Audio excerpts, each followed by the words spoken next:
Chapter 1. Tang Dynasty, Second Year of Chang'an, February. 70 miles away from Chang'an, Lai Hot, Hu County. Li Wangyu felt a slight toothache as he stood in the bathroom paved with limestone. He watched as the 12 or 13-year-old servant girl struggled to move the large wooden tub filled with hot water and pour water into the tub. The maid looked delicate and pretty, and her hair was tied into 2 small buns on the top of her head. She was very lovely. The weather was cold, but the maid was so busy that she was sweating all over. She wore a cyan blouse and a soap-colored skirt. Although it was made of coarse cloth, it was very clean. At this time, her forehead was covered with sweat, and her face was flushed. "Perrin, let me do it." "Lang Jun, do you think I'm useless?" The maid Perrin heard Li Wangyu's words and burst into tears, which made Li Wangyu feel that he was wicked beyond redemption. No, you did a good job. Continue." Li Wangyu looked up and sighed. What an evil feudal society. The maid named Perrin stopped crying and smiled. She carried the wooden tub and continued her work. Li Wangyu was bored and used his hand to stir the hot water in the tub. He asked casually, "Perrin, what did you add to the water? Smells good." "Lang Jun, it's orchid. You have just recovered from a serious illness. Bathing with orchid can drive away the disease." Li Wangyu suddenly realized that this should be the so-called Mulan in the Tang Dynasty. The tub was finally filled with hot water.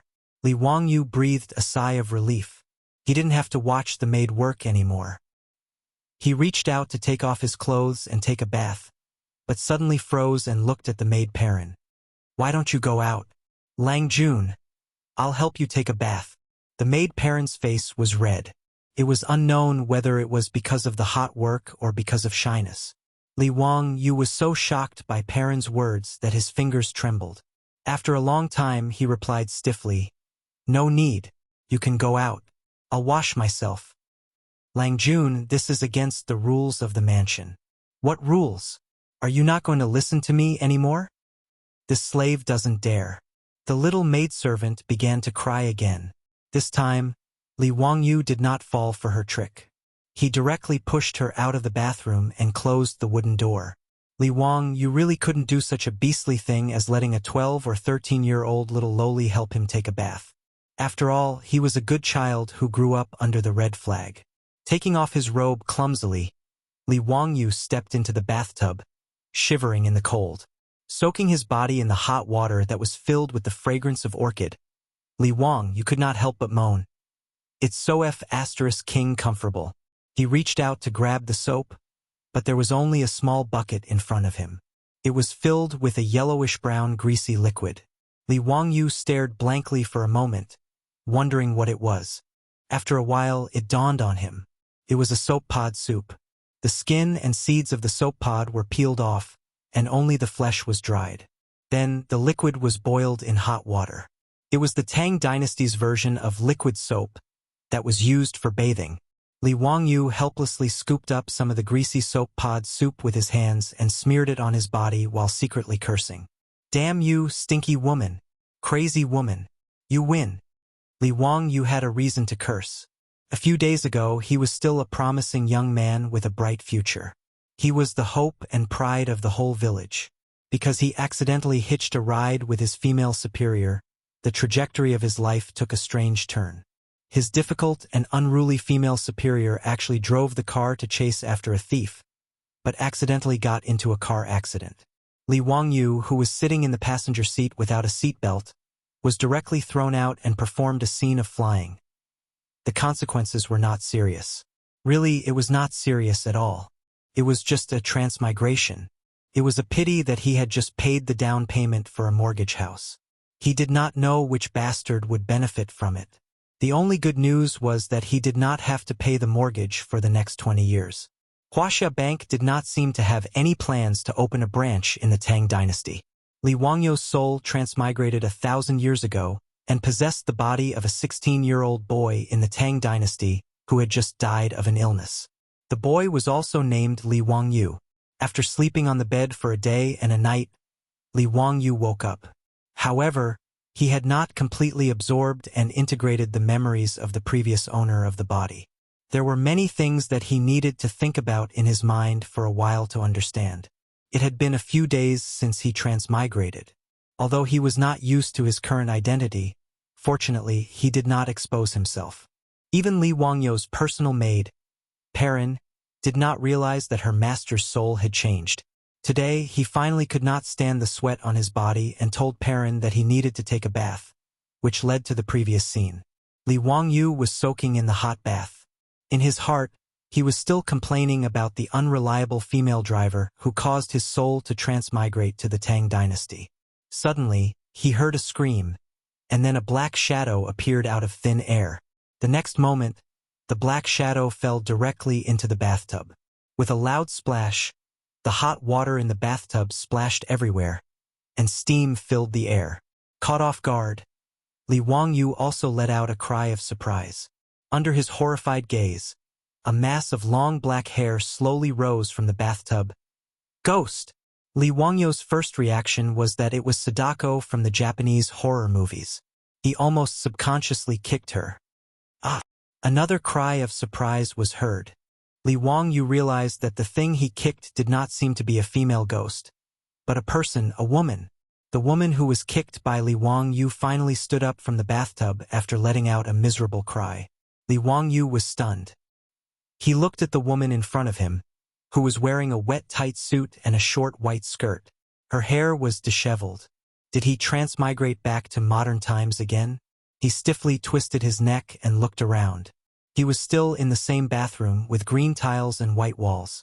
The long robe he had just taken off was hanging on a wooden clothes rack. He twisted his stiff neck again and looked at the woman standing in the bathtub.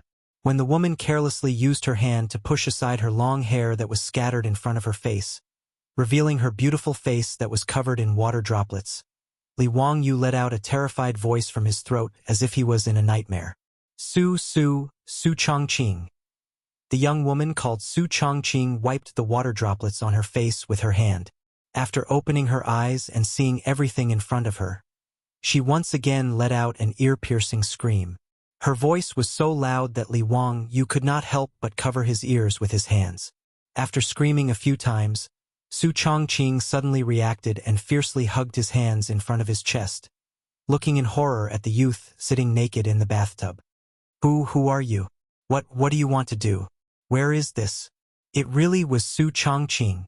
Li Wangyu was absolutely certain that the woman who suddenly fell from the sky and into his bathtub was his unruly female boss, the culprit who caused his soul to transmigrate to the Tang dynasty. What the hell? Su Changqing, why are you here? Li Wangyu was also inexplicably horrified. All of this was really too strange. Who are you? How do you know me? Su Changqing cautiously shrank back. Li Wangyu opened his mouth, but did not know what to say in this situation. He just stared blankly at the woman in front of him. His eyes were unconsciously attracted to Su Changqing, who was standing in the bathtub in front of him, drenched from head to toe. The light, transparent, and thin clothes were almost transparent after being completely soaked, revealing Su Changqing's graceful figure. It's actually a leopard print. Li Wangyu unconsciously blurted out this sentence. The next moment, the woman in front of him screamed again. She suddenly squatted down and shrank back into the bathtub. Damn rogue! You bastard! Su Changqing's tears were about to fall. She shouted, Get out! Get out! Li Wangyu looked down at himself speechlessly. Fuck! I'm taking a bath. He began to think, would it be more rogue to run out naked? Chapter 2. The strange noises coming from the bathroom made the little maid Perrin, who was guarding the door with an aggrieved face, couldn't help but knock on the door and shout, Lang Jun? What happened? Li Wangyu was annoyed and replied loudly, Nothing. He then looked at Su Changqing, who was curled up in the bathtub with only her head sticking out, and asked in a low voice, Su Changqing, why are you here? What happened? Who are you? Why do you know me? Su Changqing was still in a state of shock, and his outrageously beautiful face was filled with terror. She didn't know what had happened. She accidentally fell and inexplicably appeared in a completely unfamiliar environment, and there was a naked young man in front of her.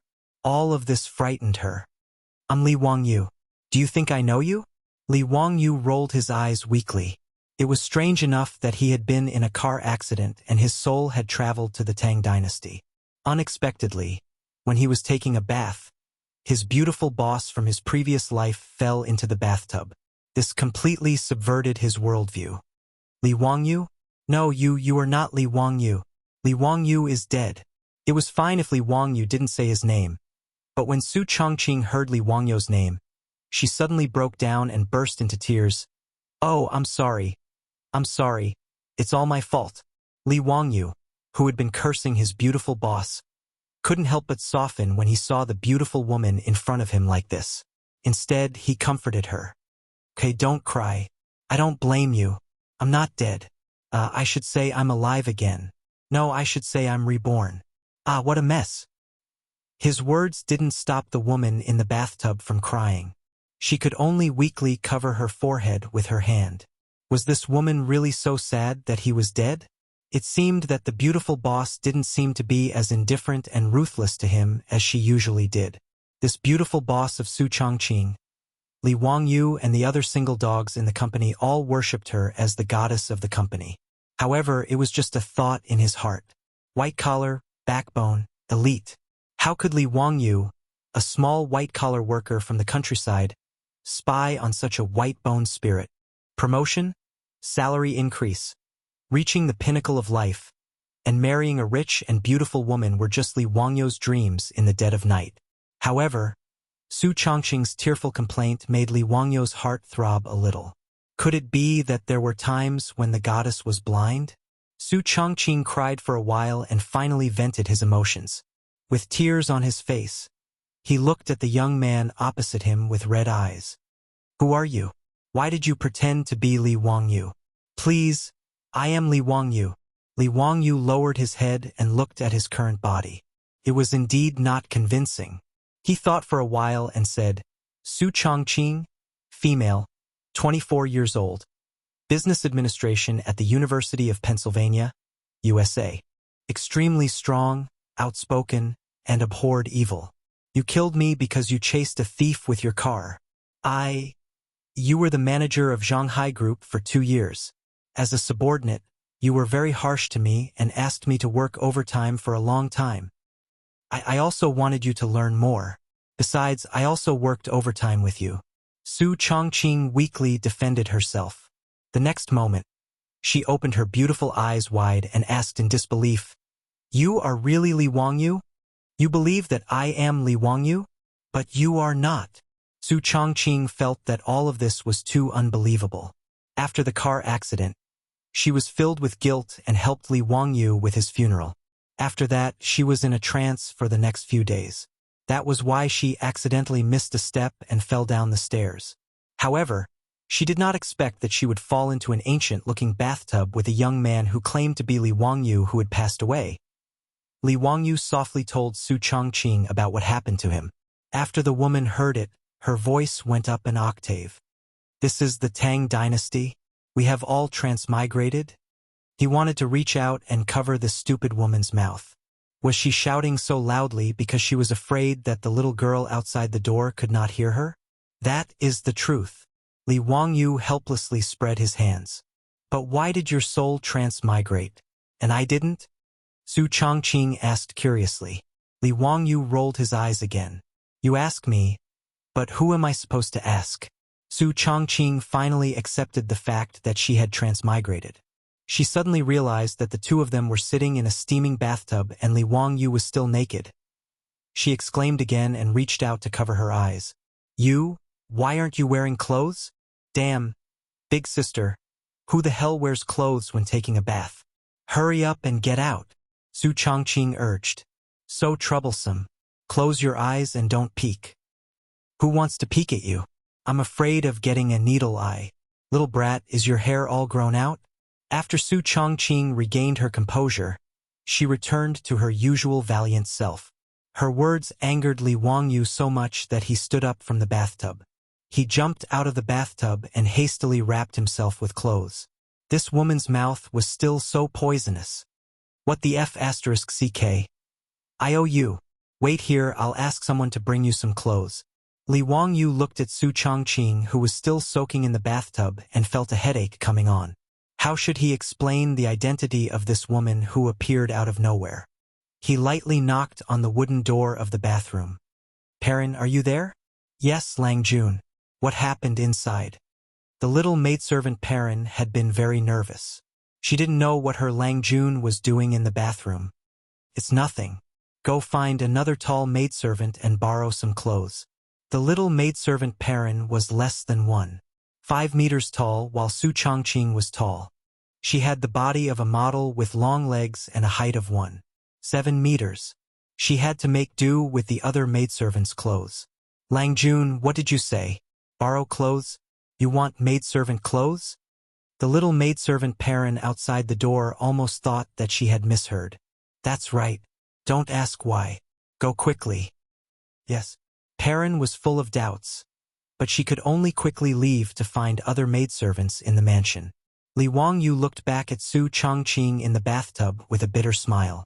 Suddenly, his heart throbbed. He had inexplicably traveled back to the Tang dynasty. It was impossible to say that he wasn't afraid and nervous. In addition, he also had a deep sense of vigilance and isolation for this era. Noda's Lai Hot was full of people, but Li Wangyu's loneliness could not be hidden. Su Changqing had fallen from the sky, which made him feel surprised and excited. In the past few days, he had been carefully disguising himself and trying to adapt to life in the Tang dynasty. It was as if he was acting all the time. The moment he faced Su Changqing, Li Wangyu's defensive shield in his heart suddenly collapsed. In this strange world, there was finally someone who could understand him. Thinking of this, Li Wangyu's tone became much gentler. He asked, "Su Changqing, how should I introduce you?" "This? How about you say that I'm your sister?" Su Changqing was not sure. Li Wangyu was speechless. "I'm the only son of the Lai Hot. How can I have a sister? I'm now a member of the royal family. Do you think you can just make up a relative?" "Humph. What's so great about being a member of the royal family? What do you say?" Li Wangyu shrugged. "Just say that you're a refugee I picked up and you'll be my maidservant in the future." "Bah! I'm your boss. You actually want me to be your maidservant?" Su Changqing was anxious. Li Wangyu said unhurriedly, "What the hell? This is the Tang dynasty. You're an unregistered person. You want to be a princess instead of a maidservant? Or do you think you're Zhen Huan?" "You!" Su Changqing was choked by Li Wangyu's words. At this time, the wooden door of the bathroom was gently knocked. "Lang Jun, I've brought the clothes. Also, someone from the Wang clan of Taiyuan is here again." Chapter 3. The Wang clan of Taiyuan? Li Wangyu was overjoyed. The Wang clan of Taiyuan had finally come again.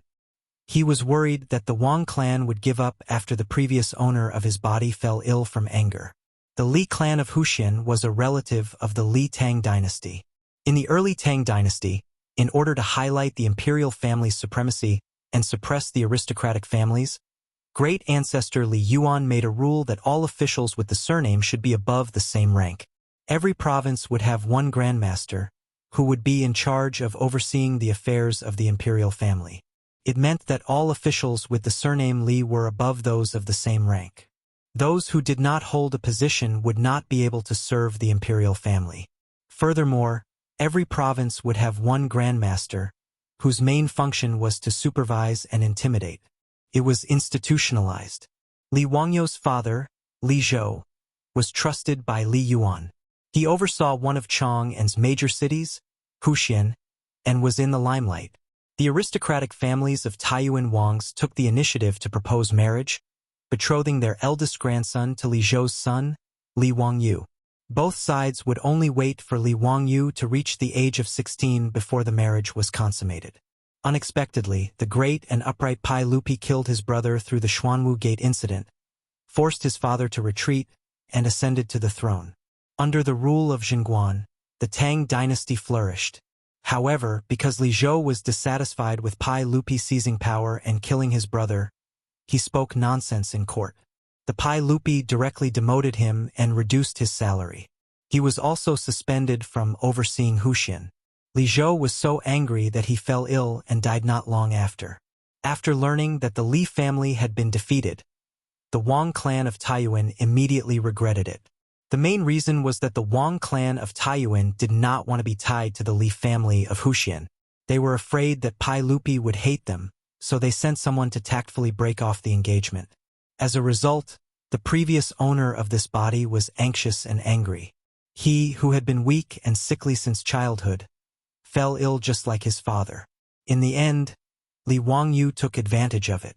Li Wangyu welcomed and approved of the Taiyuan Wang clan's decision to break the engagement. Firstly, he really didn't want to take a 13 or 14-year-old girl as his wife. Secondly, from the memories of his dead master, he knew that the young lady of the Wang family was really too round and smooth. Li Wangyu felt that he did not have the fortune to enjoy such a beauty's grace. In the Tang dynasty, fat was considered beautiful, but it was only slightly fat, not huge fat like this. Therefore, when he woke up and learned about this matter from his memories, he had been hoping that the Taiyuan Wangs would send someone to him again, so that he could take advantage of the situation and cancel this marriage. Now that he heard parents say that someone from the Wang family came again, Li Wangyu immediately opened the wooden door of the bathroom and asked in surprise, "Is it really someone from the Wang family again?" He couldn't hide the surprised expression on his face. Perrin almost thought that her Lang Jun had lost his mind because of the shock. "Ai, my poor Lang Jun. This blow was too big. The Taiyuan Wangs had gone too far." The young maidservant angrily bit her lower lip, revealing a pair of cute canine teeth. Li Wangyu was so happy that he didn't notice the young maidservant's worries. He pointed to the bathroom and said, "You go in and help the young lady change her clothes." Perrin heard Li Wangyu's words and looked into the bathroom in astonishment. She saw Su Chongqing sitting in the bathtub with his head sticking out. She couldn't help but step back in fear. "Lang Jun, who is this?" The young maidservant couldn't speak clearly. Why was there another woman in the bathroom when her Lang Jun was taking a bath? Moreover, she was shamelessly soaking in his bathtub. Li Wangyu also had a headache about this problem. He could only vaguely say, "Don't worry about it. Go help her change her clothes and then take her to my study." After that, Li Wangyu left the bathroom as if he was escaping and went straight back to his study. Perrin pouted and reluctantly went into the bathroom with the clothes in her hands. Soon, Perrin knocked on the door of the study and came in with Su Chongqing, who had changed his clothes. Li Wangyu looked at Su Chongqing, who had also combed his hair and tied it into two small buns on top of his head. The image of Wu Meinyang in the TV series immediately appeared in his mind. The clothes that Perrin found for Su Chongqing were still short. In the Tang dynasty, it was not easy to have long legs like Su Chongqing, who was about 1.7 meters tall. Su Chongqing wore the maid's high-waisted, soap-colored long coat that was worn by Su Chongqing, which made her look like a knee-length dress. The apron under the blue short coat was even more cramped. Half of her breasts were exposed, which made Su Chongqing's proud bosom squeeze out a deep cleavage. Li Wangyu was used to seeing Su Chongqing dressed as a capable and experienced professional woman. It was the first time he saw her wearing an ancient costume. However, she had a kind of seductive classical beauty, as if she should dress like this from the bottom of her heart. He was a little dazed for a moment. The young maidservant Perrin was dissatisfied with her Longjun's appearance. She cursed in her heart and coughed softly to wake Li Wangyu up. Li Wangyu was also embarrassed. He was actually despised by a little girl when he peeked at a girl. He touched his nose and said, "Perrin, you go out first and finally hung by the way." Lang Jun, she. Perrin saw that he was going to drive her away again and leave this vixen alone. She pouted her mouth discontentedly again. "Go quickly. I have something to talk to Li Hung." Perrin felt wronged and said, "Yes, Lang Jun, I know." After the young maidservant Perrin left, Su Chongqing, who had been silent all this time, suddenly asked, "That little girl called you Lang Jun? You and her, what?" Li Wangyu was stunned by Su Chongqing's words, and then he laughed loudly. Seeing that Li Wangyu was laughing so hard that he couldn't straighten his back, Su Chongqing's face was a little red. She knew that she must have said something wrong. In order to cover up her embarrassment, she turned her pretty face and snorted softly to show her dissatisfaction. Li Wangyu laughed until tears came out of his eyes. He wiped the tears from the corners of his eyes and said with a smile, "Miss, this is the Tang dynasty. Lang Jun is an honorific. Perrin is my personal maidservant. The servants in the mansion all call me Lang Jun. When the old housekeeper Li comes, you will hear him call me Lang Jun. Do you also think that he is my wife?" Su Chongqing suddenly realized that she had made a mistake. She was a little embarrassed and said, "I don't know these things. I studied business administration, not history. I will teach you these things later. Otherwise, you will get into trouble if you say something wrong. You should listen more and talk less. If you don't understand, you can ask me." Li Wangyu said, "Got it." Su Chongqing knew that the ancient people's speech habits and address were very different from the modern people. It was easy for her to make a fool of herself if she didn't know anything. "I asked Perrin to invite housekeeper Du here so that he can go to Li Zheng's place to register your household. The Tang dynasty's household registration system is much stricter than the Celestial Empire's." Li Wangyu explained. "Can't I do it?" Su Chongqing was very conflicted when she thought that she, a good modern professional woman, would suddenly become a maid of the Li family. "Of course you can do it. You can be an illegal resident. But you can only stay in the house. If you go out and get caught, you will be beaten," Li Wangyu said with a smirk. Su Chongqing didn't believe it. There were many transmigrations in TV and novels. How could it be so troublesome? Seeing that she didn't believe it, Li Wangyu explained to her a little. "In the Tang dynasty, if you want to go out, you must have a public inspection. It is similar to our ID cards and passports. If you are caught by Wu Ho and can't take out the public inspection, you will be charged with the crime of escaping from your household registration. If you are a man, you will be sentenced to 3 years in prison. If you are a woman, you will be beaten 100 times and then sent to the mountains to do hard labor. It is not impossible for a beautiful woman like you to be sold as an official prostitute. Do you want to give it a try?" Li Wangyu's words scared Su Chongqing so much that her pretty face turned pale. She didn't refute, and her hands uneasily grasped the corner of her clothes. Seeing her like this, Li Wangyu laughed in his heart. Su Chongqing, you also have this day." For the first time in many days, Li Wangyu felt that transmigrating to the Tang dynasty seemed to be quite good. Chapter 4. Seeing that he had scared Su Chongqing, Li Wangyu didn't continue to provoke his beautiful superior who had just transmigrated to the Tang dynasty and hadn't recovered yet. He waved his hand and said, "Sit down and talk." Okay." Su Chongqing answered without thinking, but the next moment, she was dumbfounded. Where was there a place to sit in this study? There were several wooden bookshelves in the room, with some scrolls and book boxes placed on them. There was no other furniture except for a low table. Where were the tables and chairs? What was the meaning of the mat and several cushions on the polished wooden floor in the room? Seeing Su Chongqing standing there in a daze, Li Wangyu couldn't help but laugh. He didn't say anything and directly took off his shoes, walked to the cushion in his socks, and sat down cross-legged. Su Chongqing finally understood that he was directly sitting on the ground. She imitated Li Wangyu and sat down, but she didn't cross her legs like he did. Instead, she sat on the cushion with her legs closed together like a lady. Li Wangyu explained with a smile, "It's early Tang dynasty now. Tables and chairs aren't popular yet. Couches or floor mats are all used. And your sitting posture, you can't sit like this when you meet outsiders." He said and demonstrated. "Kneel on both knees, press your buttocks against your calves and ankles, and straighten your back. This is what the ancients call sitting upright and still, understand?" Su Chongqing's beautiful eyes flashed. She curiously tried it and soon complained, "Li Wangyu, this is too uncomfortable. You can practice slowly. This is the basics." Although Li Wangyu said so, he quietly changed his sitting posture.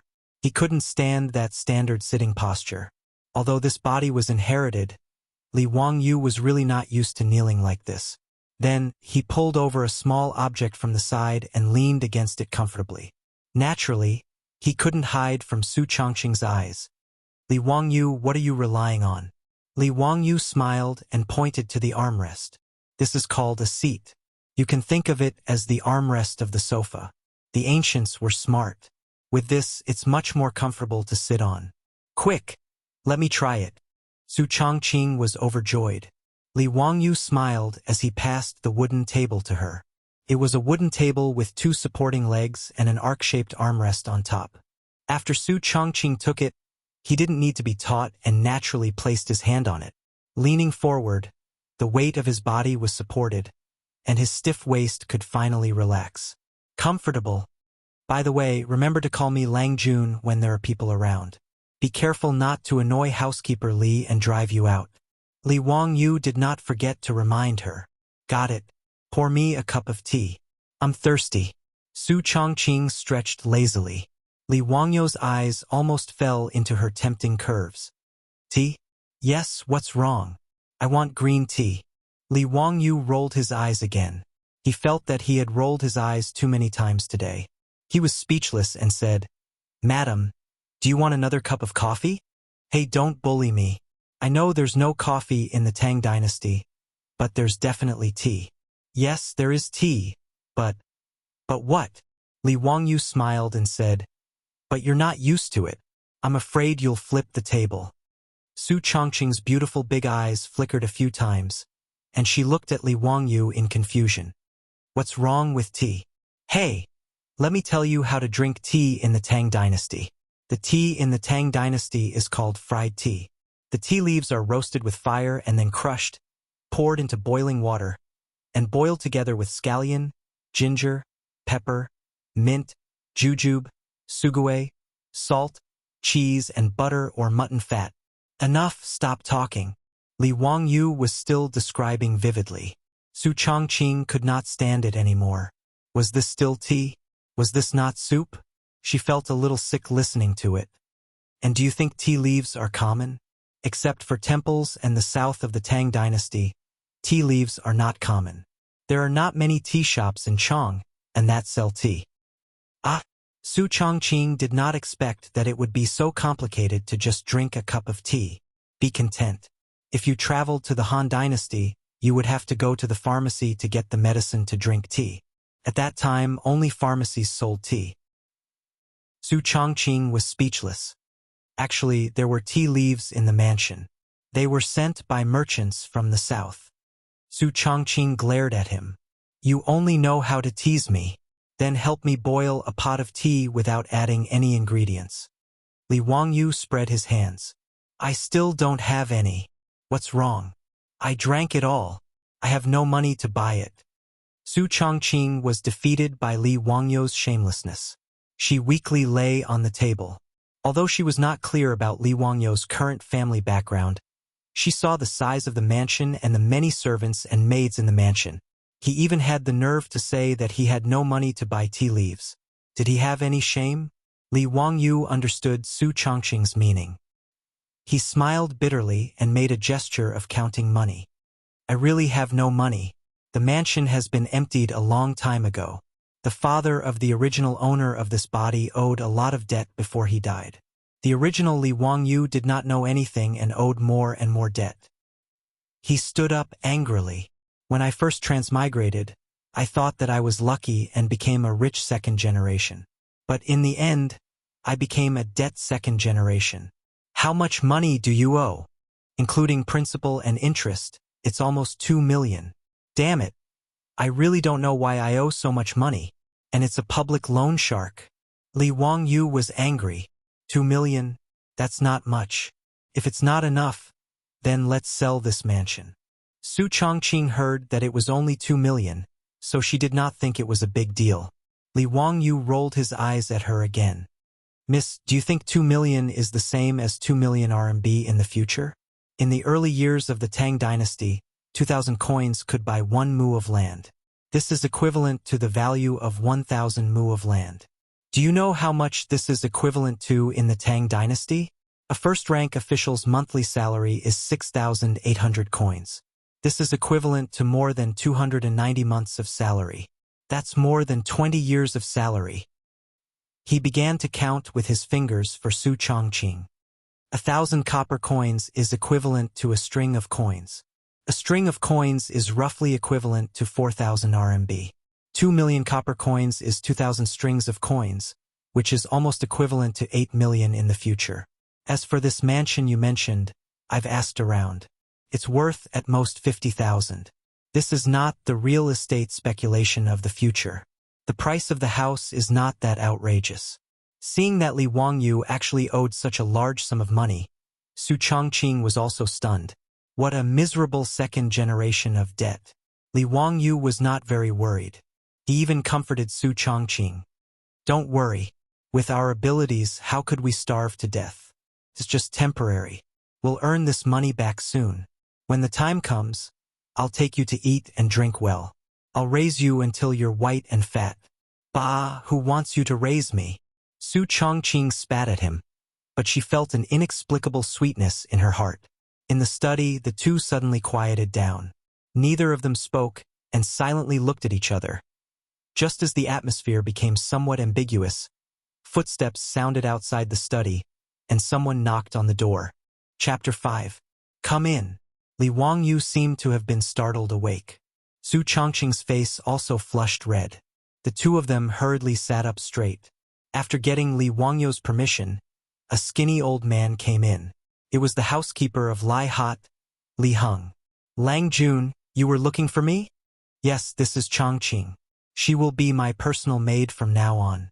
Help her go to Li Zheng's place to do a public inspection.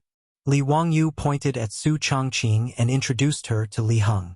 Li Heng looked at the woman who appeared out of nowhere in surprise, but he didn't say anything.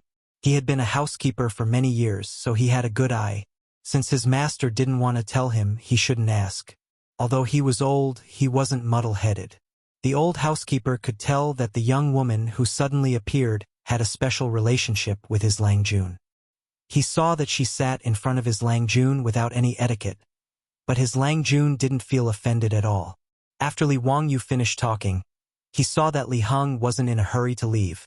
The old housekeeper hesitated for a moment, but he still reported, Lang Jun, someone from the Wang clan of Taiyuan came again. Did you see them? The old housekeeper was angry when he mentioned the Wang clan. Yes, why not? Lead the guest to the main room in the front yard. I will come later. But the Wang clan? Li Heng, don't say any more. Fine, let's follow the Wang clan's wishes. Now that the Li clan is in decline, we shouldn't implicate the Wang clan's young lady. Sigh, I don't have any fate with her. Li Wangyu looked regretful and reluctant, but he was laughing in his heart. Li Heng didn't know what he was thinking. He thought that his Lang Jun had no choice, so he said angrily, the Wang clan is too much. The old master has only been dead for a year, and they can't wait to break off the engagement. Lang Jun, don't worry. Even if he had to risk the life of the old slave, he would not let the Wang family break the engagement. Miss Wang must marry into the Lai Hot. Otherwise, the old slave will go to the county government and sue them. The old man's words of loyalty and righteousness almost made Li Wangyu cry. He didn't mean it that way. Please don't stop the Wang family from breaking off the engagement. My lord. Seeing Li Heng's righteous indignation, Li Wangyu couldn't say anything more. He waved his hand and had him bring the Wang family to the central room. Li Heng sighed helplessly and left. Su Chongqing, who had been silent all this time, asked, You're getting married? Li Wangyu smiled bitterly and told her the whole story. Then, he said, Aren't I trying to get out of this situation as soon as possible? I wanted to ruin the engagement as soon as possible, but the old people in the mansion wouldn't agree. I'm so worried. Seeing that Li Wangyu wasn't really going to get married, Su Chongqing was secretly relieved. She looked up at the young man in front of her. Although his face was slightly pale, under a pair of sword-like eyebrows were a pair of slender peach blossom eyes. His angular face was unusually handsome. His hair was tied up with a jade hairpin, but he looked like a handsome young man. Su Chongqing reached out and touched her face. She seemed to think of something, and her face became a little gloomy. She didn't say anything for a long time. Seeing that Li Wangyu was about to get up and meet the Wang family, Su Chongqing suddenly thought of something and quickly stopped him. Li Wangyu, wait.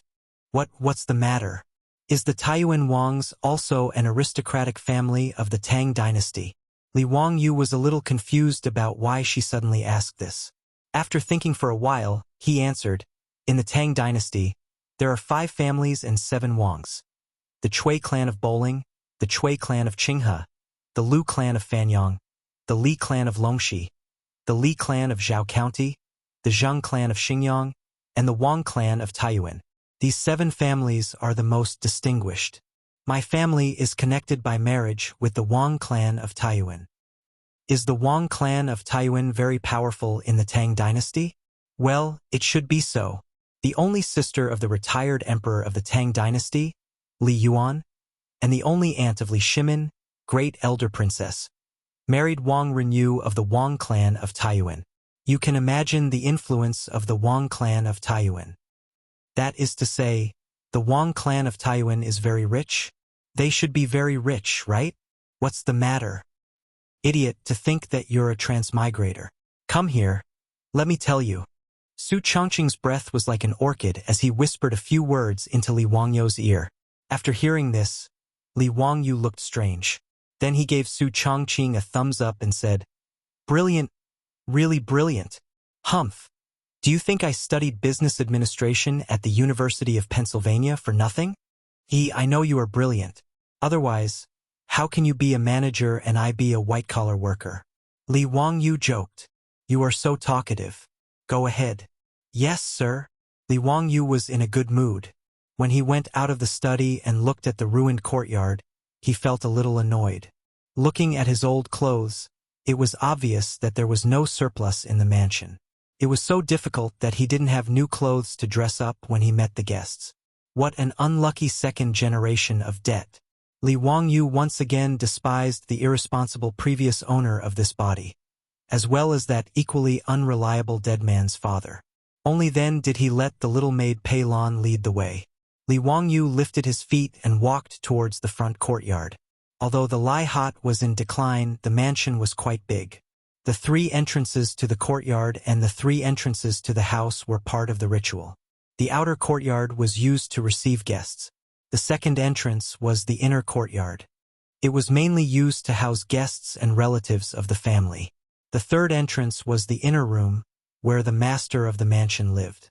Li Wangyu walked through the third entrance before he arrived at the central room of the outer courtyard. This was the first time he had come to the outer courtyard since he had transmigrated.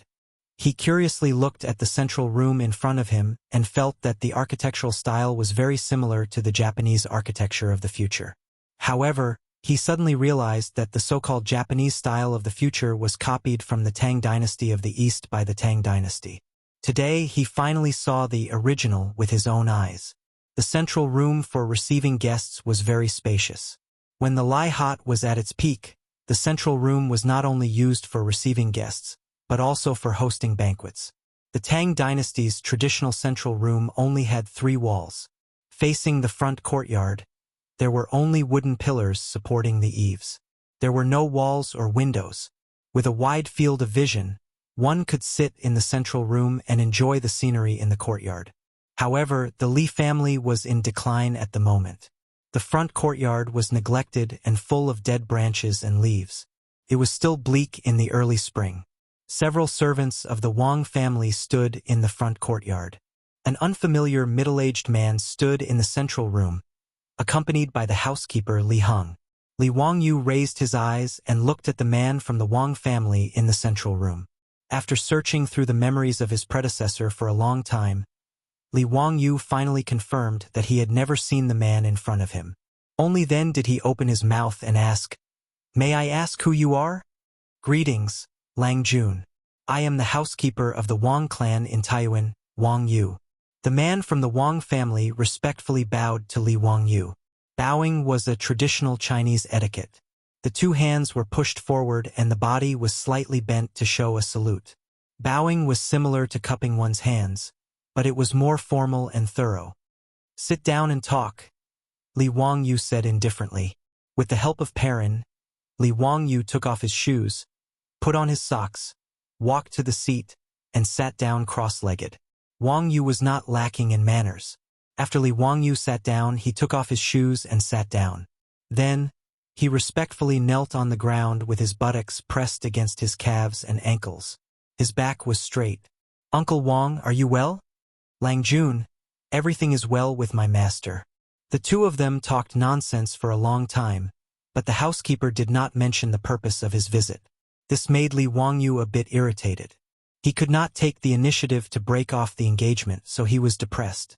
In addition, he was still not used to kneeling, so he uneasily twisted his body. Fortunately, Perrin, who was standing at the side, had good eyesight. Seeing her Lang Jun like this, she thought that he had just recovered from a serious illness and was not feeling well. She quickly moved a table from the side and placed it in front of Li Wangyu. Li Wangyu looked at the little maid with gratitude. He leaned his body and put his arm on the table. Perrin consciously knelt behind Li Wangyu and gently massaged his waist to relax him. Comfortable. Damn, the feudal society was really rotten. Despising his own depravity, Li Wangyu also relaxed. Since this Wangyu is patient, then you can slowly kneel. I want to see how long you can endure. Chapter 6. Having made up his mind, Li Wangyu began to slowly grind his teeth with Wangyu. After talking for a long time, it was clear that Wangyu couldn't take it anymore and was ready to make his intentions clear. Lang Jun, I took the liberty of visiting today, but there is something I don't know if I should mention. Li Wangyu raised his eyebrows. There's no harm in saying it. Lang Jun, when do you plan to give the naive sign to the Wang family? Nanny? What sign? Li Wangyu was at a loss. He pretended to look at the old housekeeper and continued to search his memories. As soon as Wangyu said this, Li Heng's originally ashen face suddenly flushed red. He gritted his teeth and said to Wangyu, "Steward Wang, you don't need to worry. In 2 years, the Li family will arrange this marriage even if we have to sell everything." Li Wangyu was even more confused. How could Wangyu's words provoke Li Heng like a tickled cricket? But when he searched his memories for the meaning of Wangyu's words, he could only silently shake his head and smile bitterly. It was all about money. Li Heng, oh Li Heng, why are you saying such harsh words when we don't have money in this house? In the Tang dynasty, there were 6 procedures for marriage: accepting, Wunming, Najiji, naive sign, asking for a date, and receiving in person. Accepting, Wunming, and Najiji in modern terms were proposing marriage, calculating the 8 characters, and exchanging marriage invitations. Naive sign, asking for a date, and receiving in person were sending betrothal gifts, calculating the date, and receiving the wife. Li Wangyu's deceased father had set up this marriage with the Taiyuan Wang clan before the family's misfortune. Both sides had accepted, Wunming, and Najiji, and were waiting for Li Wangyu to reach the age of 16 to marry. Who knew that the Li family would suddenly collapse? Now the Taiyuan Wangs wanted to break off the engagement, but they were unwilling to say it out loud. Wangyu used naive sign as an example to ask if the Li family had enough money to get a wife. One must know that the Taiyuan Wangs were one of the 5 surnames and 7 nobles. They couldn't just casually give some soy sauce, vinegar, onion, and ginger as a betrothal gift, right? In order to match the status of the young lady of the Wang family, this naive sign had prepared at least a dozen carriages of betrothal gifts. There were colorful satin, large bouquets of brocade, piles of copper coins, pigs, sheep, livestock, rice, flour, oil, game, snacks, fruits, cheese, oil, and salt. A large group of people were sent to the Taiyuan Wangs. Even if Li Heng sold himself, he wouldn't be able to afford these betrothal gifts. Li Wangyu smiled bitterly in his heart. Even if the young lady of the Wang family was as beautiful as a fairy, he still wouldn't be able to afford this marriage. Li Wangyu coughed softly and said, "What advice does Steward Wang have for me? I don't dare. But Lang Jun, you also know that my young lady has been spoiled since she was a child. My family's ancestors also love her and don't want her to get married so early. They want her to stay at home for a few more days, so..." Wang Yu's words meant that his young lady wasn't someone the Li family could marry given their current state. Before Li Wangyu could say anything, the old housekeeper, Li Heng, angrily glared at him and said, "The parent's order and the matchmaker's words are the words of the matchmaker. My master and the Wang family have already discussed this marriage. How can it be changed so easily? If your Wang family wants to break off this marriage, This old man isn't afraid of your Wang family's power. Even if I have to risk my life, I will still go to the county yamen to beat the drum and see if there is any justice in this world. Li Heng's impassioned words made Wang Yu and Li Wangyu both feel awkward. The young maid, Perrin, didn't even dare to breathe loudly. Wang Yu knew that the Wang family was in the wrong. If they really made things difficult, the Wang family would lose a lot of face in front of the other aristocratic families. Moreover, in the Tang dynasty, the bride's side didn't have the right to propose breaking off an engagement. If the Wang family took the initiative to break off the engagement and Li Heng really reported it to the yamen, the result would be that someone in the Wang family would be punished and the engagement would still be valid. Moreover, breaking off the engagement would also affect the Li family's face and reputation. Even if the Li family was now in decline, they were still relatives of the Li Tang. In the eyes of the old housekeeper, Du Heng, this was the last dignity of the Li family. He absolutely couldn't allow the Taiyuan Wangs to humiliate them like this. Ahem. Li Wangyu coughed lightly and said to Li Heng, Li Heng, go and pour 2 bowls of water. If he didn't send this stubborn old housekeeper away, there would be no way to continue the discussion about breaking off the engagement. Lang Jun. Li Heng was old, but he was neither fickle nor muddle-headed. How could he not see through Li Wangyu's thoughts? He wanted to argue a bit more, but Li Wangyu waved his hand to signal him to stop. The old housekeeper was anxious and angry. In the end, he had no choice but to stomp his feet and fling his sleeves to leave the central room. Seeing Du Heng leave, Li Wangyu and Wang Yu both let out a sigh of relief. The atmosphere in the central room, which had sunk into the freezing point, slowly began to warm up. Modern business negotiation technique number 1. Build a harmonious negotiation atmosphere. Su Chongqing had taught Li Wangyu a few modern business negotiation techniques. He had learned and applied them flexibly. Li Wangyu smiled at Wang Yu. Steward Wang's words are human nature. I understand very well, but... He deliberately dragged out the word and didn't continue. Wang Yu's eyes lit up. He hurriedly asked, Lang Jun, if you have something to say, please say it. If you have a request, I dare not refuse. Smart. Li Wangyu gave Wang Yu a thumbs up in his heart. Previously in the study, Su Chongqing had told him a principle. Now that the Taiyuan Wangs were begging him, it wouldn't do if he didn't get some benefits from them. Li Wangyu coughed lightly and looked at Wang Yu with a smile. But my father has only passed away a year ago. I still need to cut off my decline for another 2 years. So this matter is not urgent. How about we talk about it 2 years later? Modern business negotiation technique number 2. Curve attack. What he meant by cutting off his decline was to observe filial piety. After his father passed away, he had to observe filial piety for 3 years and could not get married. Although Li Wangyu said so, Wang Yu could tell at a glance that there was a hidden meaning in his words. It was not that Li Wangyu was unwilling to break off the engagement like Li Heng, but that Li Wangyu was just manipulating him. Lang Jun, you should be clear about the intentions of my master and the old ancestor. Furthermore, given the current state of your residence, Wang Yu was also anxious. When he came to Chang'an from Taiyuan this time, his master had repeatedly instructed him to bring back the annulment letter. Haha. Li Wangyu smiled but didn't answer. Modern business negotiation technique number 3. Fully understand the negotiation opponent. Wang Yu looked at his attitude and understood. He simply gritted his teeth and said, How about we give you 100,000 yuan to revitalize the family business? Lang Junru is 16 years old this year. You're in the prime of your life. Why worry about love? For the Wang clan of Taiyuan, it didn't matter to pay a little money. The most important thing was to not get involved with the unlucky Li family of Huxian. Damn it, it would have been better if we had talked about the money earlier. After beating around the bush for so long, my legs are numb. Li Wangyu moved his numb legs and changed his posture. He leaned comfortably on the table and calculated silently. 100,000 yuan was 100 strings of copper coins, which was equivalent to 400,000 yuan in the future. Aristocratic family, how stingy. Did they think they were beggars? Even though he had told Su Chongqing that the monthly salary of a first-rank official was only 6,800 coins, It would cost a few copper coins to find a confidant to accompany him in Chang'an city's Pingkong Square for a night. Moreover, compared with the huge debt he was now carrying, 100,000 yuan was simply a drop in the bucket. Li Wangyu didn't agree.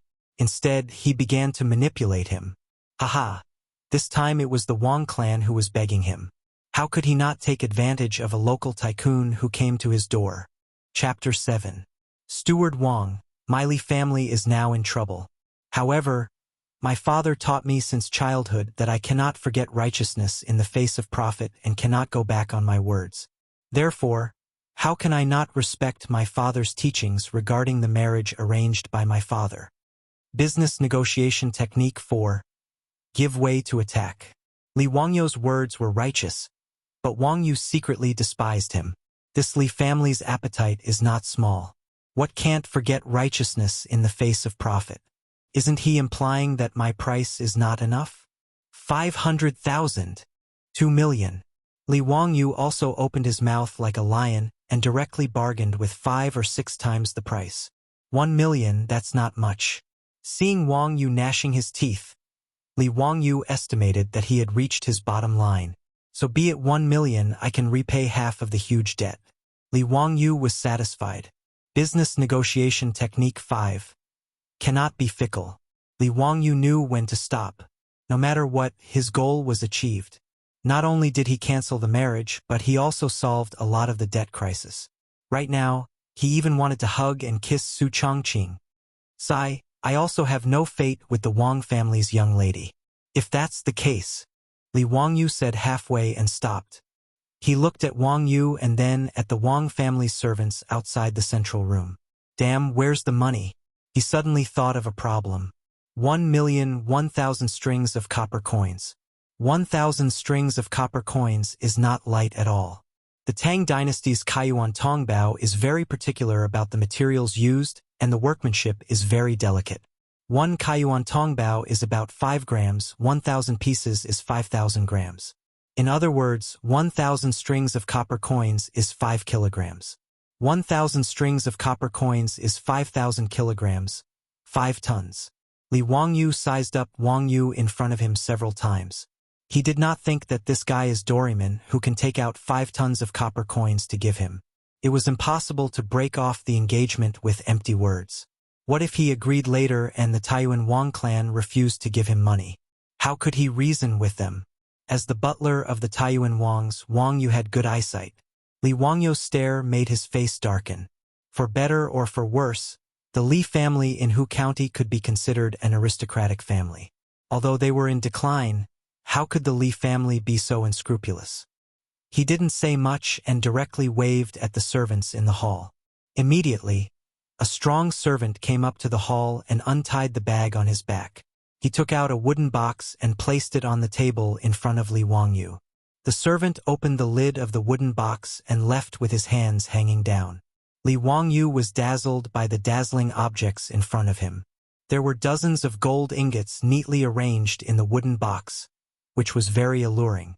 Li Wangyu was a modern-day white-collar worker. When had he ever seen so much gold? His eyes almost popped out of their sockets. In the Tang dynasty, 1 tael of gold was exchanged for 6 strings of copper coins. There were a total of 34 gold ingots of 5 taels. Langjun, here is 170 taels of gold, which is more than 1 million yuan. Are you satisfied? No wonder Wang Yu insisted on 1 million strings of copper coins. It turned out that the Taiyuan Wang clan had already planned to use this gold to buy the annulment agreement. They had already made preparations. Li Wangyu was not pretentious. He directly called the little maid Perrin to the study to get a pen and paper. Exchanging a marriage that he did not want to have in exchange for 170 taels of gold was a good deal. Li Wangyu was happy, but the little maid Pei Lan beside him had a face full of anger. She did not dare to get angry at her Langjun. She could only glare fiercely at Wang Yu and run out of the central room. Li Wangyu was not angry at her. He was in a good mood. He chatted with Wang Yu and waited for Perrin to come back with a pen and paper. However, the little maid did not come back. Instead, Li Heng came. As soon as the old housekeeper came to the hall, Li Wangyu and Wang Yu were shocked. What was going on? They saw the old housekeeper take off his upper clothes. In the cold weather, he was bare-chested, revealing his skinny body. His hands were holding a shiny dagger-like saber. He went to the front of the hall and directly knelt in the central room. When Li Wangyu saw Li Heng's appearance, how could he not understand the old man's intention? He was going to remonstrate with death. Was it necessary? Wasn't it just annulment? It was not Li Heng who was getting married. Was there a need to be so exaggerated? Lang Jun, the old slave, has failed the old master's trust. He really has no face to live in this world. Today, since Lang Jun agrees that the Taiyuan Wang clan will annul the marriage, then let the old slave accompany the old master in the underworld. Li Heng's words made Li Wangyu speechless. What kind of enmity did this old man have with him? In order to make him marry the fat girl of the Wang clan, the old man even used the method of death. Was it necessary? Li Wangyu rolled his eyes a few times and decided to continue fooling him. Business Negotiation Skill 6. Set a long-term goal and carry out value-based negotiations. He got up and walked to the old housekeeper. He reached out and helped the old housekeeper up. After a while, he said, "Li Heng, I understand your intentions. However, as the eldest son of the Li family in Hu County, how can I only rely on the protection of my father's generation? Even if the Wang clan marries the young lady to my Li family, will I still have face? Could it be that I, Li Wangyu, a dignified man, need to rely on a woman to support my face? Could it be that I, Li Wangyu, can't start from scratch and rebuild my family? Could it be that I can't wear a purple gown and wear a goldfish to court and become an official? Today's marriage, I, Li Wangyu, annul it. Li Heng, just wait and see. In less than 10 years, I will make the Taiyuan Wang clan regret today's decision. I, Li Wangyu, swear to the heavens, I will not let down the glory of the Li family. I will let the ancestors be ashamed of me in the underworld. I am born to be useful. I will come back after spending 1,000 gold. Li Heng, do you still have the courage to fight with your Lang Jun one more time? Upon hearing Li Wangyu's words, the old steward, Li Heng, who had just stood up, knelt down again and kowtowed to Li Wangyu several times. Lang Jun, this old slave was wrong. This old slave understands. Today's marriage is annulled by the Li family. Li Heng was incomparably moved. Although he was a bit surprised and felt that his Lang Jun had changed a lot, he didn't think too much about it. No matter how big the hole in the old man's brain was, he couldn't possibly imagine that Li Wangyu's soul had already changed. Li Wangyu laughed loudly and helped the old steward up again. After hearing Li Wangyu's words, Wang Yu's face turned pale. He repeatedly muttered, I am born to be useful. I will come back after spending 1,000 gold. Li Wangyu's casual plagiarism of Li Bai's poem had stunned Wang Yu. Looking at the 16-year-old youth in front of him, Wang Yu's heart suddenly throbbed. The Wang family might really regret their decision to annul today's marriage, however. Since the head of the Wang clan had made the decision, he, as a steward, had no right to speak. He could only silently retreat to the side. After being excited for a long time, Li Heng finally remembered to find pen and paper. He didn't call for the other servants. He put on his clothes, picked up his blade, and quickly ran to get pen and paper. Haha, Steward Wang, I've made a fool of myself. Wang Yu cupped his hands and said, It's nothing. Today it's my Wang family that has offended you. Now he didn't dare to underestimate this youth, who had been very slippery just a moment ago. The Li family of Hu County had given birth to a Chilan child. Li Heng and the young servant girl Perrin brought pen and paper. They ground it until it was juiced. Li Wangyu was just about to pick up the pen and write the annulment letter when a clamor came from outside the main room. Several old men were fuming with anger. Ignoring the Li family's servants who tried to stop them, they rushed into the hall. Vile spawn, if you dare annul the marriage, my Li family will no longer have an unfilial disciple like you. Chapter 8. When Li Heng, who was waiting at the side, saw these old men, his face couldn't help but abruptly go pale. Li Wangyu's face was also bitter. He had no choice but to step forward and bow respectfully, greeting, Wang Yu greets the clan leader and the elders. These old men were the Li clan of Hu County's old clan leader and several other elders. The Li clan of Hu County was a branch of the Tang dynasty. Li Wangyu's clan was one of the branches of the Li clan of Hu County. In the Tang dynasty, the influence of the clan on the clan was so great that it was hard for modern people to understand. With the power of the clan leader as the core, the clan was established with genealogy, clan rules, ancestral halls, and clan fields. Even Li Wangyu's dead father, Li Zhou, who was once in charge of Hu County, had to obey the will of the clan leader and clan elders. This was the so-called family has its rules, clan has its rules. It could be said that a large part of the 2 million yuan debt Li Wangyu was carrying was because Li Zhou had been demanded by the clan. Since the clan had no savings, they could only borrow money from the public fund to give to the clan as clan property. Ever since the news of Taiyuan Wang clan's intention to break off the engagement spread, the clan elders were the ones who opposed it the most. Unlike the loyal servant Li Heng, the elders of the Li clan of Hu County only cared about the clan's face and interests. They didn't care who Li Wangyu married. Even if he married a pig from the Wang clan of Taiyuan, they wouldn't mind. The prerequisite was that the Li clan of Hu County didn't lose face. The clan's interests were always the top priority. Li Wangyu's greeting was met with a cold reprimand. Evil creature, kneel. Kneel? Li Wangyu was a little dumbfounded. F***ck. He hadn't even knelt once in his previous life. Now that he had transmigrated, he had to kneel to someone? After hesitating for a moment, Li Wangyu decided to endure it. He had no choice but to lower his head under the eaves. He lifted his robe and slowly knelt down. Li Jia Xiaolang, do you still have us in your eyes?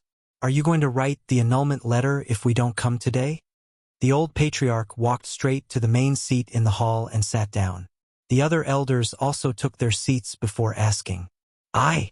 Li Wangyu was speechless. He cursed in his heart. Shameless old thing. It's not like you guys are getting married. Why are you guys so excited?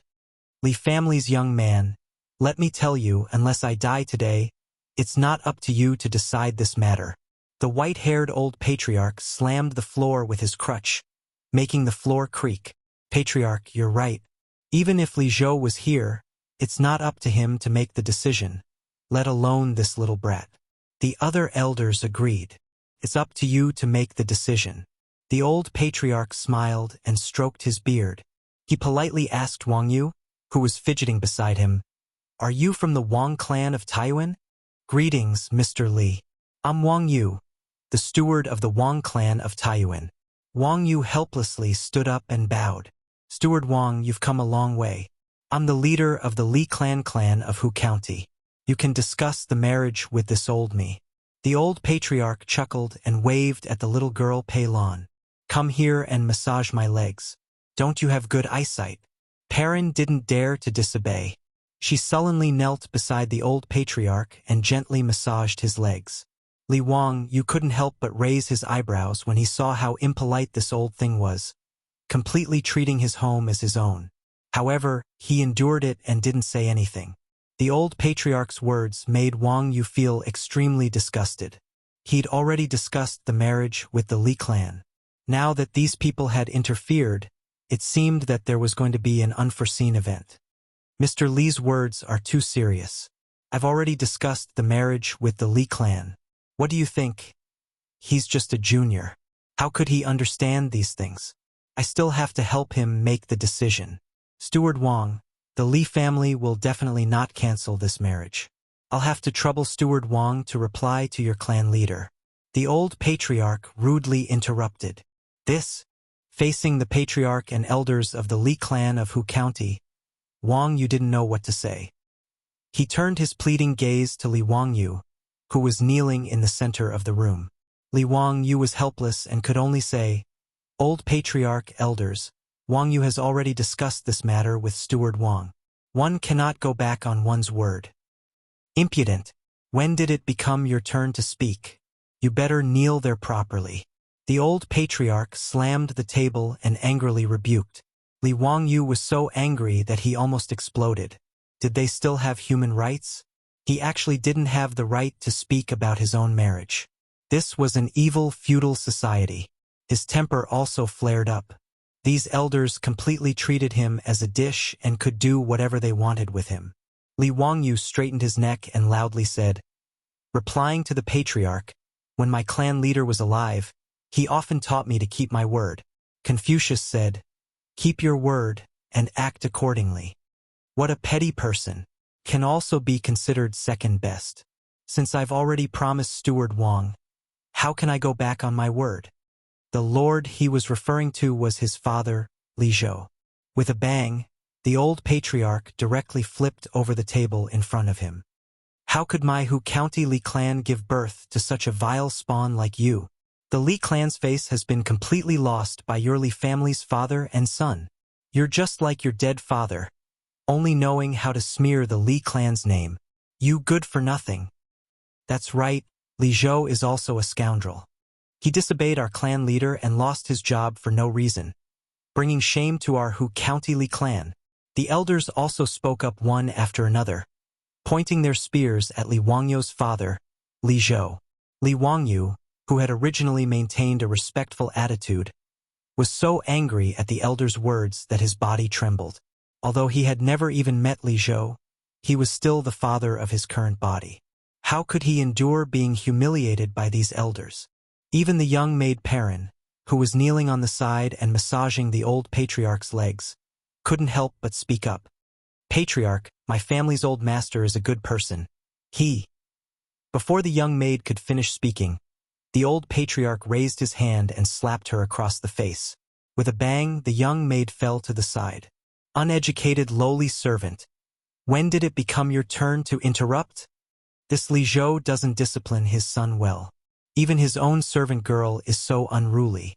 The elders on the side shook their heads and mocked. Sure enough, like master, like servant. If this were my family, I would have already dragged her out and beaten her to death to feed the dogs. Li Wangyu couldn't hold back any longer. He stood up and quickly walked to Perrin's side. He carefully examined the little girl to see if she was injured. He saw that there was a dark palm print on the young maid's pink face. In an instant, her small face swelled up. The corner of her mouth was also broken, and a trace of bright red blood flowed out. When Perrin saw Li Wangyu come over, she didn't dare to cry out in pain. Instead, she quickly knelt down and lowered her head. Husband, this servant was wrong. Silly girl, you weren't wrong. They were the ones who were wrong. Li Wangyu used his sleeve to wipe the blood from Perrin's mouth. He stood up and roared, enough! My marriage doesn't need the elders to worry about. Please go back. Li Heng, see the guests out. Chapter 9. When Li Heng heard Li Wangyu's words, he didn't dare to move. He only thought that his Langjun was speaking out of anger. The several elders who were scolding to their heart's content were stunned by Li Wangyu's sudden roar. No one in the clan had ever dared to speak to them like this. One of the elders was so angry that his whole body was trembling, and his face was flushed red. This is going against the heavens. This is going against the heavens. Lawless, simply lawless. Punished according to the clan's rules. Punished according to the clan's rules. Li Wangyu's roar enraged the elders. You shameless elders, you have the nerve to talk about the clan's rules? Tell me, where did the money that my lord gave to the clan go? Since they had already shed all pretense of cordiality, Li Wangyu didn't care that Wang Yu of the Taiwan Wang clan was still present. He directly interrogated them. Naturally, it's in the public property. The old clan leader's neck stiffened as he replied. Bah, in the public property. Then where did the money come from with your servants and brocade clothes? Li Wang, you couldn't help but spit out. It's none of your business how the clan's public property is distributed. An elder immediately jumped out to answer. Before my lord made his fortune, the Li clan of Hu County was only a small clan in Dingzhou village. The clan's land was only a few dozen mu. Which one of you contributed to the clan's property? My lord was highly regarded by the Emperor Emeritus and was rewarded greatly. In the end, wasn't it all extorted by you and turned into the clan's property? You?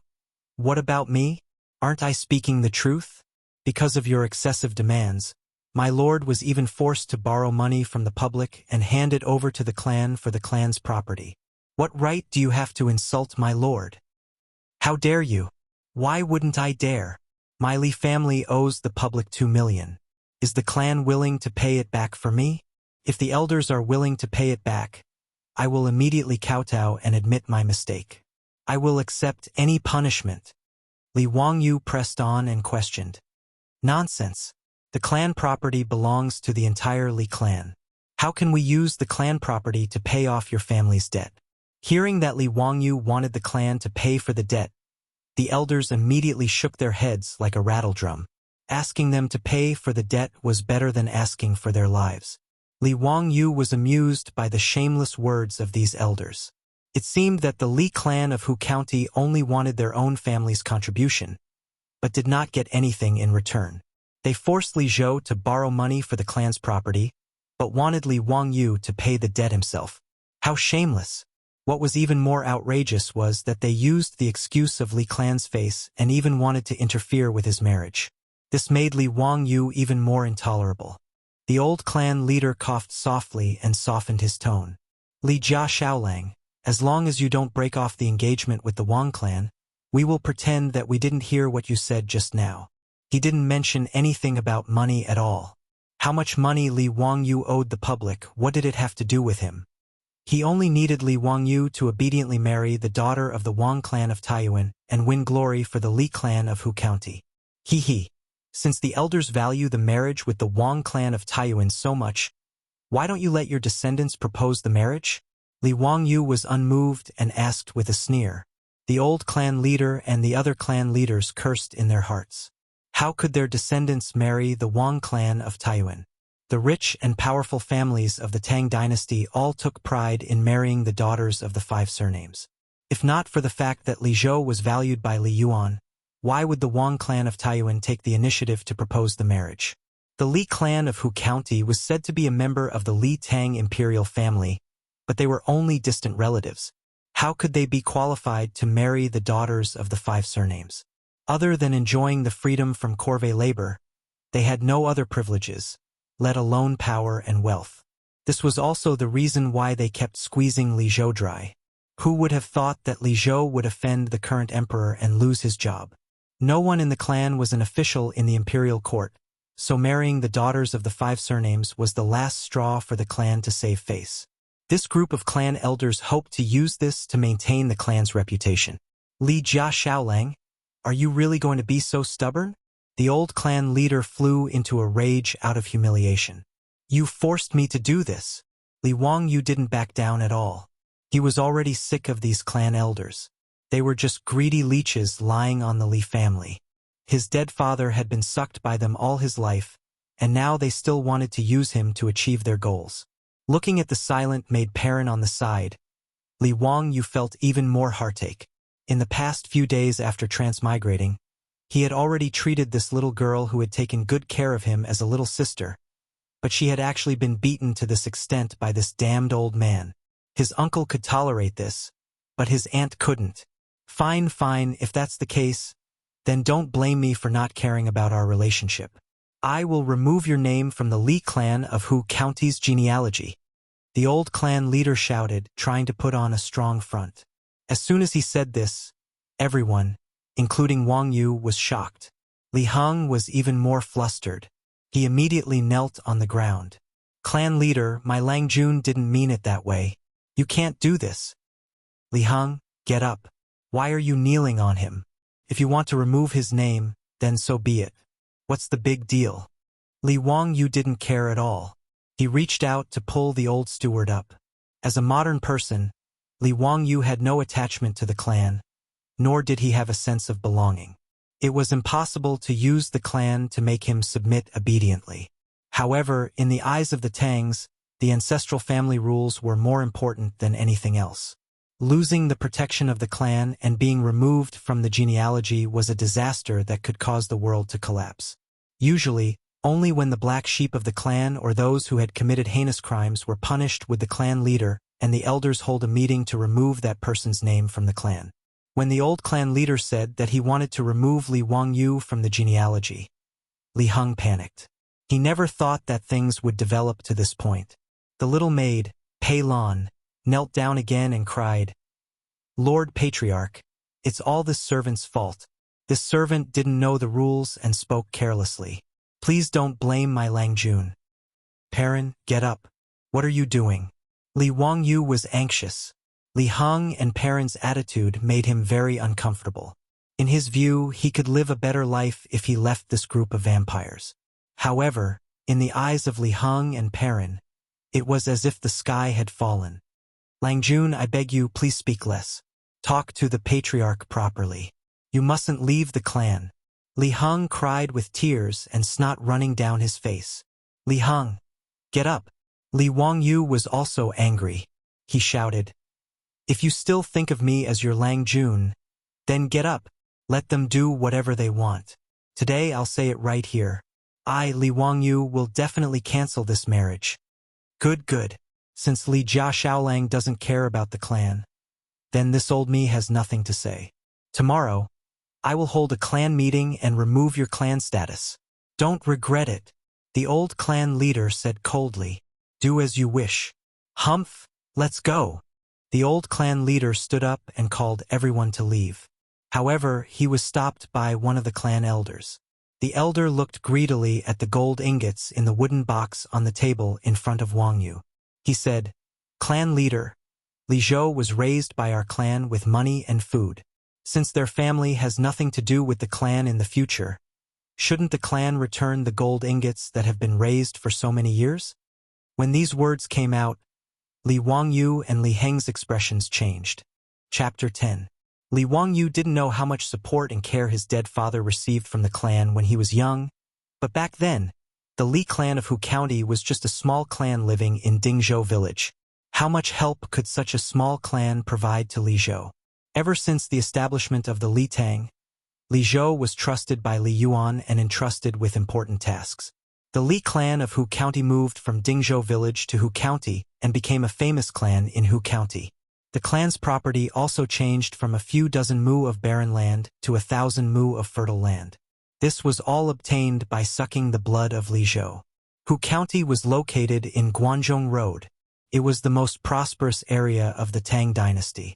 When the Tang dynasty was first established, agriculture was severely damaged after the chaos at the end of the Sui dynasty. In order to recuperate, the Tang dynasty implemented an equal field system. That is to say, the state distributes the land. Males over the age of 18 are each given 80 mu of farmland and 20 mu of perpetual farmland. Women, soldiers, and servants are not given farmland. Among them, perpetual farmland is not allowed to be bought or sold. Hu County was located in Guanzhong Road and had a large population, so there wasn't much land to distribute. In fact, most households only received 20 mu of farmland. In the Li clan of Hu County, there were only a few dozen people who were given farmland. The farmland they were given was private property and not public property. Currently, the price of fertile land in Hu County had reached 2 strings of coins per mu. 1,000 mu of farmland would cost around 2 million yuan. Where else could they get this money other than from Li Zhou? These clan elders had forced Li Zhou to borrow money from the public. They weren't satisfied even with a huge debt. They actually had designs on the Li family's last bit of property. This made Li Wangyu and Li Heng extremely angry. Even Wang Yu felt that the clan elders of the Li clan of Hu County were too unsightly. Li Wangyu was so angry at the clan elders' shameless words that he laughed. With a mocking tone, he asked, "Then according to Grandpa's meaning, how many things do we need from the Li family to return to the clan? Li Zhou is deeply indebted to our Li clan. If his surname wasn't Li and he wasn't a clan relative, why would the Emperor Emeritus allow him to oversee Hu County? This is my Li clan's doorstep. Since your family no longer has anything to do with the Li clan of Hu County, shouldn't you return these things to the clan?" The shameless words of this elder won the approval of the other elders and the old patriarch. That makes sense. The reason Li Zhou is where he is today is all because of his identity as a member of the clan. It's only natural for him to return to his clan. That's right, what you said makes sense. These things that were obtained because of my Li clan must be returned to the clan. Li Zhou's Yongyetian, this house, and this servant must be returned to the clan. Li Wangyu's face became even more ashen. Shameless people were truly invincible. The old patriarch coughed lightly. That's enough. Li Zhou is already dead. Since Li Jia Xiaolang is still young, let's forget about this house. However, Li Zhou's 100 mu of Yongyetian should be returned to the clan. As for those servant girls, the clan will suffer a bit of loss. Let's use this gold to make up for it. The Li family's 100 mu of Yongyetian had been granted to Li Zhou when he was an official. These fields could be bought, sold, and transferred. Actually, the decision to expel Li Wangyu from the clan had been made by the Li clan leader and the elders of Hu County a long time ago. There were two reasons. First, they were worried that the Li clan of Hu County would be implicated by Li Zhou and would be angered by Pai Lupi. Second, they were worried that the Li family would not be able to pay back the 2 million yuan debt and would rely on the clan to pay it for him. If the marriage between Li Wangyu and the Taiyuan Wang clan did not change, then they were willing to wait and see. After all, the Taiyuan Wang clan had great influence in the Tang dynasty. No one knew if Li Wangyu would receive help from the Taiyuan Wang clan after the marriage and turn over a new leaf. Now that Li Wangyu insisted on breaking off the marriage with the Taiyuan Wang clan, the elders of the Li clan of Hu County would naturally not allow Li Wangyu to continue to stay in the clan to avoid getting into trouble. Li Heng trembled with anger at the elders' words. They were trying to take away the last hope of the Li family. They had no land, no money, and a huge debt. All they had left was an empty house and a group of servants for Li Wangyu. What vicious elders! Li Wangyu clenched his fists so hard that his nails dug into his skin. But if I give you the land and gold, we will have nothing to do with each other in the future? He took a deep breath and asked coldly with a pale face. Lang Jun, you can't do that. Li Heng was so anxious that he wanted to stop Li Wangyu. Li Wangyu waved his hand at him and asked again. But from now on, the Li family and the Li clan of Hu County will have nothing to do with each other? His words made the elders look at each other. They did not understand what Li Wangyu meant. The old clan leader's eyes lit up. That's right. As long as you return the land and gold to the clan will have nothing to do with the Li family from now on. Words are no guarantee. Write the document. Li Wangyu pointed to the pen and ink on the table beside him. Li Wangyu had already lost all hope in the Li clan of Hu County. Since that was the case, he did not mind using the land and gold to buy himself freedom. As a modern time traveler, Li Wangyu did not care about the 100 acres of land and 100 taels of gold in front of him. Even if he had nothing, Li Wangyu was confident that he could build his own family in the Tang dynasty with his bare hands. The old clan leader and the elders looked at each other. Without hesitation, he beckoned a servant and ordered him to go to the ancestral hall to get the genealogy book. Then he sat down in front of the table and began to write. Soon, the document stating that the Li clan of Hu County and the Li Wangyu family was finished. The old clan leader stamped it and threw it to Li Wangyu. The servant who went to the ancestral hall to get the genealogy book also came back. The old clan leader took the genealogy book and crossed out Li Zhou's and Li Wangyu's names in front of him. Then he wrote a note below. The unfilial man Li Zhou did not respect the saints and disobeyed the clan. The son of the unfilial man Li Zhou, Li Wangyu, betrayed the clan and forgot the clan. He did not respect the ancestors and did not respect the elders. Thus, his ancestral records are removed and he will never be offered as a sacrifice. The Li clan of Hu County had officially removed Li Wangyu and his father Li Zhou from the genealogy book and expelled the clan. Li Jia Xiaolang, tomorrow, go to the county government to handle the land transfer contract. Take care of yourself. The old clan leader ordered the servant to pick up the gold on the table and called the elders to leave. Li Wangyu handed the old clan leader's document to Li Heng and told him to put it away. Then he turned around and smiled at Wangyu. I've made Steward Wang laugh. I'll write the annulment document for you. He walked to the table and wrote the annulment document. After drying the ink, he stamped it and handed it to Wangyu. The marriage with the Wang clan of Taiyuan was officially over. When Wangyu received the document, he sighed with emotion at the changes in the Li family. He did not stay any longer and left to return to Taiyuan Wang's. In the central room of Noda, only Li Wangyu, Li Heng, and the little girl Perrin were left. A gust of cold wind blew and rolled up the fallen leaves in the front yard, making it look even more desolate.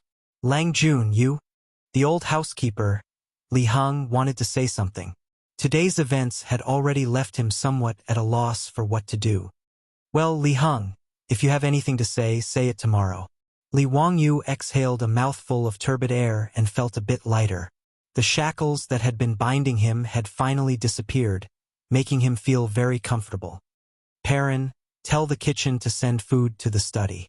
If there's wine, also send some. I'm very happy today, haha. Li Wangyu said as he walked towards the inner room. His figure was indescribably free and easy. Chapter 11. As the night gradually darkened, the little maid Perrin entered the study with a lamp in her hand. The food was delivered and placed on the table. After the food was delivered, Li Wangyu sent away the little maid Perrin, who was full of grievances. He had no choice. The conversation between him and Su Changqing was not suitable for others to listen in. Come, let's eat. If you have anything to say, we can talk after the meal. Li Wangyu called out. Su Changqing curiously looked at the few plates of food on the table and was slightly surprised. Just these. On the table, there was a plate of vinegar pickled celery, a plate of hu biscuits, 2 bowls of noodle soup, and a pot of wine that Li Wangyu specially requested. There was nothing else. It was really too simple. Li Wangyu did not care. He sat down cross-legged, took a hu biscuit, broke it open, and stuffed it into his mouth. He said vaguely, "What else? What else do you want to eat? Don't forget that I'm a poor man now. I owe a lot of money." As he ate, he told Su Changqing everything that had happened before. In the end, he concluded, "I'm really poor now. Haha, except for this house, I have nothing." Su Changqing, on the other hand, didn't take it to heart. Instead, he chuckled and said, "I think you made a smart decision. Using 100 mu of farmland and some gold, you drew a clear line with that vampire clan. In my opinion, in the future, the Li clan of Hu County will cry and beg you to return to the clan, right? Haha, then I won't agree to it.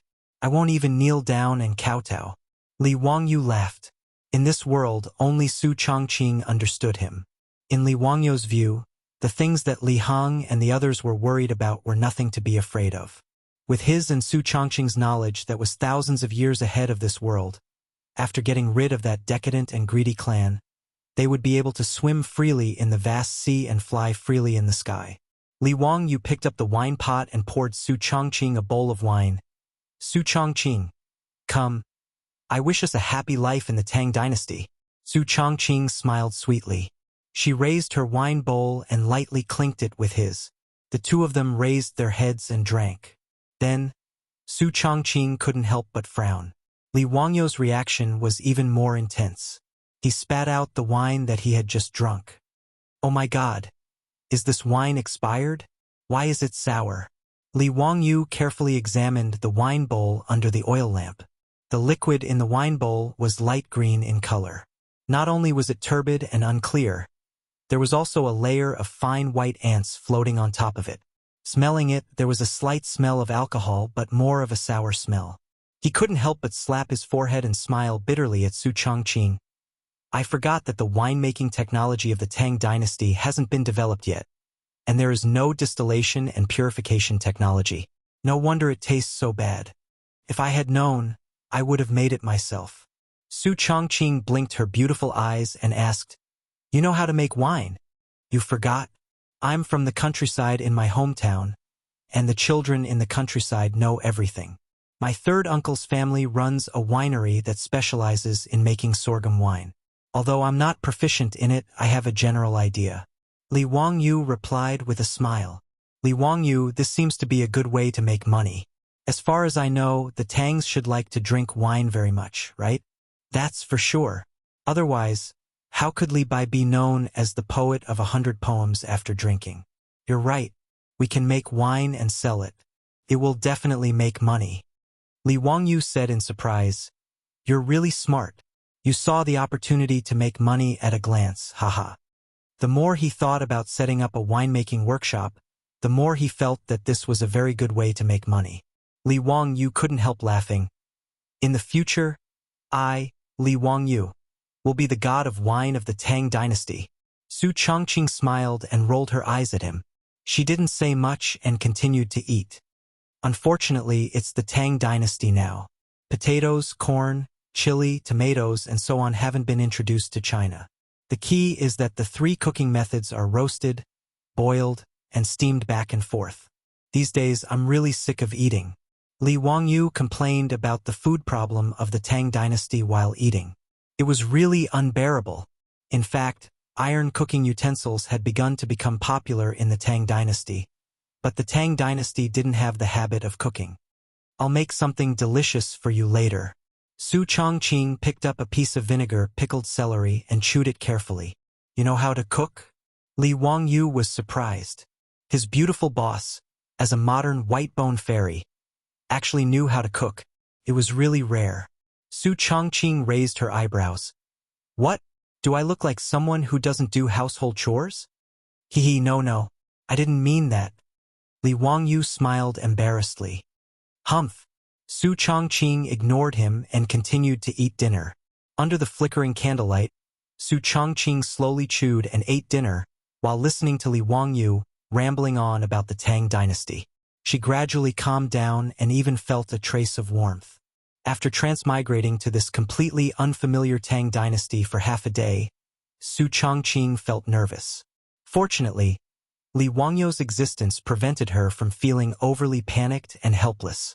The dinner was finished with Li Wangyu's rambling, and the relationship between the two of them took another step forward. Even the way they called each other changed from Li Wangyu to Wangyu, and Su Chongqing to Chongqing. Wangyu, I want to go to the bathroom. Su Chongqing's face was slightly red as she whispered. I'll ask Perrin to take you there. Li Wangyu was stunned for a moment, then stood up and walked to the table where paper, ink, and brush were placed. He picked up a piece of used rice paper and handed it over. What? Su Chongqing was puzzled. Li Wangyu explained with a smirk. In the bathroom of the Tang dynasty, there's a magical thing called the toilet chip. Well, it's a small wooden stick or bamboo piece. I think you should be able to guess its use, so... Su Chongqing was stunned for a moment. Then her face suddenly turned red. She grabbed the rice paper in Li Wangyu's hand, lifted her skirt, and ran out with a red face. Li Wangyu was left in the study and laughed again. It was rare for him to be able to see his beautiful boss being embarrassed. There are still many differences between the Tang dynasty and modern times. Beautiful boss, you can slowly adapt to it. However, Li Wangyu's good mood only lasted for dinner. Li Heng gently knocked on the door of the study. Lang Jun, there's a guest. Li Wangyu was puzzled. He walked out of the study and asked, There's a guest this late? Who is it? Li Heng replied, Registrar Liu of the county government. Liu Xiao of the county government? Li Wangyu knew this person from his memory. This person was a good friend of Li Zhou when he was alive. After Li Zhou was dismissed by Pai Lupi, the others avoided him like the plague. Only Liu Xiao still had contact with the Li family. He could be considered a gentleman. However, it was already time to light the lanterns. Why did Liu Xiao suddenly come to visit? Was it related to his expulsion from the clan? Li Wangyu didn't dare to delay. He let Li Heng lead the way with the lantern and quickly walked to the central room in the front yard. A middle-aged man with a long white beard was sitting in the central room. It was Liu Xiao of the county government in Hu County. Li Wangyu stepped forward and bowed. Greetings, Registrar Liu. Wangyu didn't come out to meet you. Please forgive me. Liu Zhao's face was serious. He motioned for him to sit down and talk. Xiao Lang, you've caused a big trouble today. Chapter 12. Liu Zhao's words stunned Li Wangyu. He didn't quite understand what he meant. Seeing Li Wangyu's puzzled face, Liu Xiao patiently explained, Did you have a falling out with the Li clan today? They removed your family from the family tree. There is such a thing. Li Wangyu answered honestly. AI. Xiao Lang, you're stupid. Liu Xiao angrily glared at him. How could you agree to them removing your family tree? Registrar Liu, it's not that I want to leave the clan, but they've gone too far. They've wantonly humiliated my family's lord. As his son, how could I just sit by and do nothing? Li Wang, you didn't think this was a big deal. Xiao Lang, do you know that after you've been expelled from the clan, you're no longer a member of the imperial family? Lu Xiao shook his head and sighed. Is there something wrong with this? Li Wang Yu didn't understand. He didn't care about being a member of the Li Tang clan. Stupid. If you're not a member of the imperial family, you have to serve the corvée. Do you know that? Lu Xiao's words stunned Li Wang Yu. Serve the corvée? He had never thought about this before. After thinking about it, he suddenly realized. Damn, it's really like this. In the early Tang dynasty, the tax system was rent. It was implemented on the basis of the equalization of land. It was a system of land rent, and household rent. Every person had to pay 2 dan of millet to the state every year as rent.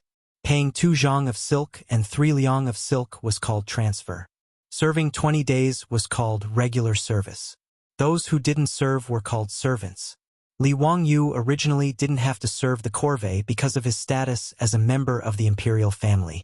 However, after he was removed from the clan, he became an ordinary citizen and had to serve the corvée. If he didn't serve, he would have to pay the taxes. Without waiting for Li Wang Yu to digest the bad news, Lu Xiao continued.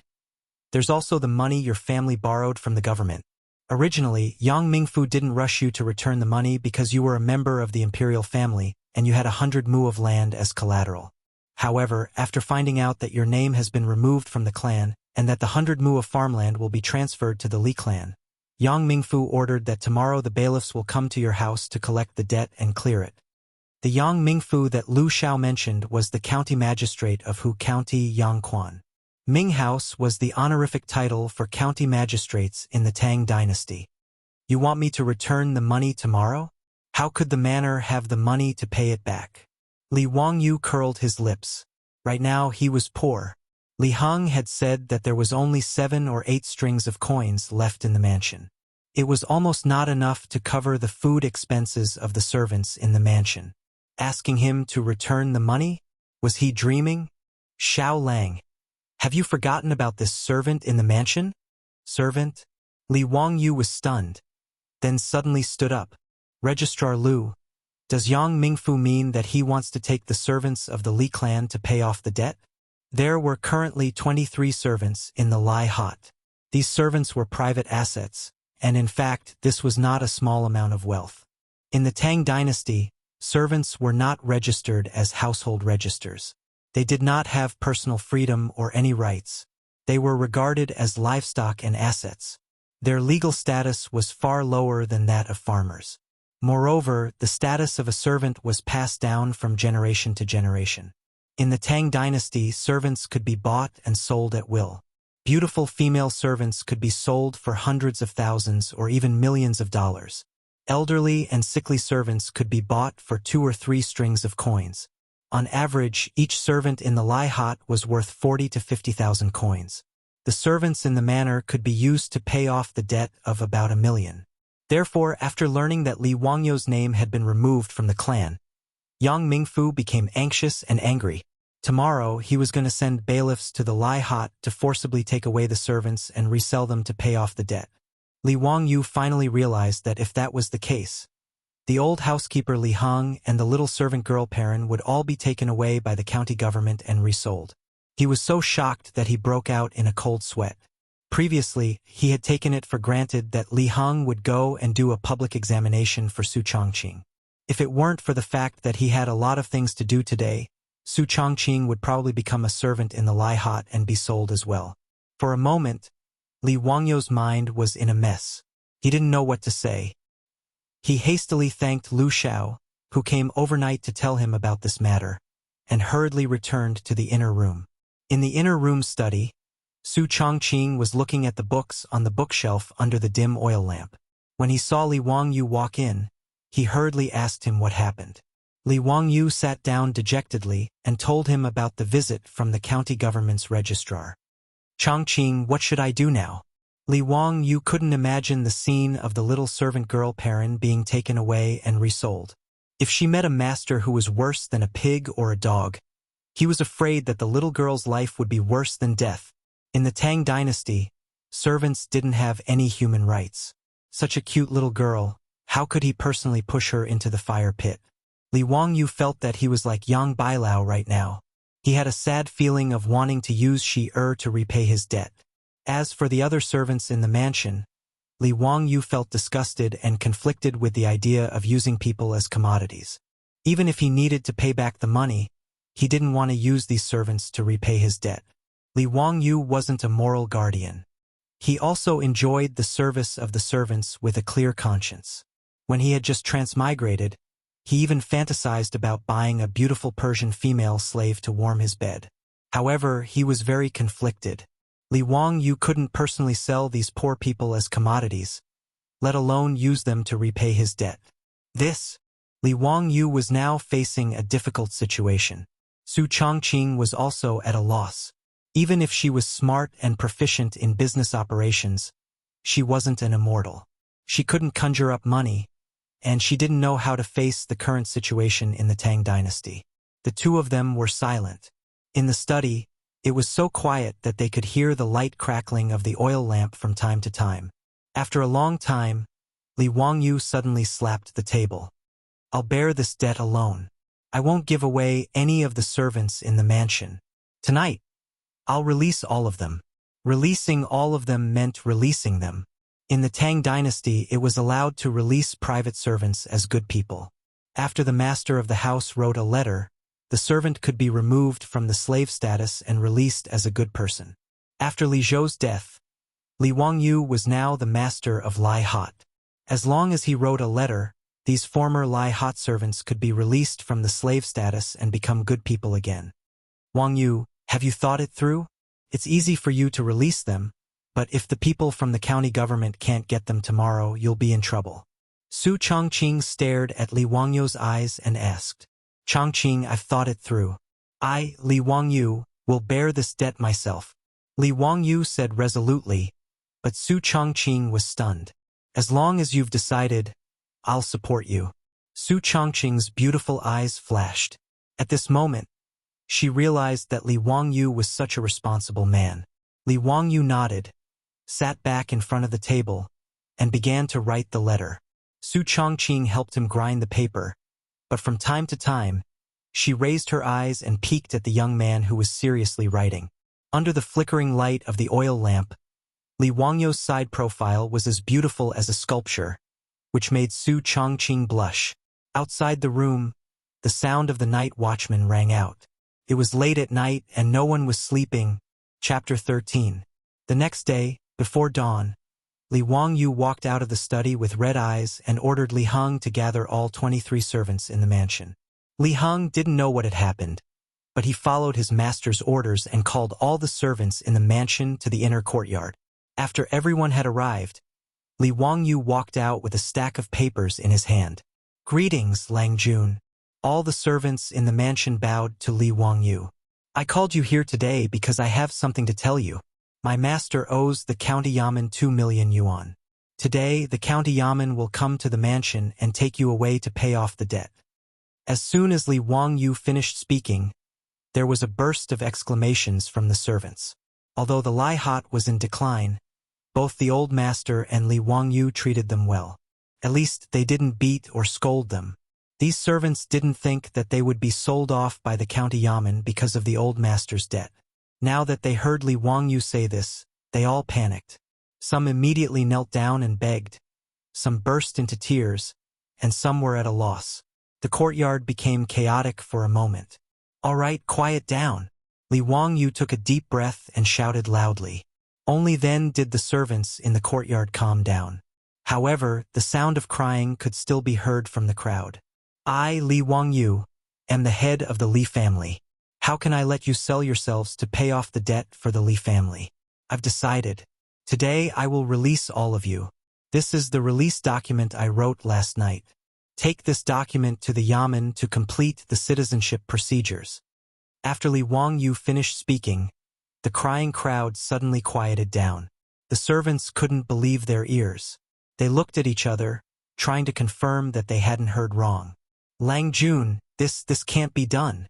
The old housekeeper, Li Hong, stumbled out and knelt on the ground, crying, "Thank you for your kindness, Lang Jun. But Lang Jun has released all of us. How are you going to explain this to the people from the county yamen? I have my own plans. You don't have to worry about it.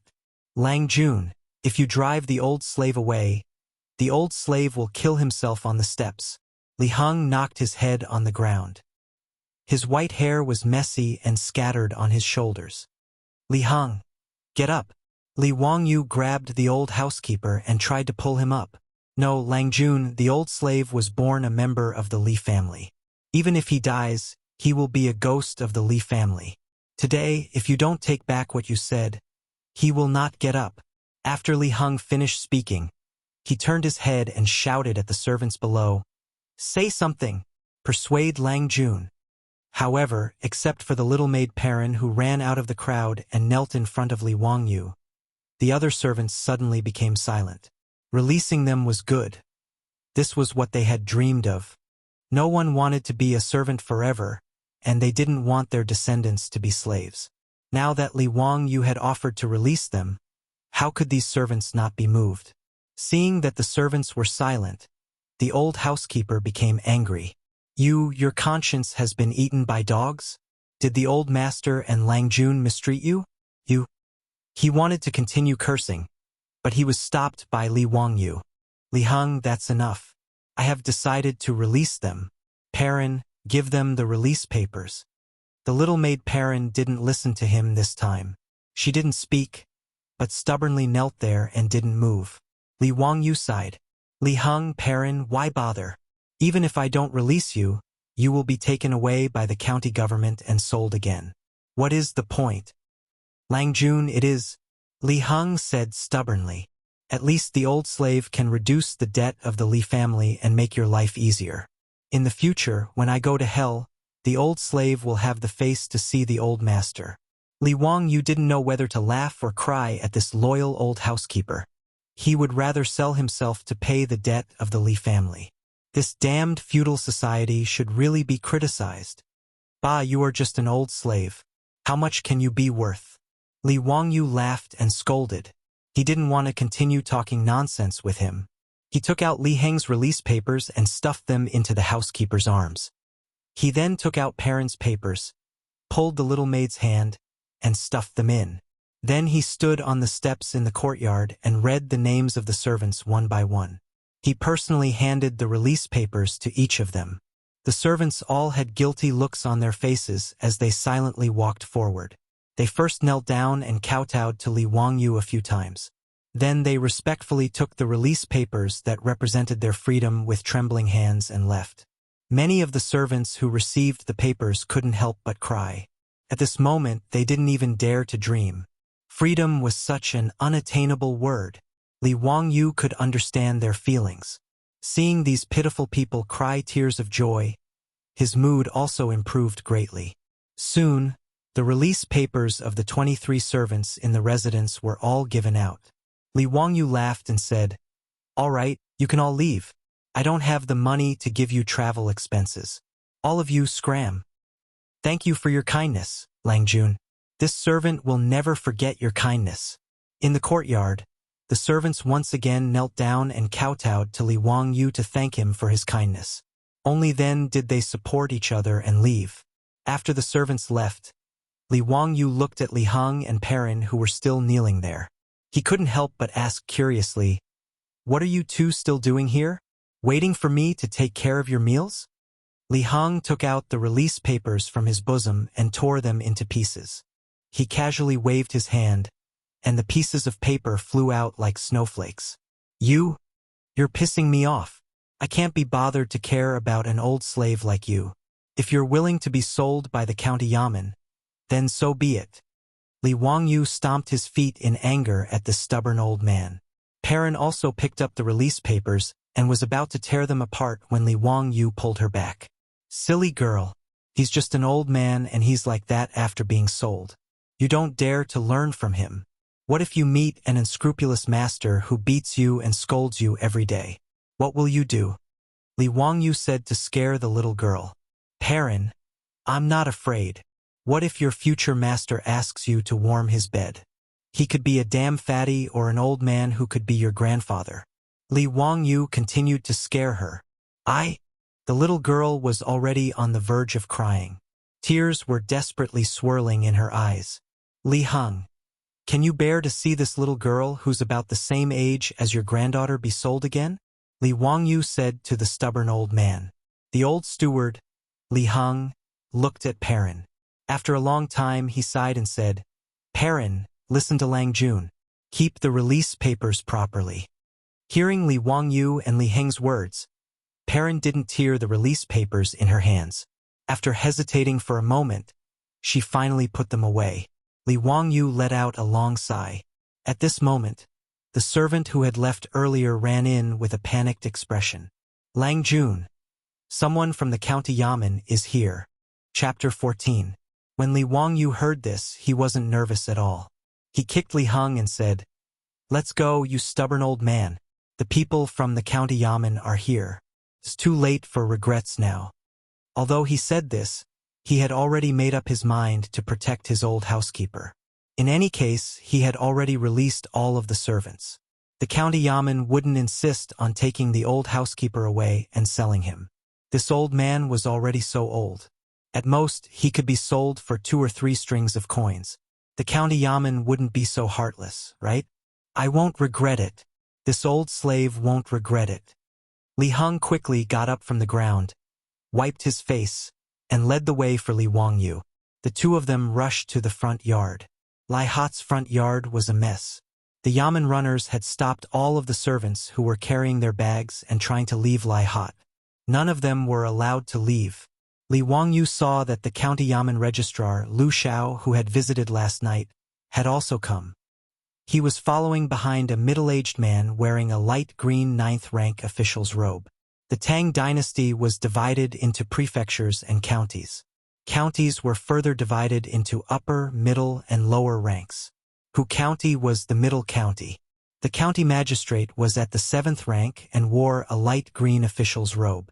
Unsurprisingly, this person was the county magistrate of Hu County, Yangquan Yang Mingfu. Li Wangyu hurriedly stepped forward and bowed. Wangyu greets Yang Mingfu. Please forgive me for not coming out to meet you. Li Jia Xiaolang, let me ask you, why do all of the servants in the mansion have to leave? Yang Quan asked with an unkind expression. Back to the Ming house. Because the mansion is in a difficult situation, I can't afford to raise so many servants. As a result, I released all of them this morning. I let them find their own way out. I don't know why the yamen runners are blocking their way out. Li Wangyu's lies came out of his mouth. But Yang Quan and Lu Xiao were both dumbfounded. Lu Xiao was even more stunned in his heart. Last night, he had kindly come to warn this Li family's young man. How could he do such a ridiculous thing again? What exactly was his motive for freeing all the servants in the residence to be virtuous? How could this Li Jia Xiaolang be so reckless? Lu Xiao could not figure out why Li Wangyu did this. He was an official of the Tang dynasty. How could he understand the thoughts of a modern person like Li Wangyu? County Magistrate Yang Quan was so angry that he flung his sleeves. Ridiculous. Li Jia Xiaolang, do you still remember that your family owes the county government 2 million yuan? Li Wangyu chuckled. Back to the Ming house. Of course I remember. Isn't it to save money to pay off the debt? That's why I drove out these freeloading bastards so that I can save money to pay off the debt. You! Yang Quan was so angry at Li Wangyu's words that he almost bit his own tongue. How dare you? Are you making fun of me? I don't dare. Li Wangyu replied indifferently. He was also prepared to refuse the debt. After all, he was young and was not afraid of what the county magistrate could do to him. There shouldn't be a blacklist of deadbeats in the Tang dynasty, right? Today I'll just be a deadbeat in the Tang dynasty. Then tell me, if you transfer the 100 mu of land in the mansion to the Li clan and set all the servants free, how will you repay the county government 2 million yuan? Li Wangyu smiled and pointed to the central room behind him. Ming house, why don't we go to the central room and talk? Don't worry, the county government won't renege on the debt. Why don't you ask the bailiffs to let these servants leave? They all have the release documents written by me. They can be considered good people now. Humph, I haven't registered them yet. They can't be considered good people of the Tang dynasty. Yang Quan snorted coldly and said discontentedly. Then is the Ming house going to force good people to become slaves? Li Wangyu was not in a hurry and said with a smile. The reason why Li Wangyu was not worried that the county magistrate would not let them go was because the Tang dynasty had just been established. After the chaos at the end of the Sui dynasty, the population had plummeted. Whether it was Pai Lupi's attitude or the government's attitude, they both hoped to increase the population as soon as possible. The servants did not pay taxes, nor did they accept corvée labor. They were only the private property of the master. Therefore, the government actually encouraged the people to release the servants as good people. However, in the face of benefits, no one would do what Li Wangyu did. In fact, Li Wangyu would not have released all the servants in the mansion if he had not been forced by the county government and was not willing to use the servants to pay off the debt. Since these servants already had the release documents written by the master, legally speaking, they were already good people. If Yang Quan refused to register them again, or even caught them to sell, then Yang Quan's official position would be over. Li Wangyu's words made Yang Quan angry. He flung his robe and turned to walk to the central room. Li Jia Xiaolang, today you, Sai. The registrar, Lu Xiao, wanted to say something to Li Wangyu, but he did not know what to say. He could only sigh and turn to wave his hand at the bailiffs, indicating that they should release the servants. Seeing the county government's bailiffs move aside, the servants released from the Lai Hot did not have time to say anything. They were afraid that the county government would change its mind and take them back. They hurriedly bowed to Li Wangyu again and turned to quickly leave. Seeing that the servants in the Lai Hot had all left, Li Wangyu let out a sigh of relief. He politely invited the registrar, Lu Xiao, to sit down in the central room. At this moment, only the old housekeeper, Li Heng, was left in Noda's Lai Hot. Suddenly, a person flashed out from the back hall. It was the little servant girl, Perrin. She did not say anything. She silently poured a bowl of water for Yang Quan and Lu Xiao before retreating to the side. Yang Quan looked at them and asked Li Wangyu, "Are these two servants the only ones left in your residence? Only this old slave is left in the Ming house. If you have the heart, you can take him away to pay off the debt. I have already released this little girl. The Ming house can't take her away." Li Wangyu replied with a smile. The old housekeeper, Li Heng, also smiled and nodded, indicating that he was the only servant left in the residence. Humph! Yang Quan was once again angered by his words. He fiercely picked up the bowl of water on the table and drank it in one gulp. If he forcefully took this old slave away from the Lai Hot just to sell 2 or 3 strings of money to pay off the debt, it would become a joke if word got out. Li Jia Xiaolang, it's not that I want to force you. Your master was previously in charge of this county, so he can be considered my superior. It's not that I'm unreasonable, but your master owes too much money to the public purse. Yang Quan saw that the situation had reached this point, so he could only let it go. Wang Yu knows that we have to return to the Ming house. It's all thanks to the kindness of the Ming house that my master hasn't come to our residence to force me to pay back the debt since he passed away a year ago. Wang Yu is moved to tears. He doesn't dare to forget the kindness of the Ming house. Then this is how you repay me? Yang Quan asked with dissatisfaction. Li Wangyu smiled bitterly. When we returned to the Ming house, the public purse was borrowed by my master, so naturally, I have to pay it back. Wang Yu really feels guilty about selling the servants to pay off the debt. That's why he did such a ridiculous thing. I hope that the Ming house will forgive him. Hearing Li Wangyu's words, Yang Quan didn't know what to say. He sighed again. Ai Xiaolang is really muddle-headed. Now that you've been expelled from the clan and your servant has been released, how are you going to pay back the public purse? The registrar, Lu Xiao, was afraid that Li Wangyu didn't understand, so he explained, Xiaolang, it's not that I don't want to give you some face, but this is all according to the law. He explained to Li Wangyu the rules of the Tang dynasty, which made the originally relaxed Li Wangyu stunned. It seemed that it wasn't easy to be a deadbeat in the Tang dynasty. Chapter 15. Tang dynasty laws. If the debt is not repaid by more than 1 bolt, 20 lashes for 20 days will be added. 60 lashes for 20 days will be added. 30 bolts plus 2, etc. 100 bolts plus 3. Each order will be repaid. What does it mean? It means that the old man who owes money will be punished by spanking his buttocks, going to jail, and working to repay the debt. When the debt reaches the value of 1 bolt of cloth, if the debt is not repaid within 20 days, the punishment will be whipped 20 times. Every 20 days, the punishment will be increased by 1, until the punishment is upgraded from 20 whipped to 60 whipped. Li Wangyu calculated in his mind. 1 bolt of silk is 500 copper coins. 1 bolt of coarse cloth is 100 copper coins. That's the price of silk. He owes 2 million yuan, which is equivalent to the price of 4,000 bolts of silk. If his buttocks are spanked, even if his buttocks are made of titanium alloy, he won't be able to withstand it. While he was still fretting over whether or not he would be able to save his butt, Lu Xiao heaved a long sigh and said, "Xiao Lang, do you know who is the guarantor of your family's lord when he borrowed the public funds?" Guarantor? Li Wangyu didn't know about this, so he looked at Lu Xiao in confusion. Lu Xiao smiled bitterly and pointed at himself and the county magistrate Yang Quan, who was sitting in the main seat in the central room. "Yang Mingfu and I are the guarantors for your master." Lu Xiao was also annoyed. Last night, he kindly reminded the descendant of his old friend so that he could be mentally prepared. In the end, he didn't expect that Li Wangyu would release all the servants in the residence. This made him very regretful. Li Wangyu didn't know what to say. No wonder the county magistrate Yang Quan was so anxious.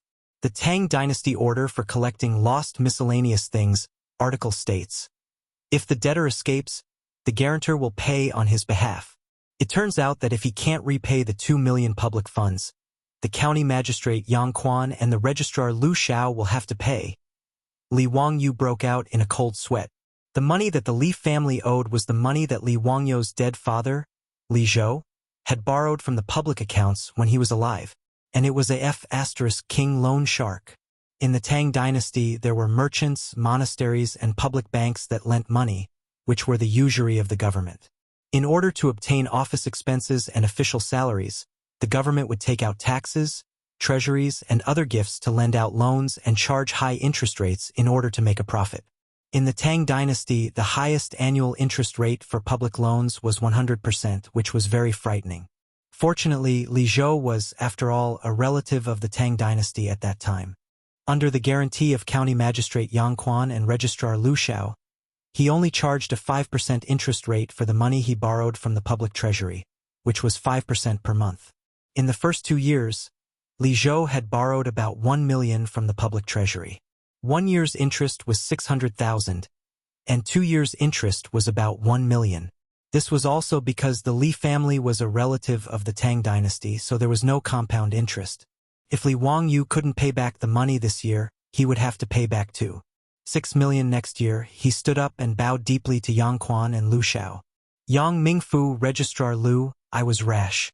But please don't worry. I, Li Wangyu, will definitely pay back this debt. I will not implicate the Ming House and the registrar." "Xiao Lang, what are you going to pay back now?" Yang Quan asked.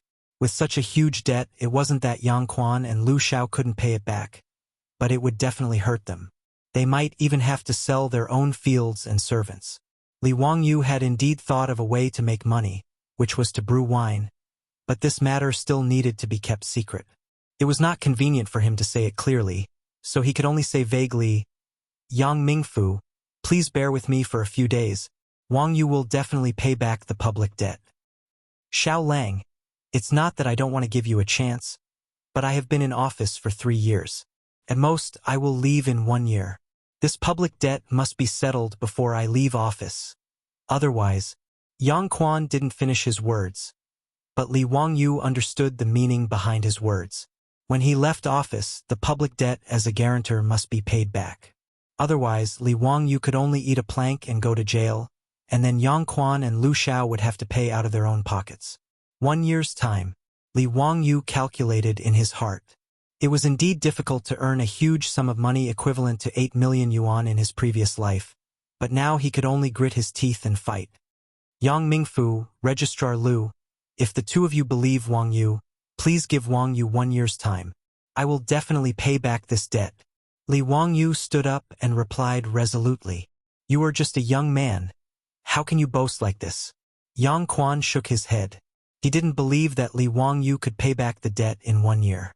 Not only did he not believe it, Lu Xiao also didn't believe it. They only thought that Li Wangyu was boasting.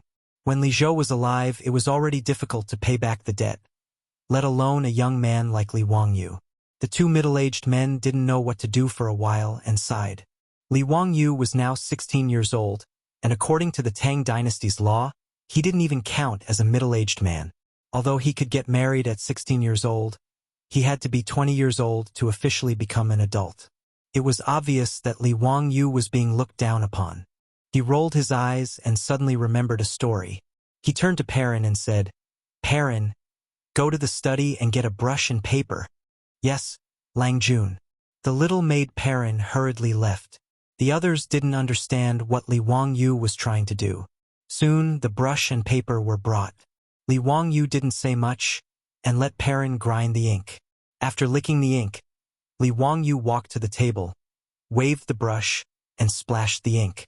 Yang Quan and Lu Xiao were curious about what he wrote, so they also came to the side and read it aloud.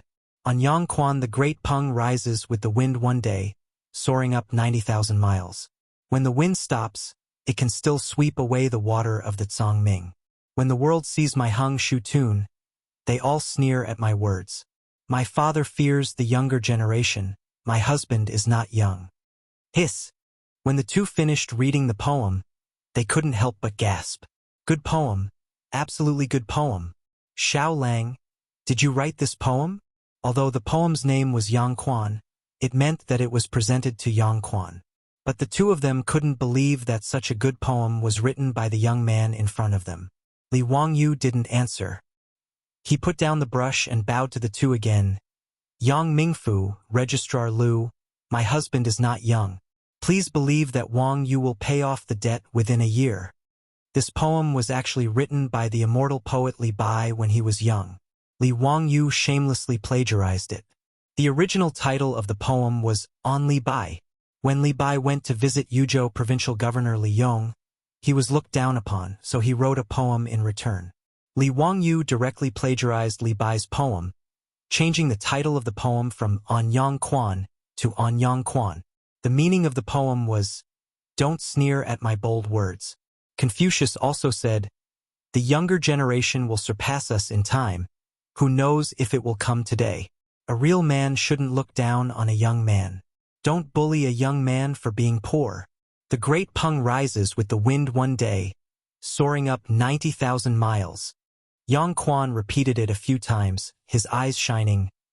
What a good soaring up 90,000 miles. Li Jia Xiaolang, this county allows it. So what if I give you a year? Chapter 16. When Li Wangyu heard Yang Quan agree, he couldn't help but make a victory sign in his heart. What he and Su Chongqing needed now was time. As long as County Magistrate Yang Quan agreed to delay the return of the 2 million public funds, he had absolute confidence that he would be able to earn the money back. Many thanks to Yang Mingfu for your help. Li Wangyu sincerely bowed to Yang Quan and Lu Xiao. Xiao Lang, have you thought about how to raise the money? Although Yang Quan was moved by Li Wangyu's shameless plagiarism of the poem, he was still worried and wanted to see what plans he had. He. Buddha says it cannot be said. Li Wangyu smiled mysteriously and didn't want to answer. Seeing that Li Wangyu didn't want to say, Yang Quan didn't force him. Instead, he rolled up the paper that Li Wangyu had written. This county magistrate will take away this poem. Xiao Lang, I hope you don't forget what you said today. The great Peng rises with the wind, soaring up 90,000 li. This county magistrate wants to see how you will soar up. Lu Xiao looked regretful. Obviously, he also wanted to collect this poem. However, Yang Quan acted too quickly. He could only think about going back and writing it out again. Li Wangyu nodded and said seriously, Yang Mingfu, I can't let the two of you come here for nothing. Why don't you give my family's mansion to the county magistrate to pay off the debt? When he said this, the old housekeeper Li Heng became anxious.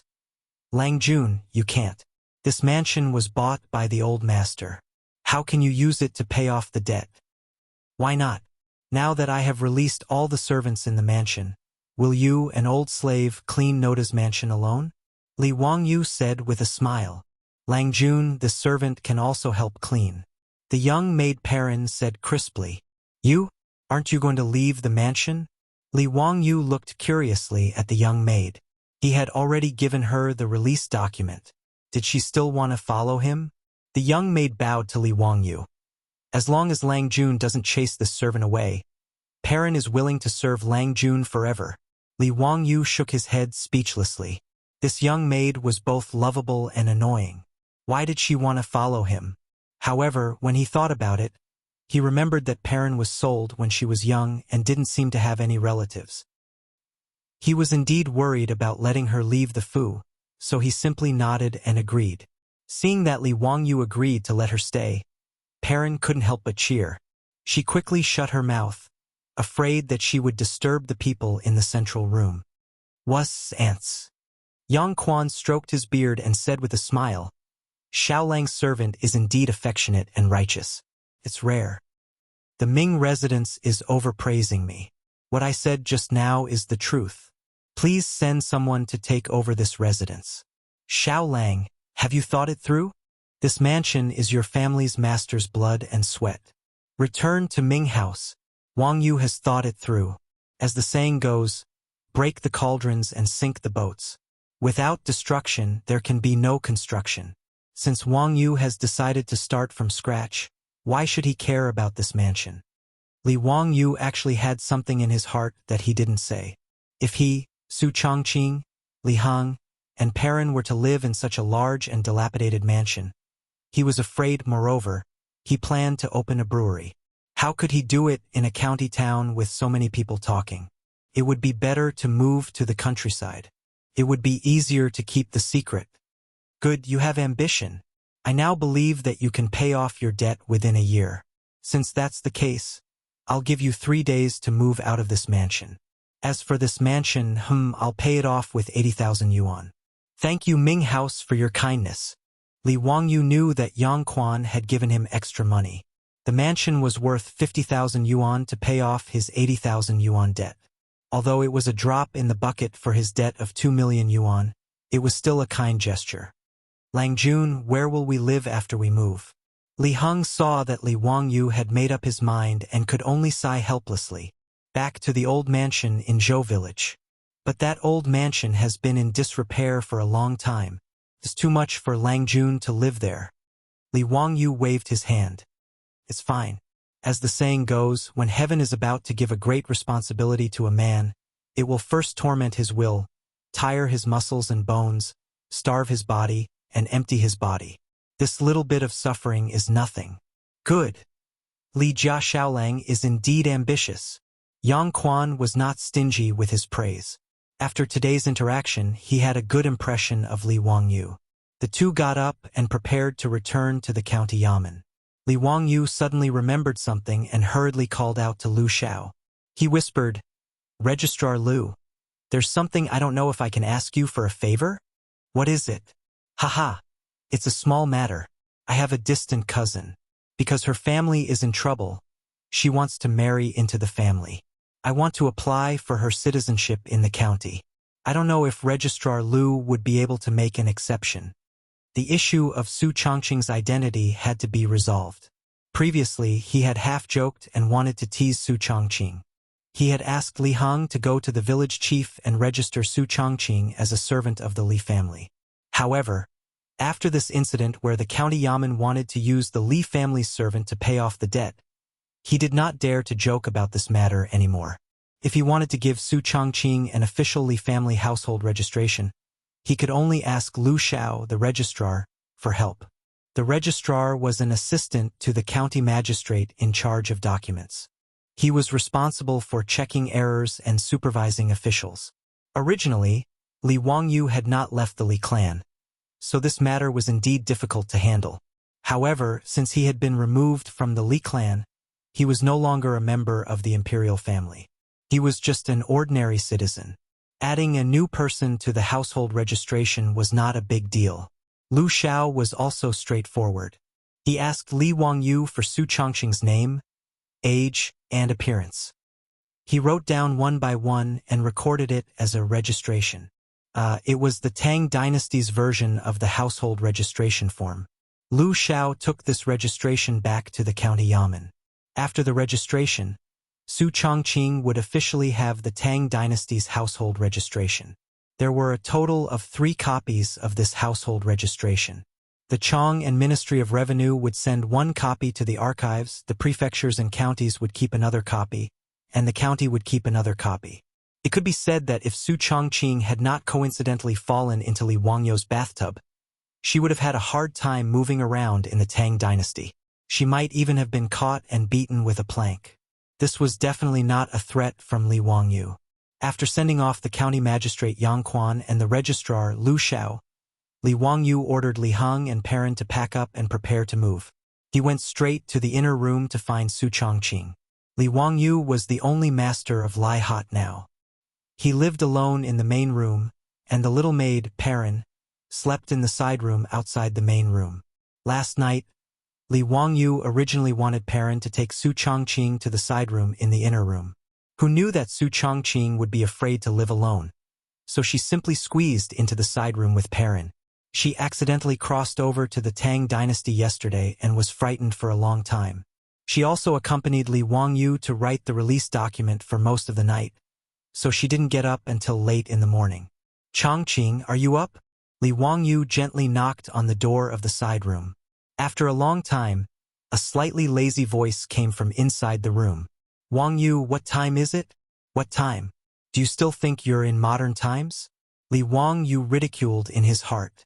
After crossing over for so many days, Li Wangyu had long lost the concept of hours and minutes. Instead, they were replaced by the unit of time, the hour. Li Wangyu looked at the sky and estimated that it was around 9 in the morning or noon. When he was about to answer, he heard Su Changqing call out softly from inside the room. It's already 10:30? Why didn't you wake me up? 10:30? Li Wangyu's brain didn't react. How did she know it was 10:30? Changqing, how did you know the time? Li Wangyu asked curiously. By looking at my watch, Su Changqing answered matter-of-factly from inside the room, but Li Wangyu was stunned again. Watch? Did he mishear? Su Changqing said watch?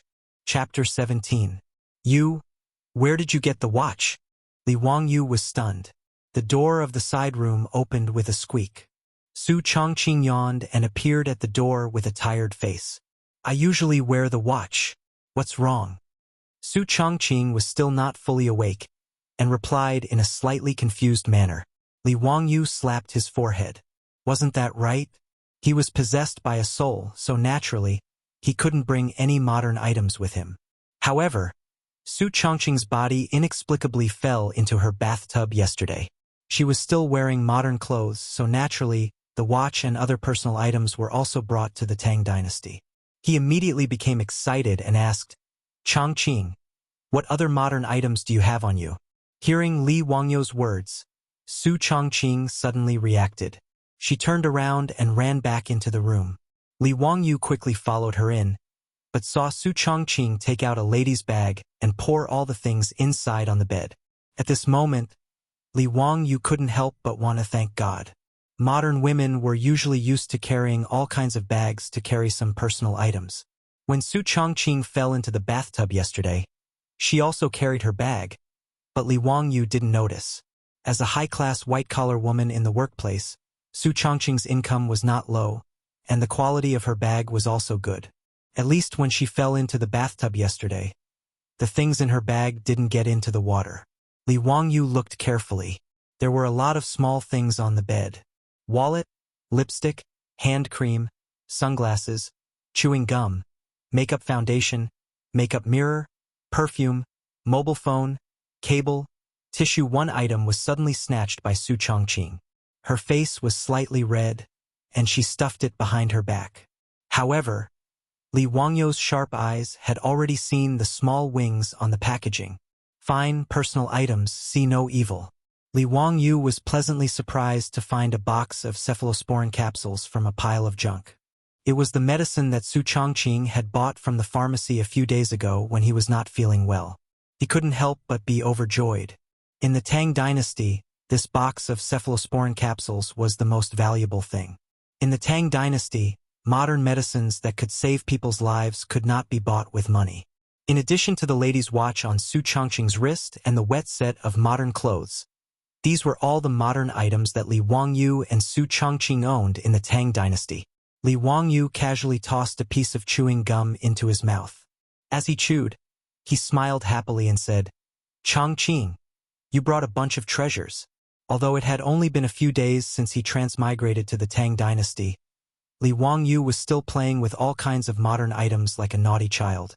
In particular, Su Changqing's mobile phone almost made him cry. After the screen was lit up, Li Wangyu mischievously took a picture of Su Changqing with the mobile phone and let her see how she looked in the Tang dynasty-made uniform. Then he took a selfie of himself. Looking at the strange young man in the picture, Li Wangyu was a little absent-minded. After a long time, he reluctantly returned the mobile phone to Su Changqing and asked her to turn it off. There was still about half of the battery left. In the Tang dynasty, when the battery of this mobile phone ran out, it would not be able to be turned on again. Su Changqing suddenly thought of something. She reached out and took the makeup mirror, waving it at Li Wangyu proudly. "Wangyu, the Tang dynasty still used bronze mirrors, right? If I sell this mirror, will you be able to pay off the money you owe?" "Sell the mirror?" Li Wangyu was stunned, and then shook his head firmly. "Changqing, put these things away. We won't sell any of them. I believe we can earn back the money, but the memories of the past can never be found again if we sell them." His words made Su Changqing silent for a long time. Then she nodded silently and carefully put away all the things on the bed. These small things might not be eye-catching in modern society, and they were very common. But for the two young people who accidentally transmigrated to the Tang dynasty, these were unforgettable memories. Su Changqing even had a trace of extravagant hope in her heart. Maybe she didn't know when she would open her eyes and transmigrate back. However, when she looked at Li Wangyu, her heart grew hazy and uncertain. In the future, Li Wangyu was indeed dead. Would he be able to return home? Yes, go home. Until now, the two of them, including Li Wangyu, had not regarded the Tang dynasty as their home. Modern society was their home. After a long silence, Li Wangyu smiled and reached out to take Su Changqing's wallet. "Forget about the other things. This wallet is the most useless thing. Haha, let me see how much money you have." He winked at Su Changqing mischievously and was about to open Su Changqing's wallet. But just as he opened it a crack, Su Changqing whispered and snatched his wallet back. "Don't look." Su Changqing's face was a little abnormal, with a trace of shame and anger. Li Wangyu was speechless. "If you don't want to look, then don't look. Why are you so fierce?"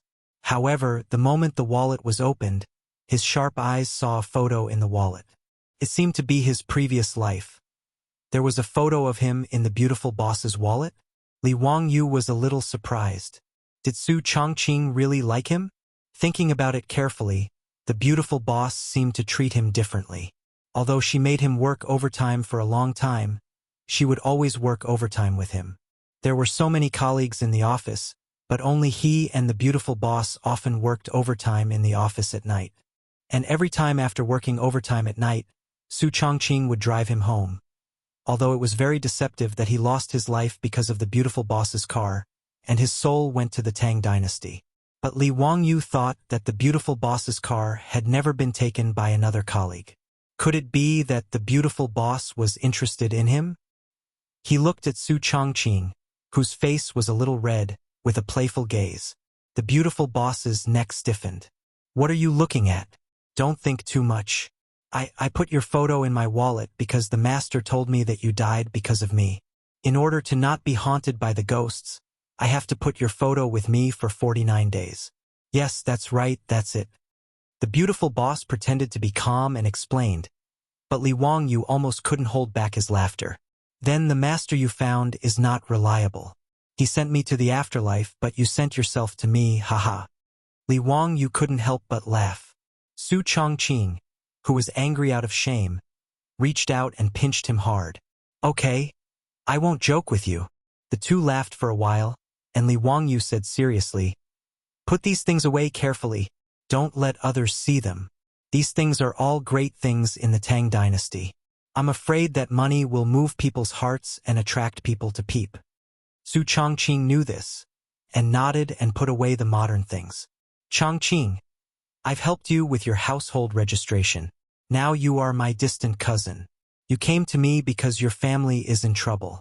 Remember it clearly. Got it, little cousin. How am I little? Have you seen it?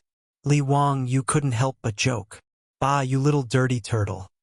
Chapter 18. Haha, it's good to be a turtle. It can live a long life, Li Wangyu said with a smile. By the way, I gave this house to the county government according to our agreement. County Magistrate Yang took good care of me and paid off the debt of 80,000 yuan. Paid off 80,000 yuan? He's a good man. Su Chongqing heard from Li Wangyu that the house was only worth 50,000 yuan. Since he paid off an extra 30,000 yuan, he obviously took good care of Li Wangyu. Su Chongqing's words made Li Wangyu laugh. What are you laughing at? Su Chongqing asked, puzzled. Haha, Chongqing, are you going to recognize that County Magistrate Yang as your godfather? Bah, what godfather? It sounds so bad. Su Chongqing thought Li Wangyu meant godfather in the future, so he spat at him. Haha, if you don't want others to misunderstand, don't call him Lord in the future, Li Wangyu said with a sneaky smile. Su Chongqing blinked in confusion and asked with dissatisfaction. What do you mean? Don't they call him that in the TV series? In the Great Tang, Milord refers to one's father. If you call someone else County Magistrate Yang Lord, what do you think others will think? Ah! Su Chongqing exclaimed softly and covered his mouth. Remember, when you meet a county magistrate, just call him by his surname and official position. If you don't know his official position, just call him Duke.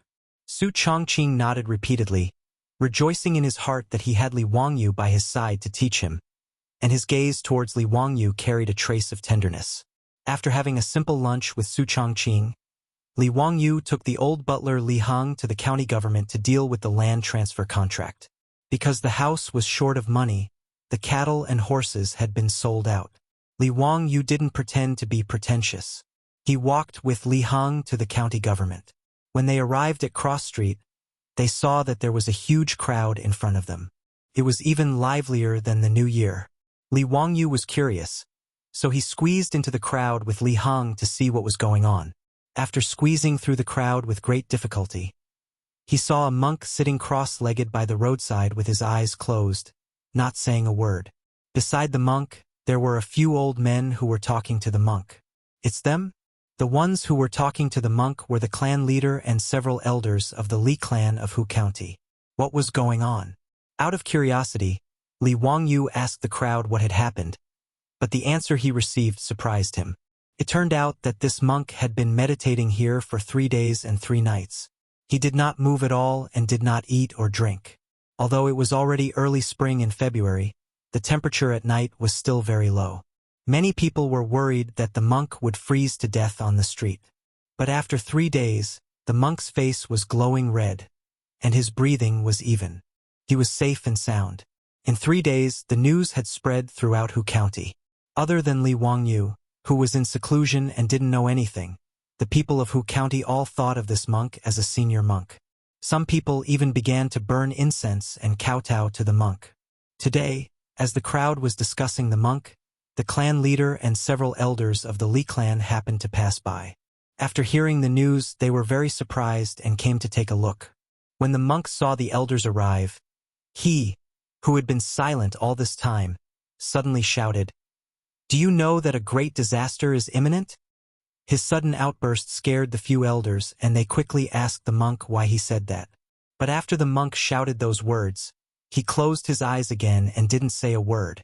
This made the clan leader and several elders anxious.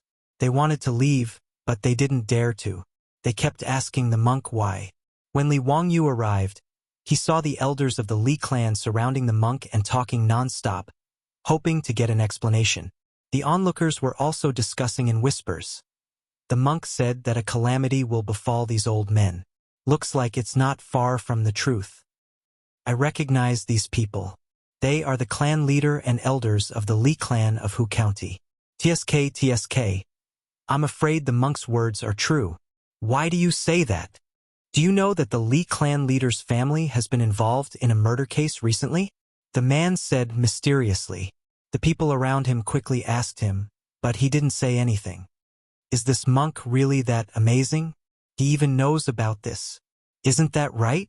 This monk is amazing. He didn't eat or drink for 3 days and 3 nights. Which normal person can do that? Yeah, the weather is so cold now. I feel cold even when I sleep with a thick blanket. I thought that this monk would either starve to death or freeze to death here. Who knew that after 3 days he was still fine? It's really amazing. Sure, you guys don't talk nonsense.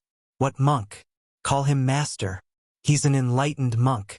A devout follower immediately corrected them. He even put his palms together and bowed to the monk.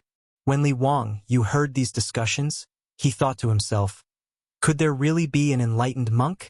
He didn't believe in any god, Buddha, or religion. But since he could even encounter something like transmigration, and his beautiful boss fell into his bathtub for no reason, then it wasn't impossible for there to be an enlightened monk. The group of elders begged the monk for a long time before the monk slowly opened his eyes and chanted, Amitabha, poor monk has already revealed the secret of heaven. How can I say anything more? Elders, there's no need to say anything more. Leave quickly. Master, please be merciful and show us the way. The old patriarch and the elders were unwilling to leave. Although they were skeptical of the monk's words, they didn't dare to be careless at this time. The monk glanced at them and chanted, Amitabha, it's not that poor monk isn't willing to help. It's just that your troubles are too big. Poor monk can't help. Master, please be merciful. Fine, this penniless monk will speak frankly. You have been haunted by ghosts recently. I'm afraid your lives are in danger, the monk said calmly. The old patriarch and the elders' faces stiffened when they heard this. They asked in horror, Master, what ghosts? Is there a way to resolve it? Although they were skeptical, they were still afraid when the monk said that they were haunted by ghosts. Amitabha, it's fate that we met. Poor monk will help you this time. Whether it succeeds or not depends on your luck. After the monk finished speaking, he put his palms together and chanted the name of Buddha. He rubbed his palms together. Buddha's palm. The monk shouted. A blue flame suddenly ignited between his palms and covered the monk's hands. This change scared the surrounding people into an uproar. Many believers knelt down and kowtowed to the monk when they saw this magical spell. Seeing this, Li Heng's legs couldn't help but go soft. He wanted to kneel down as well, but he was pulled back by Li Wangyu. Lang Jun, this is an eminent monk. You can't be rude. What's the hurry? Let's wait and see. Li Wangyu almost laughed when he heard the words Buddha's palm. The image of a beggar holding a tattered martial arts manual quickly appeared in his mind. Wow, that's amazing. Do you know that there's a spiritual light shooting out from the top of your head? You're so young and yet you've already trained your muscles and bones. You're really a rare martial arts genius. If one day you open up your conception and governing vessels, won't you soar into the sky? As the saying goes, if I don't go to hell, who will? I'll leave the task of punishing evil to you. Okay? I have a manual here. It's fated to be with you. The original price is 13.80 yuan. I'll sell it to you for 10 yuan. Chapter 19. While Li Wangyu was hiding in the crowd to watch the show, an ox cart came to his side. An old man walked down from the ox cart with the help of an old servant. The old man was dressed plainly and the ox pulling the cart was also an old ox. It seemed like the old man was not from a wealthy family. The old man looked very timid. He whispered to Li Wangyu, Xiaolang, what happened here? Why are there so many people gathered here? Li Wangyu saw that it was an old man and bowed respectfully. He whispered to the old man what he knew. In the end, he said, Old man, don't worry and watch. That monk definitely can't do anything to the little ghost. Oh, why does Xiaolang say that? Buddha said that I can't say, so I can't say. Old man, just continue watching. The old man looked at Li Wangyu in surprise. He did not say anything and looked carefully at the monk. In the crowd, the monk's hands were burning with blue flames. It was very scary. The Li clan leader and elders beside him could not help but take a few steps back. The surrounding crowd also let out all sorts of exclamations. The old man beside Li Wangyu also had a look of fear on his face. Although he was experienced and knowledgeable, he had never seen such a miraculous scene. The old man could not help but put his palms together and silently recited Buddhist scriptures. The monk did not seem to feel burned at all. He stood up and used his burning palms to strike the elders with various mysterious palm techniques. Not long after, the flames on the monk's hands slowly extinguished. He sat down again and sighed while reciting Buddhist scriptures. The old clan leader and elders who were originally skeptical no longer had any doubts in their hearts. They believed in this miraculous monk to the extreme. Seeing that the monk had sat down again, they gathered again and hurriedly asked, "Master, did you help us drive away the little ghost?"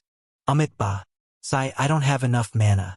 I used all my power but still could not succeed," the monk said sadly. The monk's words made the elders panic. Even such a powerful monk couldn't do anything to the little ghost. Wouldn't they be doomed? In a panic, all the elders, including the old patriarch, knelt down before the monk and begged him to save their lives. This scene caused another round of discussion among the onlookers. The Li clan is finished. Even an enlightened monk can't do anything to the little demon. They're dead for sure. You have to stay away from the Li clan. Don't let that brat harm you. Bah! It must be that the Li clan has done too many bad things and suffered retribution. The person who said that the Li clan leader's family had a murder case spat on the ground. Be careful with your words. The Li clan of Hu County is a relative of the royal family. Li Wangyu couldn't help but curl his lips when he heard the discussions of the crowd. The elder beside him looked at Li Wangyu in surprise. Thinking of how Li Wangyu said that the monk couldn't drive away the little ghost, he couldn't help but be curious. Xiao Lang is right. How did Xiao Lang know? Li Wangyu smiled. I guessed. The old man couldn't help but glance at him from the corner of his eyes when he heard those perfunctory words. Li Wangyu suddenly thought of something. He squeezed past the person who said that the Li clan leader's family had a murder case and whispered a few words into his ear. The person first shook his head, then hesitated for a moment and whispered a few words to Li Wangyu. Li Wangyu thanked the man, then turned around and continued to stand outside the crowd to watch the show. The elder had been curiously watching Li Wangyu's every move. Seeing him return, he asked in a low voice, "Xiao Lang, what did you ask? Can you tell old me a thing or two?" Li Wangyu grinned at the elder. "Buddha says I can't say this sentence again." The elder's curiosity was piqued, but he was almost angered to death by this sentence. The old servant beside him glared and was about to reprimand Li Wangyu, but the elder waved his hand to stop him. The elder and the youth continued to stand in the crowd and watch, but the monk closed his eyes again and didn't say a word. The Li clan leader and the other elders could only plead. After seeing this miraculous scene with their own eyes, they now completely believed the monk's words. After a long time, the monk sighed again. "Amitba, forget it. Poor monk will use 10 years of cultivation to fight this little demon for you." The monk ordered someone to bring a bucket of water and a piece of white paper. Immediately, a servant of the Li clan ran away and returned with a bucket of water and a piece of white paper. Seeing that the monk was going to fight with the little demon on the street, more and more people gathered to watch. After all, Li Wangyu was only 16 years old and thin. He was almost squeezed out of the crowd by the onlookers. He turned around and saw the old man's ox cart. Rolling his eyes, he persuaded the old man that there were too many people here, so it was better to stand on the cart and watch. The old man smiled and nodded. With the help of his servant and Li Wangyu, he slowly got on the cart again. Li Wangyu tried to get close to the old man and wanted to climb onto the ox cart to watch, but he was stopped by the old man. "Xiao Lang, you can't get on old me's cart." Li Wangyu was dumbfounded. "Why is that? Buddha says can't say, haha." The old man laughed like a naughty child who succeeded in a prank. Li Wangyu was so angry that his nose was almost crooked. The old man was taking revenge on him. Li Wangyu smiled and rubbed his nose. He looked around. At this moment, both sides of the street were full of people.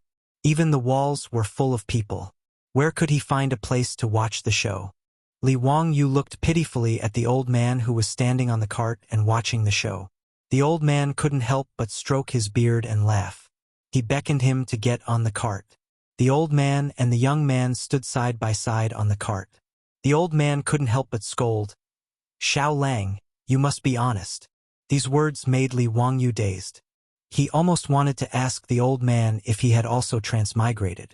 "Are you a fan of Teacher Gua?" Li Wangyu smiled and cupped his hands at the old man. He didn't say anything and continued to watch the crowd. He saw the monk murmuring Buddhist scriptures. Not long after, he looked at the old patriarch and said, "The little devil has a grudge with you. Only you can resolve it. I can only help." His words made the old patriarch of the Li clan tremble. He couldn't help but kowtow. "Master, save me. Master, please teach me what to do. I won't hesitate to ask how much money you need." "What does a monk need those things for?" The monk looked like an enlightened monk. "Poor monk has a 5-colored rope passed down by Buddha. I'll lend it to you." After saying that, the monk took out a long 5-colored rope and placed it on the ground in a circle. He signaled the old man to stand in the circle. "This is a 5-colored rope passed down by Buddha. It can be used to ward off diseases and get rid of ghosts. It can't be burned unless it's the 3 true flames. After I light up this 5-colored rope, I can protect you and you won't have to worry about the little devil." The old patriarch was skeptical, but he stepped into the circle of ropes. Chapter 20. The monk used fire to ignite the colorful rope on the ground. After the colorful rope started to burn, he said, "Stretch out your hands." The old patriarch stretched out his trembling hands. But the monk took out his alms bowl and signaled the Li clan's servant to bring him a bowl of water. After the water was brought, the monk chanted a sutra and made the old patriarch put his hands into the alms bowl to wash them. After the old patriarch took out his wet hands from the alms bowl, the monk shouted, "The evil fate between you and the little demon has gathered in your hands. Quickly slap the paper." He pointed at the white paper that the Li clan servant had brought and signaled the old patriarch to slap it with both hands. As the old patriarch's hands slapped the paper, his body trembled even more. The Li clan's elders could not help but take a few steps back. The crowd of onlookers exclaimed in surprise and retreated one after another. Li Wangyu and the old man on the ox cart saw clearly that there were 2 bloody handprints on the white paper. Bright red blood was flowing down the handprints. Is there really a vengeful spirit? The old man opened his eyes wide and muttered to himself in disbelief. The monk took the white paper with the bloody handprints and threw it into the bucket filled with water. The monk made the demon subduing seal with his right hand covering his right knee and his fingers touching the ground to show that he was subduing the demons. He chanted a sutra and his hand moved above the bucket. However, to everyone's surprise, the water in the bucket suddenly emitted a thick smoke, followed by sparks. With a boom, the water in the bucket splashed everywhere. This sudden explosion caused the crowd to exclaim again. More people knelt down and kowtowed to the monk. The old man beside Li Wangyu put his palms together and kept chanting Buddhist sutras to suppress the shock in his heart. The monk was indifferent, as if he had done something insignificant. He bent down and picked up the burning colorful rope and extinguished the flame.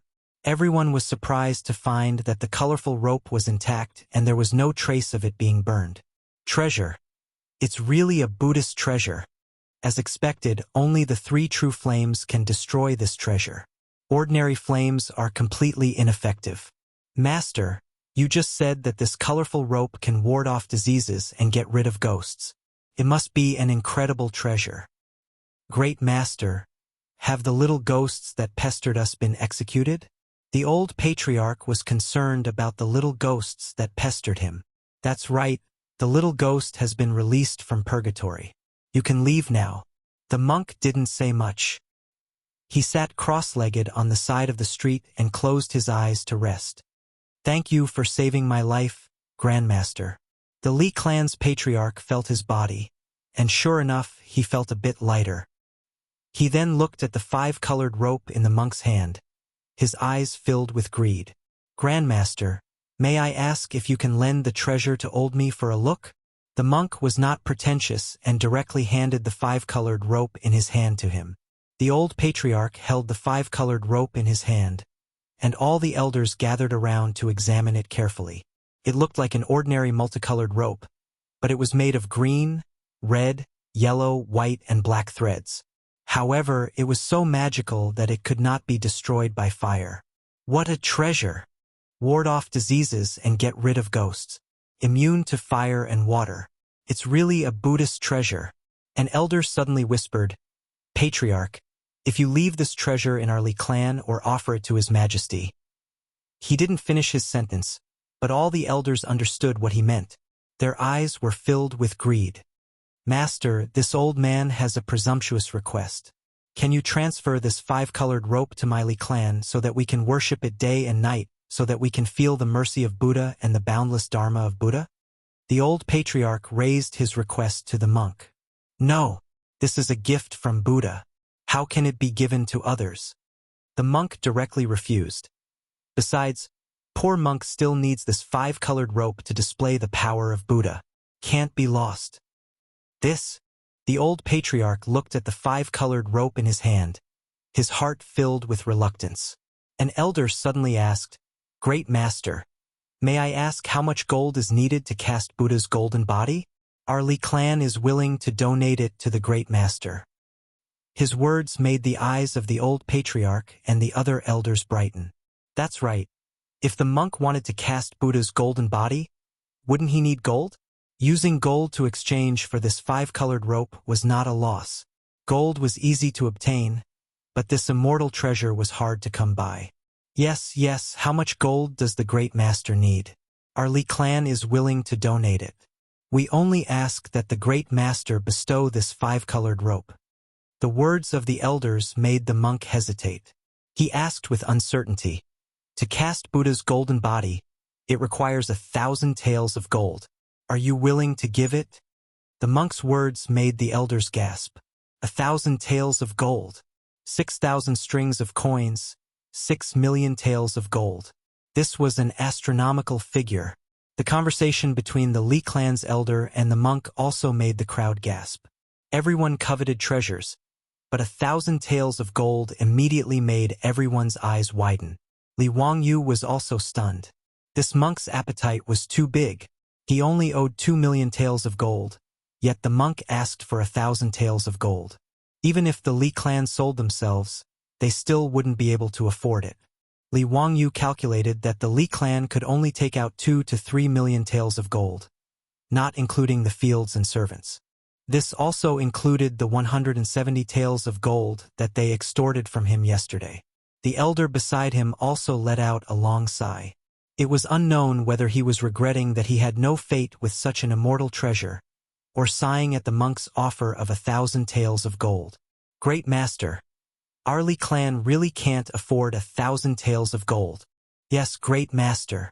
Even those aristocratic families in Chang'an and wouldn't be able to take out so much gold, right? The old patriarch hesitated for a moment, then gritted his teeth and said, Great Master, our Li clan is willing to give 200 taels of gold in exchange for this 5-colored rope. Please help us. The monk slowly opened his eyes and whispered the name of Buddha. Amitabha. Monks don't care about the amount of gold. They only want to cast Buddha's golden body. Fine, since we're fated to meet, I'll give this 5-colored rope to you. Many thanks, Great Master. Many thanks. Great Master, please wait for a moment. This old me will immediately send someone to fetch the gold. The old patriarch was overjoyed and immediately expressed his thanks. He was afraid that the monk would go back on his word, so he pulled over a few servants and ordered them to immediately fetch the gold. Seeing that the monk had really given the immortal treasure, the 5-colored rope, to the Li clan, the surrounding residents of Hu County began to discuss spiritedly. Some felt that the monk wasn't worth it, some envied the Li clan's good luck, and some felt indignant that the heavens were unfair. The old man beside Li Wangyu also had a solemn expression. He stroked his beard and seemed to be thinking about something. However, when Li Wangyu saw that the Li clan had actually bought the 5-colored rope for 200 taels of gold, his smile grew even wider. He looked around and saw a tofu shop on the side of the street. He excused himself from the old man, jumped off the ox cart, and ran straight into the shop. Not long after, Li Wangyu mysteriously ran out of the shop and climbed back onto the ox cart. Chapter 21. Not long after, the Li clan servants came back with 200 taels of gold. The old clan leader's face was pained as he counted the gold and gave it to the monk. The dazzling gold caused the surrounding people to exclaim. Not many people had seen so much gold with their own eyes. Li Wangyu looked up. Other than dozens of gold ingots, the rest of the gold was not uniform. There were gold leaves, gold pieces, and even gold jewelry. Obviously, the 170 taels of gold ingots were extorted from him by these shameless old men yesterday. The remaining 30 taels of gold were the Li clan's stockpile. 200 taels of gold was not heavy. During the Tang dynasty, 16 taels of gold was 1 jin. 200 taels of gold was only 12 or 13 jin. The monk did not count them.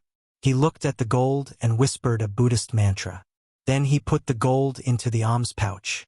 The old clan leader had been holding the magical colorful rope tightly in his hand.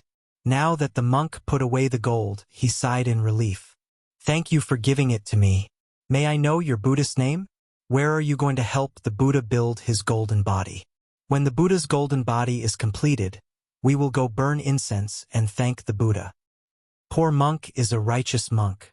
Xinghua Temple in Duca Town, Chang'an County," the monk replied. He stood up and put his palms together. "Amitba, poor monk will take his leave. Take care, righteous master." The Li clan's elders were very happy. They bowed respectfully and sent the monk off. Seeing the monk leave without looking back, there was no more drama to watch. The surrounding people started to talk and then dispersed. The originally crowded cross street quickly became quiet again. The elders who were still admiring the colorful rope finally noticed Li Wangyu standing on the ox cart. The old clan leader curled his lips in disdain. "Li Jia Shaolang, you kept your promise. Let's go. This old me has been waiting for you for a long time. Now go to the county government to sign the land transfer contract. Let's go, let's go. After we finish, we will drink 100 cups to celebrate. Today is a big day for the Li clan. It's worth celebrating." A group of elders stared at the colorful rope on the old patriarch's hand with fervent eyes, wishing that they could tie it on their own hands right now. "Haha, what a pity. Li Jia Shaolang was removed from the imperial clan yesterday. Otherwise, such a treasure could have protected you from all kinds of diseases. You wouldn't have died so early like your dead father." An elder couldn't help but ridicule. Avoid diseases, get rid of ghosts, and be immune to diseases and plagues. Do you think anyone deserves to have such a treasure? Yesterday we were expelled from the imperial clan. Today our Li clan obtained such a treasure. Can only be said that this is the will of the heavens. Senior Patriarch is right. Haha. Our Li clan should be blessed by our ancestors for having such a fortunate encounter. A group of Li clan elders continuously ridiculed Li Wangyu in front of him. Yesterday, Li Wangyu's attitude had made them very dissatisfied. Now that they had obtained such a treasure, they could use this opportunity to teach this young man the meaning of regret. The elder beside Li Wangyu frowned when he heard the elder's unscrupulous words. He looked at Li Wangyu with pity in his eyes. "Humph, what colorful rope. Is it that amazing?" Li Wangyu disdainfully jumped down from the ox cart. "I also have one." "Ha-ha. Clan leader, did you hear that?" Li Jia Shaolang said he also has one. "What a joke. What does he think this treasure is? Is it a vegetable from the fields?" Li Jia Shaolang, if your family had such a treasure, why did your father die of illness? Why have you been plagued with illness for so long? Haha.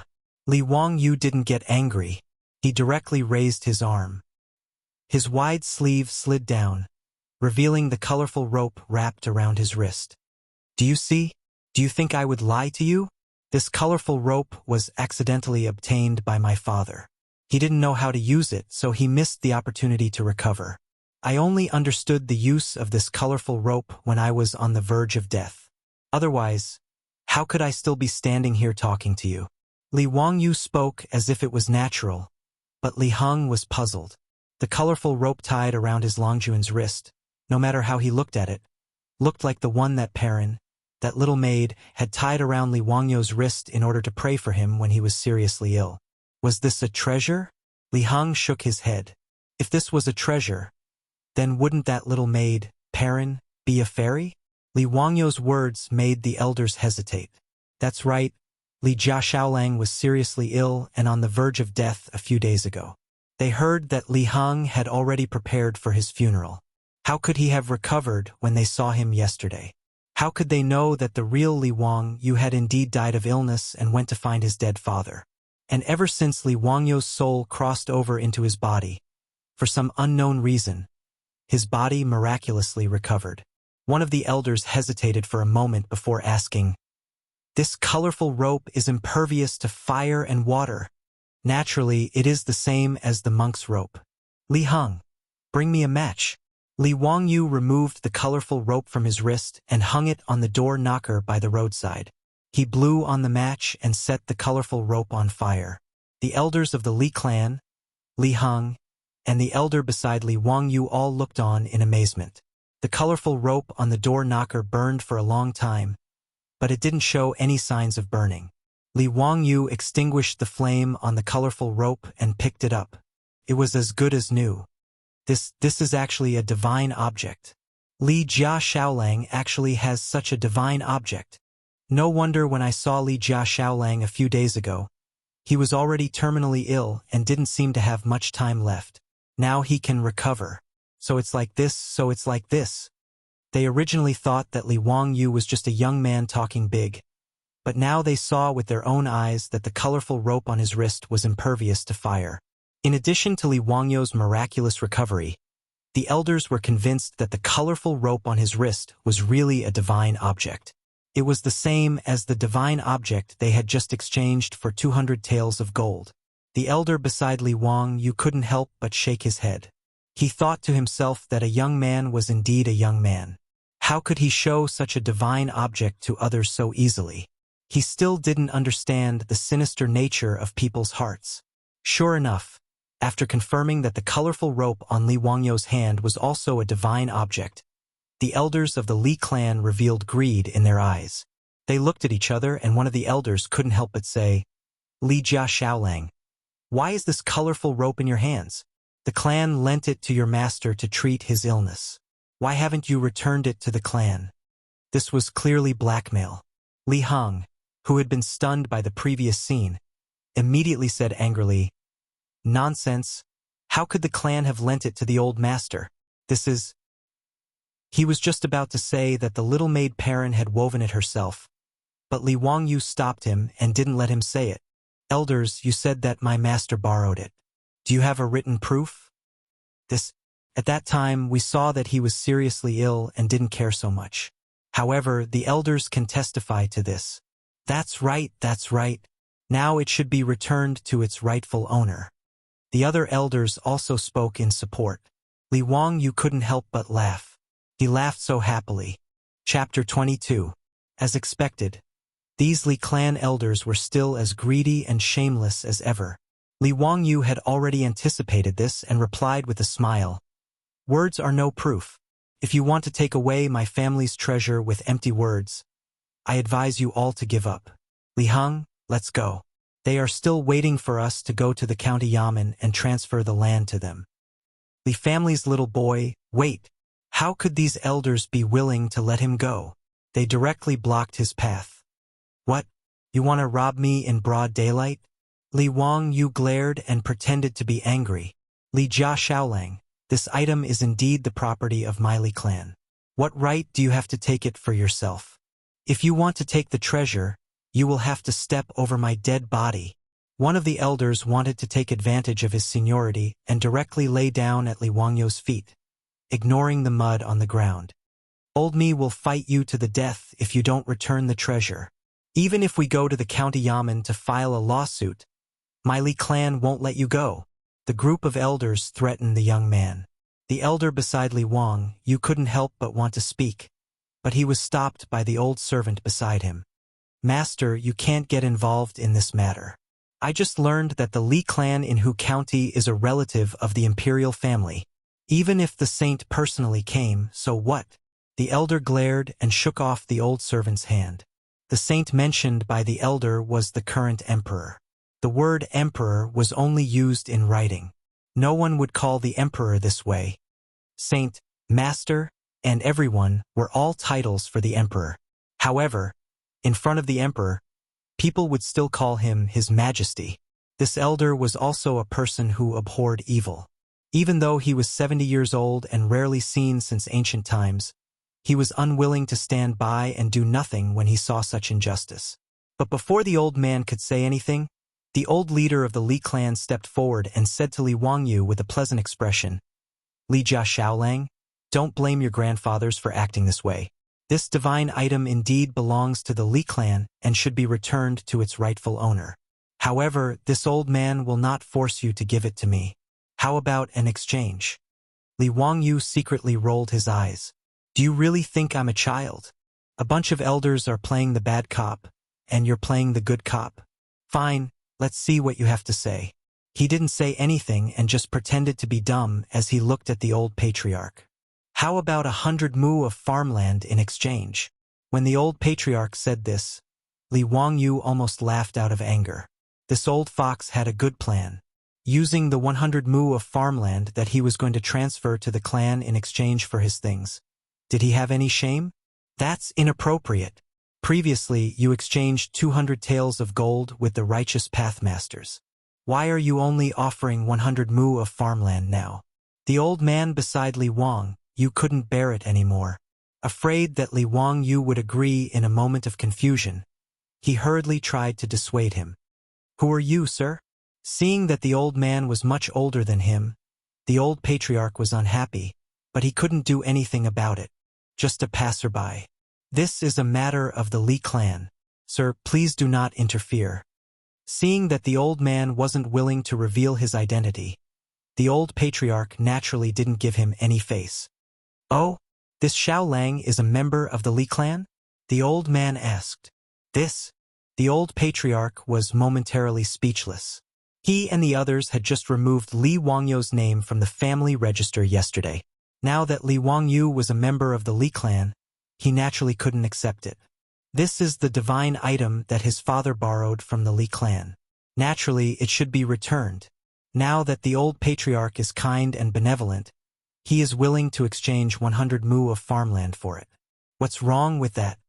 The old man beside him immediately chimed in. That's right. Moreover, the 5-colored rope that we exchanged with the righteous pathmasters is about 6 feet long, while Li Jia Xiaolang's rope is only 4 or 5 inches long. How can it compare? The old man was infuriated by their unreasonable pestering. Do you think this is buying cloth? How could treasures be calculated by length? He also didn't want to waste his breath on this group of old fogies. In a clear voice, he said to Li Wangyu, Xiaolang, if you really want to sell it, then sell it to the old me. The old me will also give you 200 taels of gold. As soon as he said this, the Li clan elders and Li Wangyu were all dumbfounded. No, this belongs to the Li clan. How can it be sold to someone else? That's right. The patriarch is willing to exchange 100 mu of farmland with you. This is already benevolent and benevolent. Li Jia Xiaolang, you must not make a mistake. The Li clan elders saw that the old man also wanted to offer 200 taels of gold. How could they let him buy it? They all began to clamor. Li Wangyu was also a bit surprised by the old man's words. He could only bow to the old man. Old man, thank you for your kindness. However, the 100 mu of farmland that the Li clan is talking about originally belonged to my family. This little one is unfilial. Before, when I agreed to return the family property to the clan, it is already too late for regrets. Since the clan is willing to use these fields to exchange, this little one can only agree. Please forgive me. After saying this, he turned to the Li clan elders and said, Words are no guarantee. Write down a written agreement. Seeing that Li Wangyu actually agreed to the exchange, the Li clan elders were all overjoyed. They hurriedly agreed to his request. This kind of treasure was obtained without any effort. How could they not be happy? The elders were already thinking about how to maximize the benefits of these two five-colored ropes and let the Li clan of Hu County become an aristocratic family of the Tang dynasty. They found a pen and paper and wrote down a written agreement in front of Li Wangyu, stating that they were willing to use the 100 mu of farmland that Li Wangyu wanted in exchange for the five-colored rope in his hands. With the written agreement written in black and white, the contract was completed. After the patriarch signed the agreement and handed it to him, Li Wangyu finally threw the five-colored rope in his hands to them. Seeing that the two sides had completed the exchange, the old man could only helplessly sigh. What a waste! Xiao Lang, why are you doing this? 100 mu of farmland is only worth 200 to 300,000 taels of gold. 200 taels of gold is 2 million taels of gold. You can buy 500 to 600 mu of farmland with that amount of gold. Hee, old man. A man whose heart is not content is like a snake trying to swallow an elephant. When the world comes to an end, the mantis stalks the cicada. This little one is content. Li Wangyu laughed. A man whose heart is not content is like a snake trying to swallow an elephant. When the world comes to an end, the mantis stalks the cicada. This sentence caused the old man to be slightly surprised.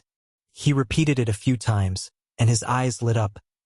A man whose heart is not content is like a snake trying to swallow an elephant. Xiao Lang, this old me still underestimated you. Li Wangyu didn't expect that the old man would agree with the common saying that people in the future were used to. His small face reddened. Did he accidentally plagiarize again? Seeing the Li clan elders gathered around the patriarch to admire the two five-colored ropes, Li Wangyu smiled very brightly. He took out another five-colored rope and handed it to the old man. Old man, this little one has another five-colored rope. I'll give it to you as a gift to thank you for your protection today. He deliberately spoke very loudly, causing the Li clan elders to raise their heads in astonishment and look at the five-colored rope in his hand. There was another five-colored rope? Could it be that it was also a treasure that was impervious to fire and water, immune to diseases and plagues? Could it also be a treasure that could not be burned by the three true flames? The old man was also astonished. He pointed at the five-colored rope in Li Wangyu's hand and was speechless for a long time. Li Wangyu laughed mischievously.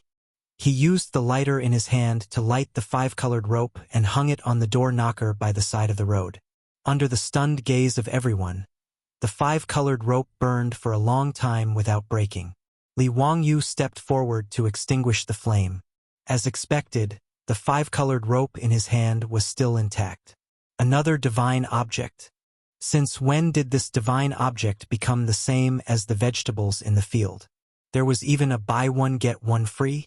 Seeing that everyone was stunned, Li Wangyu took out another five-colored rope and stuffed it into the old man's hand. Old man, this worthless thing. Take it back and burn it for your grandchildren to play with. Chapter 23. The elder was also confused by Li Wangyu's actions. He stared in disbelief at the multicolored rope that Li Wangyu had stuffed into his hand. These are all treasures that are impervious to fire and water? Li Heng was also shocked. He couldn't believe that his Lang Jun had taken out so many multicolored ropes. As for the group of Li clan elders, they were even stunned on the spot and speechless. Li Wangyu laughed. Ha! What treasure?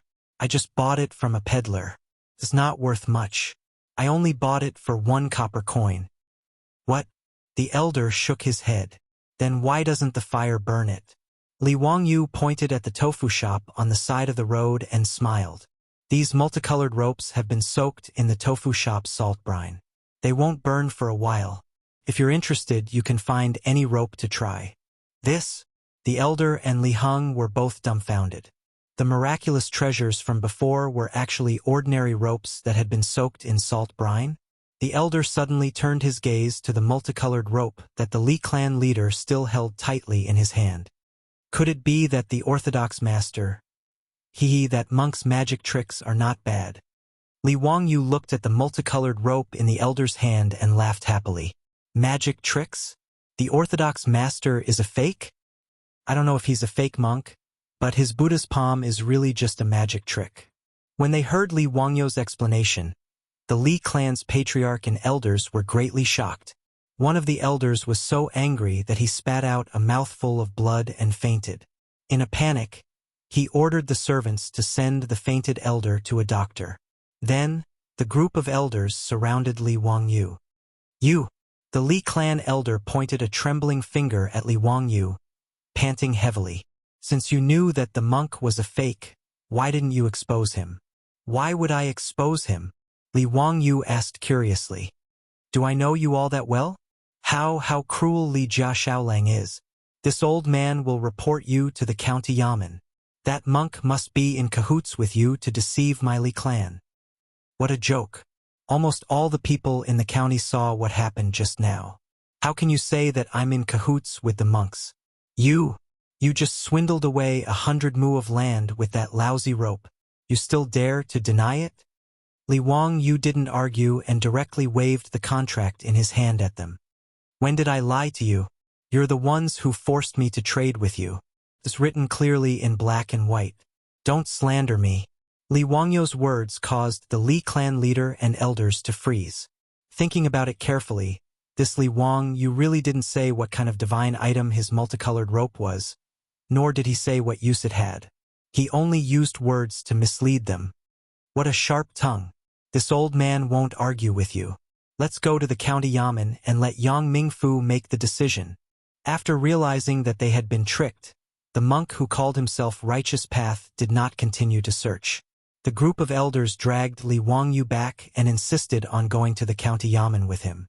Li Wangyu naturally wasn't afraid and didn't resist. He followed them to the county yamen. Li Heng was afraid that his Langjun would be bullied, so he trotted after them. Soon, only the old man and his old servant were left. Master, are we still going to the county yamen? Haha, of course. This Xiao Lang is interesting. We can't let those old bastards bully him. Yuda, bring the ox cart over. We're going to the county yamen. Yes. In the county yamen of Hu County, Yang Quan was admiring Li Wangyu's poem in his office. However, he heard the yamen runner report that the Li clan of Hu County had dragged Li Jia Shaolang to complain that Li Wangyu had colluded with others to cheat the Li clan of their money. Yang Quan couldn't help but be shocked. He had just returned from the Li clan in the morning. How could something like this happen so soon after noon? He ordered the yamen runner to call for the county magistrate. Yang Quan immediately held a court to interrogate the case. In the Tang dynasty, the county officials were made up of the county magistrate, the deputy, the registrar, and the county magistrate. The so-called one commander, three assistants referred to the county magistrate as the leader and the deputy, registrar, and county magistrate as his assistants. Needless to say, the county magistrate was equivalent to the county magistrate in the modern world. However, he had more power. The deputy was the deputy of the county magistrate and was equivalent to the deputy county magistrate. The registrar was equivalent to the secretary general of the county office in the modern world. The county magistrate was responsible for managing all the officials and arresting thieves. He was equivalent to the director of the county public security bureau in the modern world. Since the Li clan was accusing Li Wangyu of fraud, the county magistrate naturally had to participate in the investigation. In the main hall, the yamen runners stood on both sides. Yang Quan and the county magistrate took their seats. Li Wangyu and the elders of the Li clan stood in the main hall. Seeing the county magistrate begin the trial, Li Wangyu respectfully bowed to Yang Quan and the county magistrate. Greetings to Yang Mingfu and county magistrate Fang. No need for formalities. Li Jia Shaolang, why did you and the elders of the Li clan make a scene in court? Yang Quan asked, puzzled. Before Li Wangyu could speak, the elders of the Li clan began to accuse him. Yang Mingfu, this Li Jia Shaolang is holding a grudge because the genealogy was removed. He colluded with others to deceive the clan and cheated us of 200 taels of gold and 100 mu of land. Yang Mingfu, please judge clearly and give justice to the Li clan. That's right. This little bastard used a broken rope to deceive us. It's really abominable. Yang Mingfu, please uphold justice. In broad daylight, he actually did such a thing. He deserves to be punished. Yang Zhuo was even more confused when he heard this. He exchanged a glance with the county magistrate, Fang Chun, and helplessly asked, "Silence. What exactly is going on? Tell me in detail."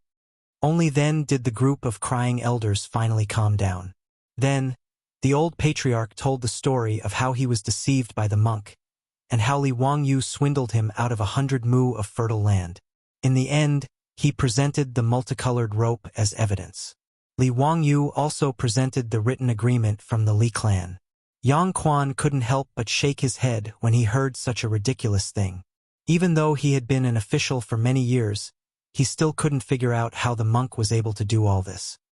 He knew that if he was present, he would also be deceived. "Li Jia Shaolang, do you know that monk?" "I don't know him," Li Wangyu said indifferently. "Nonsense. If you don't know that monk, how do you know the secret of the multicolored rope?" "Yang Mingfu, you can't listen to this kid's nonsense. If he doesn't know the monk, how does he know that the monk is lying? Don't tell me that the 100 mu of land you cheated was also fake?" Li Wangyu's words caused the elders to clamor again. "Silence! Silence!" Yang Quan angrily slammed the gavel on the table. "This is a county inquest. No one is allowed to make a racket." Yang Quan finally managed to silence the elders with great difficulty. He continued to ask, "Li Jia Shaolang, if you don't know the monk, how do you know that he is a swindler?" Reporting to Yang Mingfu, "I have already seen the monk's methods in books. They are only used to deceive ignorant people. However, that monk might not be a swindler. I think he might be a chivalrous warrior." Li Wangyu's answer angered the Li clan elders to clamor again. Yang Quan slammed the gavel on the table until it was about to break before they finally shut up. "If there is any more noise, I will chase them out of the county office," Yang Quan angrily said. Then he turned to Li Wangyu and said, "Li Jia Shaolang, tell me the details." Chapter 24. Li Wangyu glanced at the Li clan members from the corner of his eye and said loudly, "Let's return to the Ming residence. As far as I know, this monk who calls himself righteous has been sitting on the main street of Hu County for 3 days. For the past 3 days, the monk didn't say a word and just sat there meditating. Today, when he saw the elders of the Li clan, he suddenly spoke. It's obvious that he's targeting the Li clan." Yang Quan nodded. He did know about the monk. The monk had been sitting on the main street for 3 days without eating or drinking. He had already caused a commotion in Hu County. Today, Yang Zhuo and Lu Xiao, the registrar, went to the Li residence. While riding on horseback, they saw the monk from afar. The two of them even sighed with emotion, saying that the monk was an eminent monk. They didn't expect that the Li clan would report to the officials that the monk was a swindler. "Shaolang, do you know how the monk can be so energetic without eating or drinking for 3 days?" County Lieutenant Fang asked curiously. Li Wangyu smiled. "Did you notice the Arhat rosary beads around the monk's neck?" "Yes, there are Arhat rosary beads." County Lieutenant Fang thought about the monk and nodded. Arhat rosary beads are usually made up of 19 beads. 18 Arhat rosary beads and 1 ring bead. But I noticed that there were only 16 Arhat rosary beads around the monk's neck. When I looked carefully, the Arhat rosary beads around the monk's neck weren't made of metal or wood. Later, I remembered that an ancient book recorded that a monk used ginseng and other herbs to make a pill the size of a walnut. Eating 1 pill would guarantee that you wouldn't need to eat for a day and wouldn't be afraid of the cold. Li Wangyu smiled and looked at Yang Quan. "Ming House, what do you think? 3 less Arhat rosary beads? Could it be that the Arhat rosary beads around the monk's neck were made from ginseng? He secretly ate 1 every day, and that's why he didn't eat or drink for 3 days and was so energetic." Yang Quan immediately understood. That should be the case. Li Wangyu nodded and continued. "I wonder if the Ming house has ever wondered why this monk insisted on going after the Li clan? There were quite a few merchants in Hu County, and the Li clan wasn't a particularly rich or powerful family. They only had a few assets in Hu County. Since this monk wants to cheat, Why didn't he find someone else to do it? That's right. Why is that? When Li Wangyu said that, Yang Quan and Fang Chun both felt that there was a problem. To cheat the Li clan, they would only get 200 taels of gold. However, Yang Quan secretly thought that if it were any other merchant who had encountered such a scam, perhaps they would have agreed to the price of 1,000 taels of gold. Li Wangyu looked at the Li clan elders with disdain and sneered. If I'm not wrong, this monk is here to seek revenge for someone. Revenge? Why do you say that? Yang Quan didn't understand. However, the Li clan elders' faces paled. Ignoring Yang Quan's warning, they couldn't help but retort. Nonsense. The Li clan has always been kind to others. How could we have any enemies? This brat is spouting nonsense. What revenge? You clearly colluded with that monk to deceive us. Yang Mingfu, please uphold justice for us. We can't let people slander us and slander our Li family. If there's no explanation for this, we'll go to the imperial court and complain. You're spouting nonsense. You dare. The hall of the county yamen was once again in an uproar. Yang Quan was so angry that he almost wanted to call for the yamen runners to kick these old things out. After a few angry shouts, the group of elders finally shut their mouths. Yang Quan's face was green as he said to Li Wangyu, Xiao Lang, continue. Yes, because I saw that the monk set up a scam today, but I was curious as to why he chose the Li clan as his target. Thus, I asked around and found out about a scandal involving the Li clan. As soon as he finished speaking, the group of elders wanted to make a ruckus again. However, Yang Quan was already prepared. He directly ordered the yamen runners to kick out a noisy elder. This shocked the group of elders. Li Wangyu sneered and continued. Today on the street, someone in the crowd suddenly said that the Li clan was involved in a murder case some time ago. Thus, I asked him about it out of curiosity. At first, that person refused to say anything. Thus, I used a little trick. I got the whole story out of him. He didn't use a little trick. He was just deceiving that passerby. He said that he was from the county yamen. If he didn't, he would take him to the yamen. Only then did that person tell him the truth. However, Li Wangyu naturally wouldn't be so foolish as to tell Yang Quan this. What did you find out? Why didn't the county know that the Li clan was involved in a murder case? Yang Quan asked curiously. In the Li clan's residence, there was a maidservant named Hua Shang. Does the old patriarch still remember her? Li Wangyu looked at the old patriarch, only to see the old man's face turn pale. Humph. She was just a lowly maidservant who didn't follow the rules. She stole money from the residence and was caught by this old man. Originally, I only wanted to give her a light punishment. Who knew that the maidservant couldn't withstand the whip? She deserved to be beaten to death, the old patriarch argued. Humph. If that's the case, why didn't you report it to the county? Yang Quan asked in dissatisfaction. According to the Tang dynasty law, the punishment for beating a soldier to death was 1 year of apprenticeship, regardless of the severity of the crime. Those who killed on purpose add a level. Those who killed on purpose add a level. Those who killed on purpose add a level. They would be disciples for 1.5 years. Intentional murder was a crime. Death by punishment and manslaughter were not guilty. Maidservants were like livestock. They were the personal property of the master. They were no different from cows, horses, pigs, and sheep. If intentional murder was committed, the punishment would be 1 year of imprisonment. The most serious punishment would be 1.5 years. However, the master had the right to punish the guilty servant. Even if the servant was accidentally beaten to death, the master wouldn't have to bear legal responsibility. Even so, the master still needed to report the matter to the county yamen. However, the death of the Li clan leader's maidservant, Hua Shang, was obviously concealed by the Li clan. Even so, Yang Quan could only reprimand at most. I'm afraid it wasn't stealing money? Li Wangyu's expression grew colder. During the golden age of the Tang dynasty, what he couldn't stand the most was treating people like livestock. Yang Mingfu, as far as I know, a few days ago, the maidservant named Hua Shang from Lai Hot obtained some money from somewhere and offered to buy herself from the Li clan leader. The Li clan leader agreed to give her 20 strings of coins in exchange for her freedom. Li Wangyu glared at the old clan leader. However, the Li clan leader became greedy after receiving the 20 strings of coins. He wasn't willing to let Huashang go. Instead, he wanted to sell her off.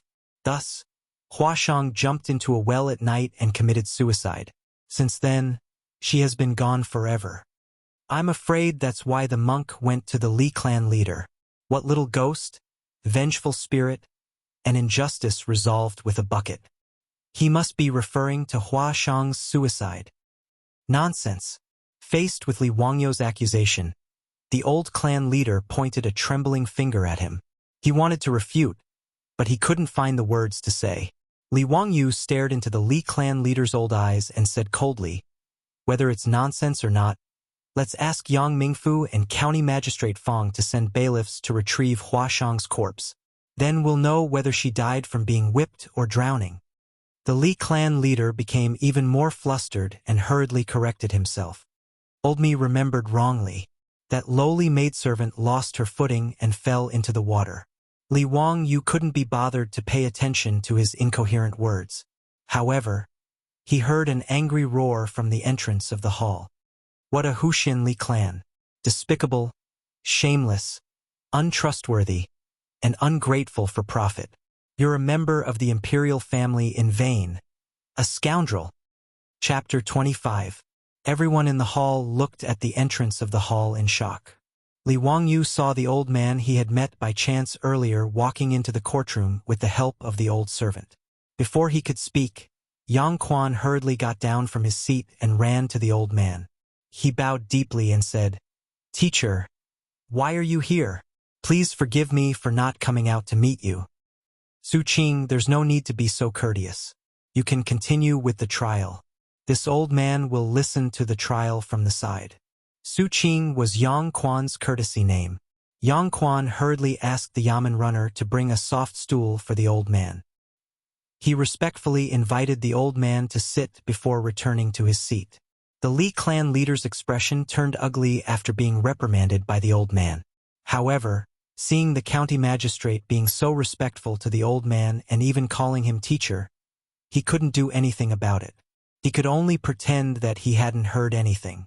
Yang Quan didn't intend to introduce the old man to everyone. He slammed the gavel on the table and asked the Li clan leader, "Eunuch Li, is what Li Jia Shaolang said true?" The Li clan leader hesitated for a moment before answering, There is indeed a servant girl called Huashang in the residence. She drowned herself in a well a few days ago. This has nothing to do with me. As for the ransom Li Jia Shaolang mentioned, there is no such thing. It is pure nonsense." He firmly refused to admit that he had taken Huashang's ransom and didn't let her go. Neither Yang Quan nor Li Wangyu could do anything about this. After all, Li Wangyu had only heard it from a passerby and didn't have any evidence. In that case, regardless of why the servant girl committed suicide, this county magistrate believes that the monk has nothing to do with Li Jia Shaolang. There is no evidence to accuse him of colluding with the monk, so there is no need to mention it again. The elders of the Li clan were unwilling, but saying that Li Wangyu colluded with the monks to deceive them was just to vent their anger. The Li clan leader was not satisfied and said, "Even if he did not collude with the monks, it is still a fact that he used a lousy rope to cheat the Li clan of 100 mu of fertile land." "Li Jia Shaolang, do you have an explanation?" Yang Quan asked. Replying to Yang Mingfu, "I didn't lie to them. They forced me to change. If you don't believe me, you can ask the old man beside you. Have I ever told you what kind of divine item my multicolored rope is? Haha. This old man can testify to this. Xiao Lang definitely didn't say this to deceive others." The old man stroked his beard and laughed. But you said that your rope is impervious to fire and water." Seeing that the situation was not good, the Li clan leader hurriedly argued. "Yeah, didn't you see it? My multicolored rope can't be broken." Li Wangyu spread out his hands and helplessly replied, Your lousy rope is like this because it has been soaked in salt brine." The old clan leader anxiously said, "I didn't say it didn't exist. Wasn't that what I told you? Wasn't it the same when the monks sold it to you? I already said that my rope is the same as his. What's wrong with that?" The Li clan leader was so angry that he was speechless. He could only cup his hands towards Yang Quan and say, "Ming House, please make the decision. The Li family's 100 mu of fertile land should be returned to my Li clan." Yang Quan was a bit embarrassed. The Li clan of Hu County was a relative of the imperial family. Today, Li Wangyu used a lousy rope to trade for 100 mu of fertile land. This matter was difficult for him to deal with. From the bottom of his heart, Yang Quan was biased towards Li Wangyu. However, he couldn't help but consider the background of the Li clan of Hu County. "Teacher, what do you think of this matter?" Yang Quan respectfully asked the old man for guidance. "Deal with it impartially and honorably." The old man only spat out these words before closing his eyes to rest and not saying anything else. However, the old man's attitude was already very clear. He didn't want him to yield because of the pressure from the Li clan of Hu County. Yang Quan bitterly smiled. After weighing the pros and cons in his heart, he made up his mind. With a pa sound, Yang Quan swept his gaze over the people in the hall. He picked up a brush and directly wrote down his verdict. Snatch the mouth of a swallow made of mud. Slice the head of an iron needle. Scrape the face of a golden Buddha. Search carefully, but find nothing. 200 gold multicolored rope and 100 mu of fertile land in exchange for a treasure. One is willing to hit and the other is willing to be hit. Black and white words, the contract has already been signed. To go back on your word like this, thank you for taking action. This verdict. Yang Quan was also a clever person. He directly wrote a limerick as his verdict. He directly mocked the Li clan's elders for snatching mud from the mouth of a swallow, scraping iron from the head of a needle, and scraping gold from the face of a Buddha. Since they were willing to use 200 taels of gold to exchange for the multicolored rope with a monk, then using 100 mu of fertile land to exchange for Li Wangyu's farmland was naturally a matter of one being willing to hit and the other being willing to be hit. To go back on their word after signing the contract, how could they do such a thing?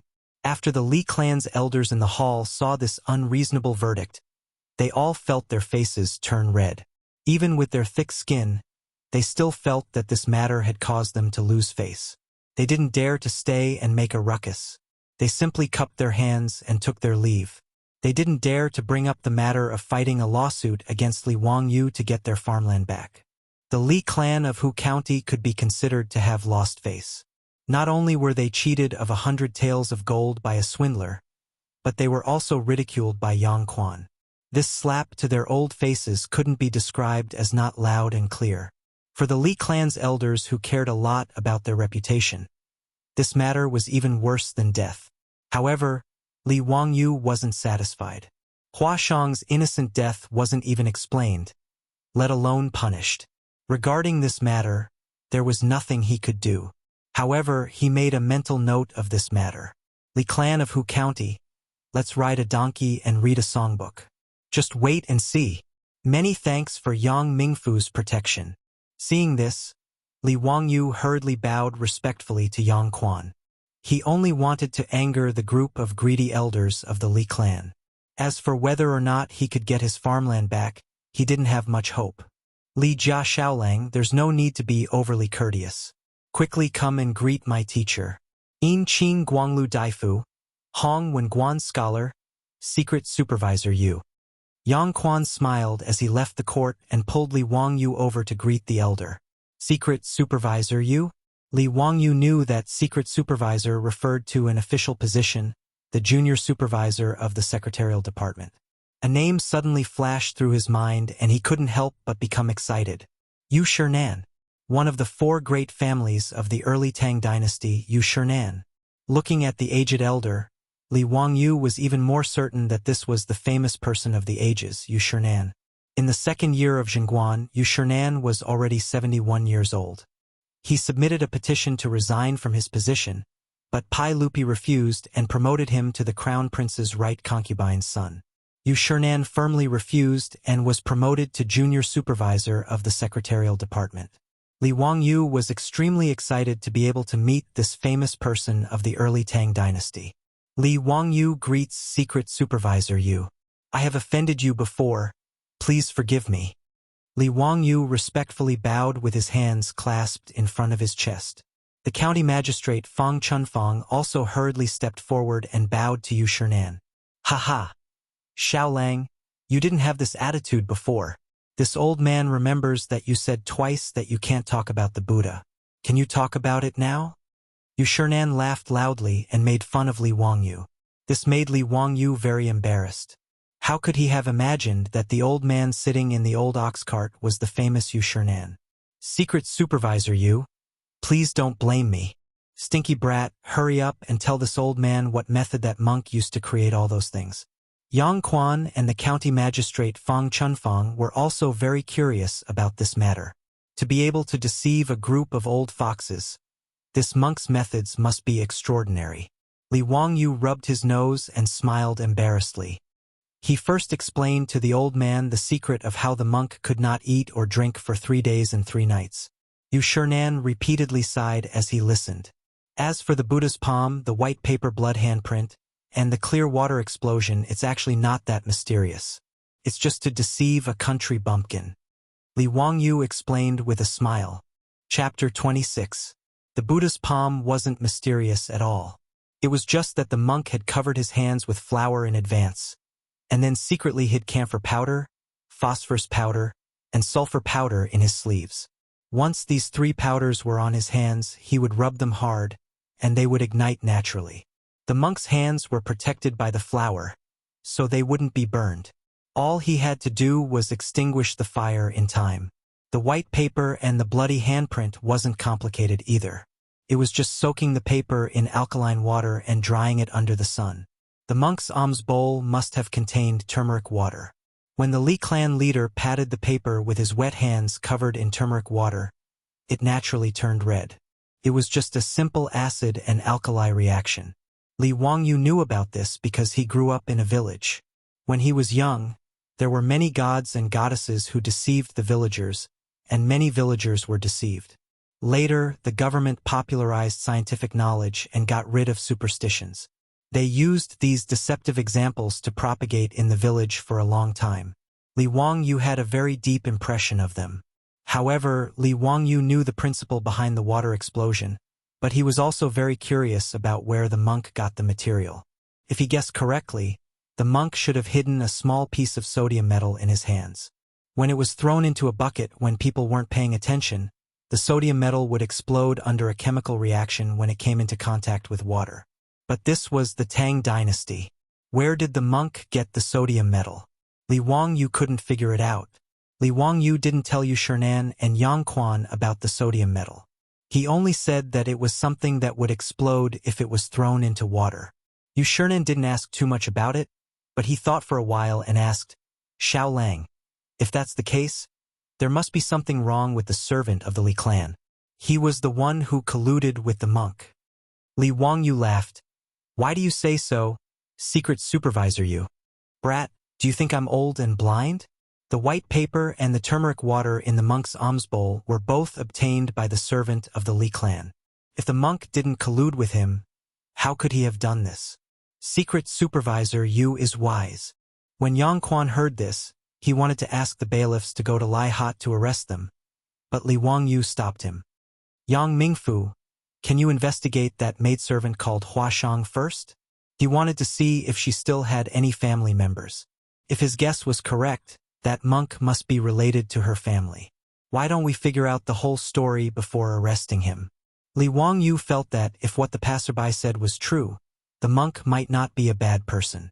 He might as well be a chivalrous hero who fought for justice. Naturally, he was willing to exonerate the monk and hoped that he could get to the bottom of this matter. Yang Quan thought about it and nodded in agreement.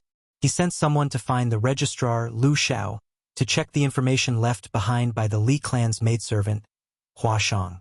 Although slaves and servants could be bought and sold in the Tang dynasty, they needed to establish a file with the government and be included in the registry of the master.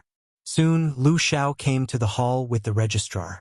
It turned out that Huashang's original name was Lin Chunhua. She was the daughter of a farmer in Hu County. 3 years ago, she sold herself to the Li clan leader as a maidservant.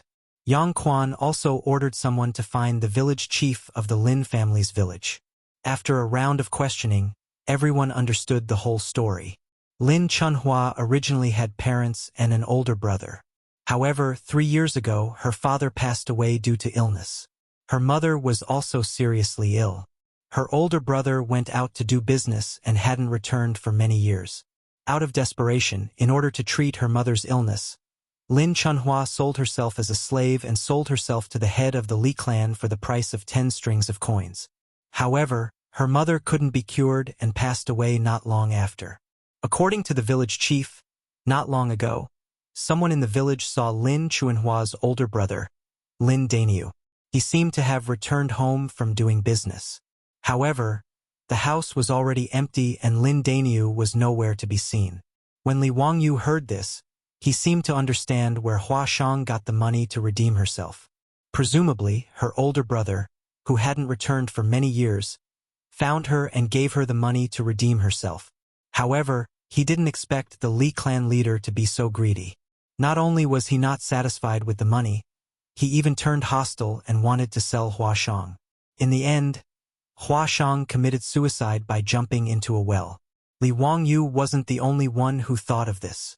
Yu Shinan and Yang Quan also thought of this. They couldn't help but sigh, secretly cursing the Li clan leader for being despicable. That monk must have heard of this matter and come to Hu County to scheme against the greedy Li clan leader. What about the Li clan servant who colluded with the monk? Fang Chunfang asked, puzzled. Hua Shang sold herself. To be able to get the Li clan leader to pay 10 strings of coins, she must be beautiful. If I'm not mistaken, that servant must be in love with Hua Shang. That's why he colluded with an outsider to take revenge on her. Li Wangyu guessed. Yu Shinan and Yang Quan nodded in agreement with his conjecture. Are we still going to capture that servant? Fang Chunfang asked. Yang Quan thought for a moment, then waved his hand. Forget it. Let him go. Since the Li clan leader didn't report this matter to the authorities, there's no need to meddle. The Li clan leader only has himself to blame for this matter. He can't blame anyone else. Fang Chunfang nodded. He also felt that the Li clan leader in Hu County had gone too far. Seeing that the case was no longer being investigated, Fang Chunfang and Lu Xiao bid farewell and left. Li Wangyu also wanted to leave, but Yang Quan stopped him. Xiao Lang, don't be in a hurry to leave. Let your teacher see your poem. Yang Quan then said to Yu Shinan, Teacher, Li Jia Xiaolang wrote a poem today. It's a rare masterpiece. Please enjoy it. Oh, Xiao Lang can compose poems? Then I'll have to take a look. Yu Shinan glanced at Li Wangyu. He didn't think this young man could compose a good poem, but since his disciple said so, he had to give him some face. Yang Quan took out the poem he had been admiring for a long time from the inner room. He spread the paper on the table and said, Teacher, please take a look. Yu Shinan walked over to the table with the help of the old servant. He twirled his beard and looked at the poem. When he saw it clearly, he couldn't help but turn pale with fright. The great Peng rises with the wind, soaring up 90,000 li. Good poem, good poem. Xiao Lang, is this really your poem? Yu Shinan couldn't believe that the young man in front of him was so talented. Li Wangyu snickered in his heart. Poet immortal Li Taibai. How could a poem by a banished immortal not be good? In any case, he had already plagiarized it. His skin was thick enough, so he just nodded and admitted it. Amitba, Li Taibai, Li Taibai. I don't know how many more poems I'll copy from you in the future. You should compose some other poems in the future. You're a banished immortal, you don't lack these few poems. Drink more wine and you'll have all kinds of poems. Yu Shinan saw Li Wangyu nod and admit that the poem was his, but he still didn't quite believe it. If that's the case, then how about you compose another poem for me? Let me think. Yu Shinan's old eyes revealed a trace of craftiness. Since you said that the monk was a chivalrous person, then compose a poem about chivalrous people. Chapter 27. Fine, this guy thinks I plagiarized too little. As soon as Li Wangyu heard the word chivalrous, another poem by Li Bai appeared in his mind, Chivalrous Journey. Sure enough, once you start plagiarizing, you can't stop. He pretended to pace back and forth in the hall, pretending to think for a moment, and then began to recite. Chivalrous journey Zhao Ke's beard tassels. Wu goes frost and snow. A silver saddle shines on a white horse, valiant as a shooting star. Killing a man every 10 steps, unstoppable for 1,000 miles. Brushing off his clothes, hiding his identity and name. Reciting a few lines made the old man very excited. Chang'an was like an old man chatting with a young man. He rushed to the table, grabbed a brush and began to write. As one of the 4 great families of the early Tang dynasty, Chang'an was most famous for his calligraphy. Wang Shiji's 7th-generation monk, Sun Jiong, was an expert in calligraphy. Chang'an once took Sun Jiong as his teacher and learned the true teachings of Wang Shiji's calligraphy. Chang'an's brush was like a god, graceful like a graceful swan, graceful like a swimming dragon. His strokes were tactful and reserved, strong and graceful, beautiful and magnificent. The old man and the young man, one reciting a poem, the other writing. The picture complemented each other. And Yang Quan couldn't help but be a little dazed. He didn't think that he had underestimated the young man from the Li family. The poem, Chivalrous Journey, could be said to be a masterpiece passed down from generation to generation. Good, chivalrous journey. Brushing off his clothes, hiding his identity and name. Li Jia Shaolang, amazing. Chang'an put down his brush, clapped and laughed. Li Wangyu saw the words written by Chang'an, and his eyes lit up. He rushed forward and grabbed the Chivalrous Journey, written by Chang'an. Yang Quan's reaction wasn't as fast as his, and he was a step too slow to grab it. He angrily grabbed Li Wangyu's hand and said, "Xiao Lang, let go. This paper is mine." Yang Mingfu, this poem is mine. What a joke. How could he let Yang Quan have something that could be used as a family heirloom? The reason why Li Wangyu had acted so quickly was because he remembered the scene of Yang's was snatching the poem Shangyang's in his house this morning. That was why he made the first move and grabbed Chang'an's Ode to Chivalry in his hand. Journeys, chivalrous journeys, journeys, journeys, chivalrous, chivalrous, chivalrous journey. Li Wangyu was amused by Yang's shameless appearance. This petty middle-aged man, why did he have to snatch everything? Yangming residence, my family still has 100 mu of fertile land. I'll just hand it over to the county to offset the debt. This piece of calligraphy, I'm not giving it to you. Chang'an watched his disciple and Li Wangyu fight over his calligraphy like naughty children, and couldn't help but stroke his beard and laugh. Su Qing, don't fight with Xiao Lang. You've already taken a lot of my calligraphy. After being scolded by his teacher, Yang Quan also felt embarrassed. He muttered to himself, and reluctantly let go of Chang'an's calligraphy to Li Wangyu. Li Wangyu chuckled mischievously. Once again, he laid the paper flat on the table and asked Chang'an to use his seal to draw the paper. Only then did he blow dry the ink and carefully roll it up for Li Hong to keep. This was a family heirloom. Li Taibai's poem with Chang'an's handwriting. If this were to be passed down to future generations and auctioned, those rich people would fight to the death for this piece of calligraphy. Xiao Lang, who is your teacher? To think that you have such heaven-defying talent. It seems that this old man has underestimated you. Everyone sat down again, and Chang'an opened his mouth to ask. Li Wangyu didn't have a teacher. The previous owner of this body had only studied at a private school. Replying to secret supervisor Yu, this little one has no teacher. I only studied at a private school for a few days. Li Wangyu answered honestly. His answer surprised Chang'an. Could it be that there really was a heaven-defying talent that could be learned without studying?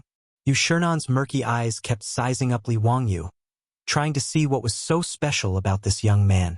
Yang Quan saw that Chang'an was interested in Li Wangyu, so he told him about Li Wangyu's family background and recent situation. When he found out that Li Wangyu was originally a member of the Li clan in Hu County, but had been expelled from the clan and extorted for gold and farmland, Chang'an was so angry that his beard puffed up. Old men who don't die are thieves. That bunch of old bastards. Chang'an had forgotten that he was already 70 years old, much older than the Li clan elders. In a moment of anger, he even scolded himself. When Li Wangyu heard Chang'an's words, He almost couldn't hold back his laughter. He quickly pinched his thigh, causing him to grimace in pain. Yang Quan told him about the origin of the poem on Yang Quan, as well as the fact that Li Wangyu had set free all of the servants in his family and was willing to shoulder the huge debt alone. Yu Shernan couldn't help but shake his head and sigh. Oranges are tangerines when born in Huainan.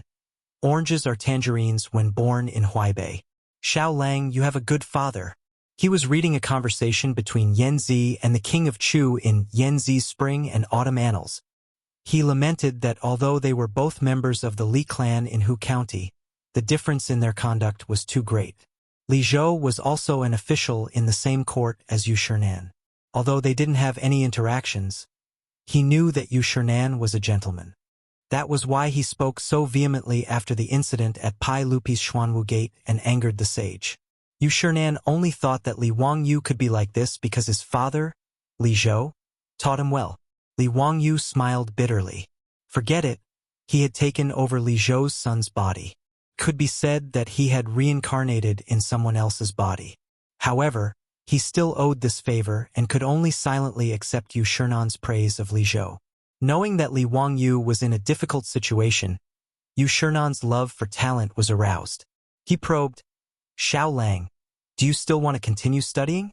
Continue studying? What does this mean? Does he want me to continue studying? Or does he want me to be his disciple? However, Li Wangyu wasn't interested in learning calligraphy or scholarly articles, not to mention that he had enough of the school days in his previous life. He had already graduated from university for a few years. If he had to continue studying calligraphy after transmigrating to the Tang dynasty, it would be too difficult. Moreover, there were many Tang and Song poems in his mind that he could shamelessly plagiarize. If he continued studying, would he be able to write better poems? Is it shameful to plagiarize? So what if I plagiarize? Can Li Bai, Du Fu, Bai Jui, and Su Shi still transmigrate to the Tang dynasty and bite me? I should thank my grandfather. Li Wangyu silently praised his grandfather who had passed away long ago. He grew up in the countryside, but was forced to memorize the 3-character classic, 1,000-character classic, Tang and Song poems, and practice calligraphy by his grandfather who was like an old scholar. Li Wangyu wanted to ask his grandfather if he knew that his grandson would transmigrate, so he had to live such a miserable life when he was young.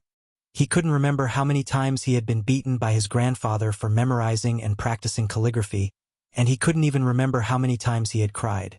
Now that he looked back on the past, Li Wangyu couldn't help but sigh with emotion.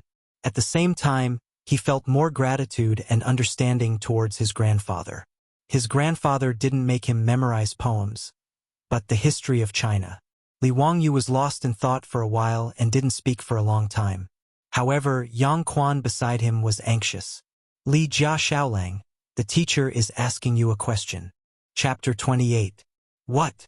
Li Wangyu snapped out of his daze and realized that Yu Shernan had just asked him if he wanted to continue his studies. He shook his head and said, Secret Supervisor Yu, I have a huge debt and need to find a way to earn money. How can I continue my studies? He wasn't a fool and could tell that Yu Shernan wanted to take him as his disciple. However, Li Wangyu didn't want to be an official and didn't want to be famous. Ever since he transmigrated to the Tang dynasty, he wanted to be a rich man. He had a beautiful wife and concubines, a large number of servants, land and house, and he didn't have to worry about food and drink. Wouldn't that be great? Li Wangyu didn't want to do anything to enjoy the fresh air of the Tang dynasty and the fruits and vegetables. He didn't want to do anything. An individual's power was too small. Changing history was a writer's dream. Enjoying the tranquil night sky was his goal. Taking Yu Shernan as his master was a good thing, but also a bad thing. Not to mention that studying was hard, he wasn't interested in learning. He also didn't want to use Yu Shernan's reputation to pave his future. If that was the case, why should he take Yu Shernan as his master? Li Wangyu understood, so he used the excuse that he needed to repay his debt as an excuse. Nonsense! You want to be a businessman for a measly 2 million? Yu Shernan glared at Li Wangyu, exasperated at his failure to live up to his expectations. In the Tang dynasty, businessmen were not allowed to do business. Businessmen had a relatively high social status, But before the middle of the Tang dynasty, businessmen couldn't be officials. Those aristocratic families, including the officials, had to find someone to represent them while they hid behind the scenes. Secret supervisor Yu, although I'm young, my lord has taught me to be honest. Since my lord owes the government money, I naturally have to do my best to pay it back. Li Wangyu argued. Humph, honest? Why didn't you say that when you used that lousy rope to trick Li Clan? Yu Shernan was dissatisfied and directly exposed Li Wangyu's past, making him very embarrassed. Yang Quan also tried to persuade him. Xiao Lang, I'll help you think of a way to pay for the allowance. Don't you understand what teacher means? He naturally saw through Yu Shernan's thoughts and felt that if Li Wangyu could become Yu Shernan's disciple and become his senior brother, it would not be a bad thing. 2 million, this old man will pay it back for you. How about it? Yu Shernan suddenly spoke, scaring Li Wangyu and Yang Quan. The Yu family had been officials for generations, and Yu Shernan's brother, Yu Shiji, was also an important figure in the imperial court. Although Yu Shernan didn't like to be extravagant and had always been frugal, taking out 2 million to help Li Wangyu pay off his debt was a small matter. Yu Shernan's words put Li Wangyu in a difficult position. It was obvious that he couldn't refuse directly. That would be too disrespectful to Yu Shernan. If he angered the old man, he would be in deep trouble. But if he really agreed, it would be contrary to his own wishes. Li Wangyu didn't know how to respond. Replying to Secret Supervisor Yu, my family's Darren has only passed away a year ago. I still have 2 more years to mourn. Recently, I've been thinking about Darren day and night and feel that I'm unfilial. I'm preparing to move back to Dingzhou village to mourn for Darren. Therefore, I'm ashamed to accept Secret Supervisor Yu's good intentions. Li Wangyu could only use Li Zhou as a shield. The ancient people advocated filial piety. If he said he wanted to return to Dingzhou village to mourn, no one would say no. AI, forget it. Forget it. Killing a person in 10 steps, not leaving a single trace for 1,000 miles. This old man thought you were as lofty and ambitious as you wrote in your poem. I didn't expect you to be such a tired boy. I really don't understand how you could write such a poem. Yu Shernan's face was full of confusion. Whether it was to Yang Quan or Ode to Chivalry, the words revealed a sense of carefreeness and pride. They had the courage to pursue confidence and conceit. However, Li Wangyu didn't seem to be like the poem at all. This made him very confused. Li Wangyu also felt very helpless. He wasn't a romantic person like Li Taibai. It didn't seem like it was easy to be a plagiarist. Seeing that Li Wangyu had no intention of becoming his disciple, Yu Shernan also lost interest. His spirit was also dispirited. Yang Quan glared fiercely at Li Wangyu, as if blaming him for not knowing what was good for him. Seeing that he had offended 2 big shots, Li Wangyu also felt restless. After all, he wasn't Li Taibai. He couldn't just say, "How can I bow to the powerful and make me unhappy?" and leave, right? Without that reputation and state of mind, he couldn't do such a carefree thing. Li Wangyu just wanted to be a small landlord. Why was it so difficult?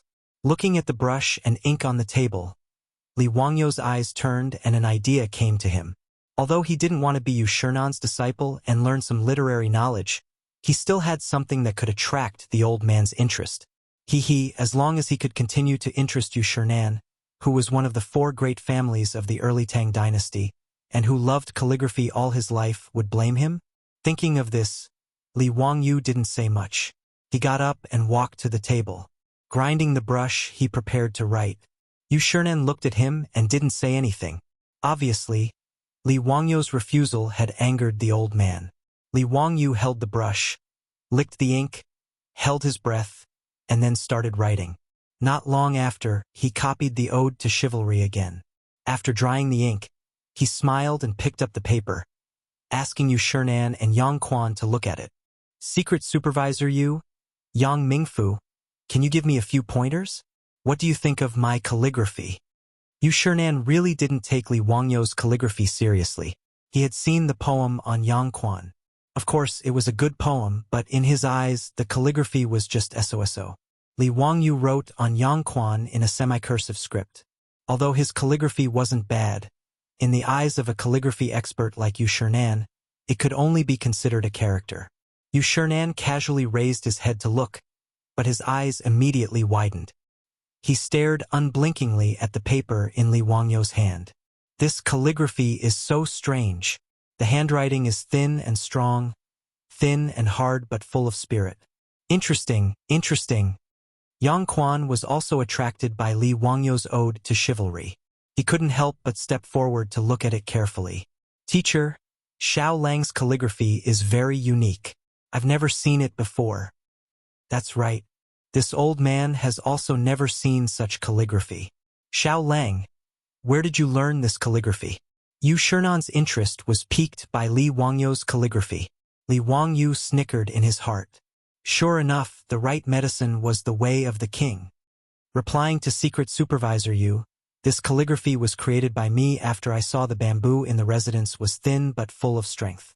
I was inspired and randomly figured it out. I've embarrassed myself. The calligraphy he wrote was the thin gold calligraphy created by Emperor Huizong of Song, Zhao Ji. Zhao Ji wasn't much of an emperor, but he was a master of calligraphy. A painter who didn't want to be a calligrapher wasn't a good emperor. But it had to be said that this guy was an artistic genius. The thin gold calligraphy was nimble and quick, and the handwriting was thin and strong. It was a very unique style in the history of calligraphy. This kind of thin and crisp calligraphy style required an extremely high level of skill and self-restraint in calligraphy, as well as a calm and composed state of mind to complete. Li Wangyou was forced by his grandfather to practice calligraphy when he was young. Although he couldn't understand the essence of the style, he could still be considered to have grasped the essence of it. This calligraphy is interesting, very interesting. Yu Shernan's heart itched when he saw the calligraphy. His fingers began to dance in the air, imitating Li Wangyou's calligraphy. Chapter 29. At this moment, Yu Shernan didn't look like a 70-year-old man at all. He seemed to have completely immersed himself in his own calligraphy world. His arms continued to wave in the air. His concentration made Li Wangyou sweat. He remembered that when Yu Shernan was young, he would write on his quilt at night when he was practicing calligraphy. In the end, the quilt was torn. A calligraphy master was indeed extraordinary. After a long time, Yu Shernan put down his arms and sighed. Unfortunately, this character only has the shape but not the spirit.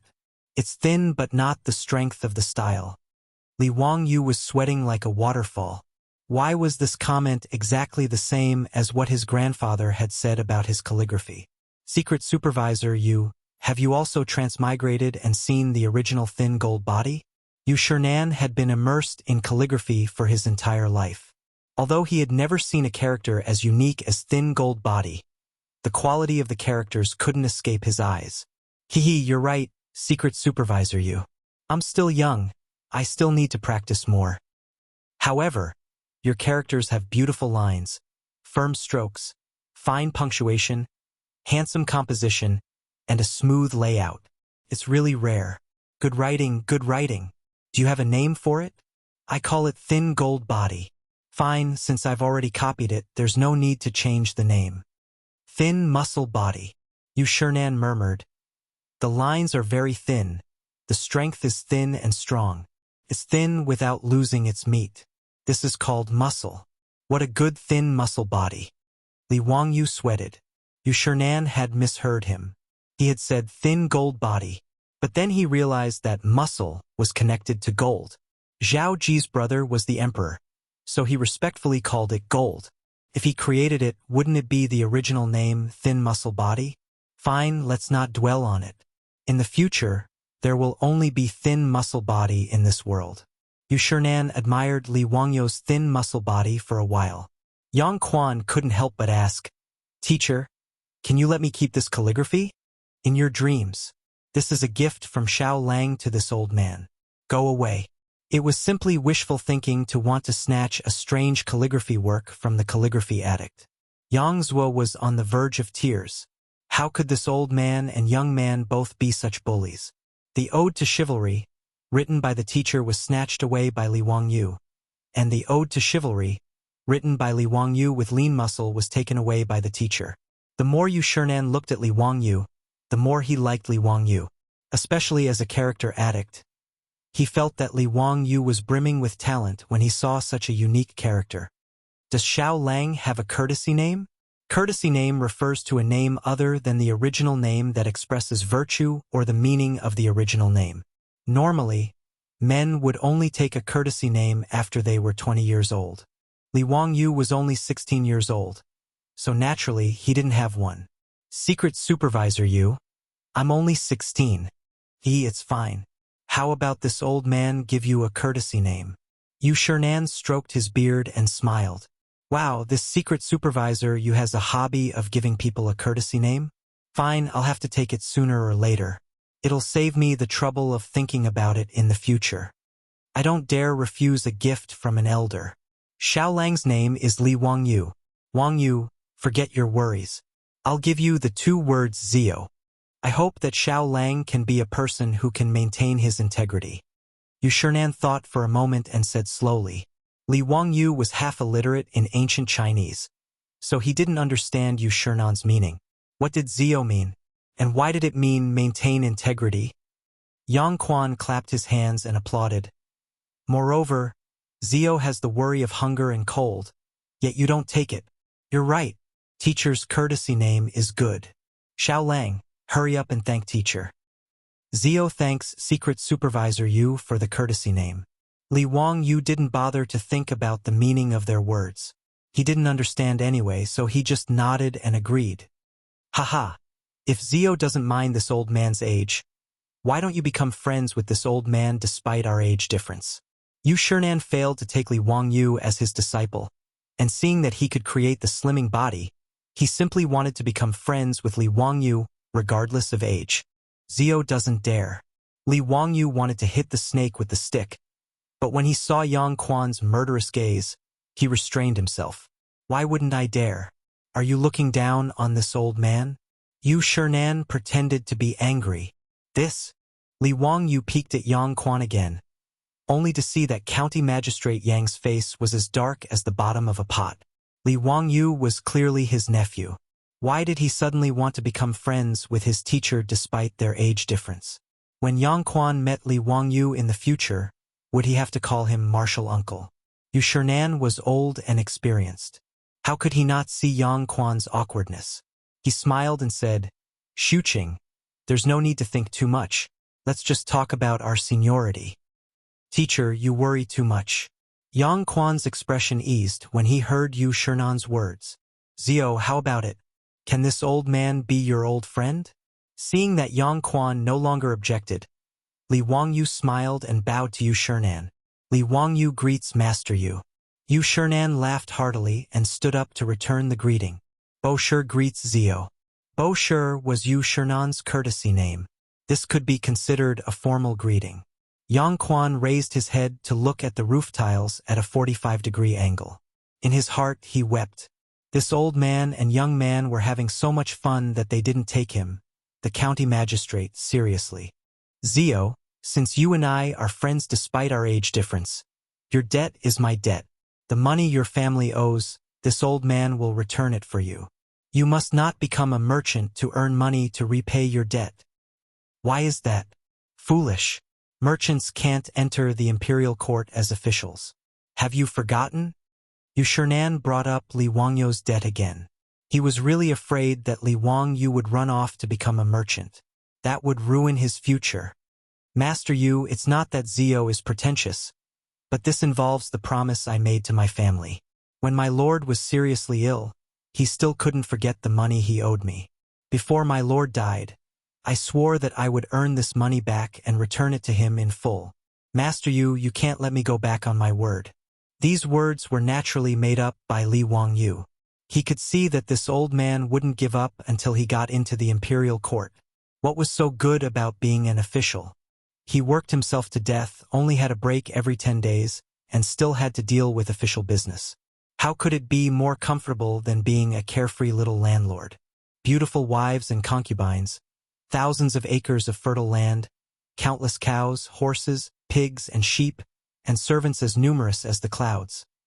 This was called living. Enter the imperial court as an official?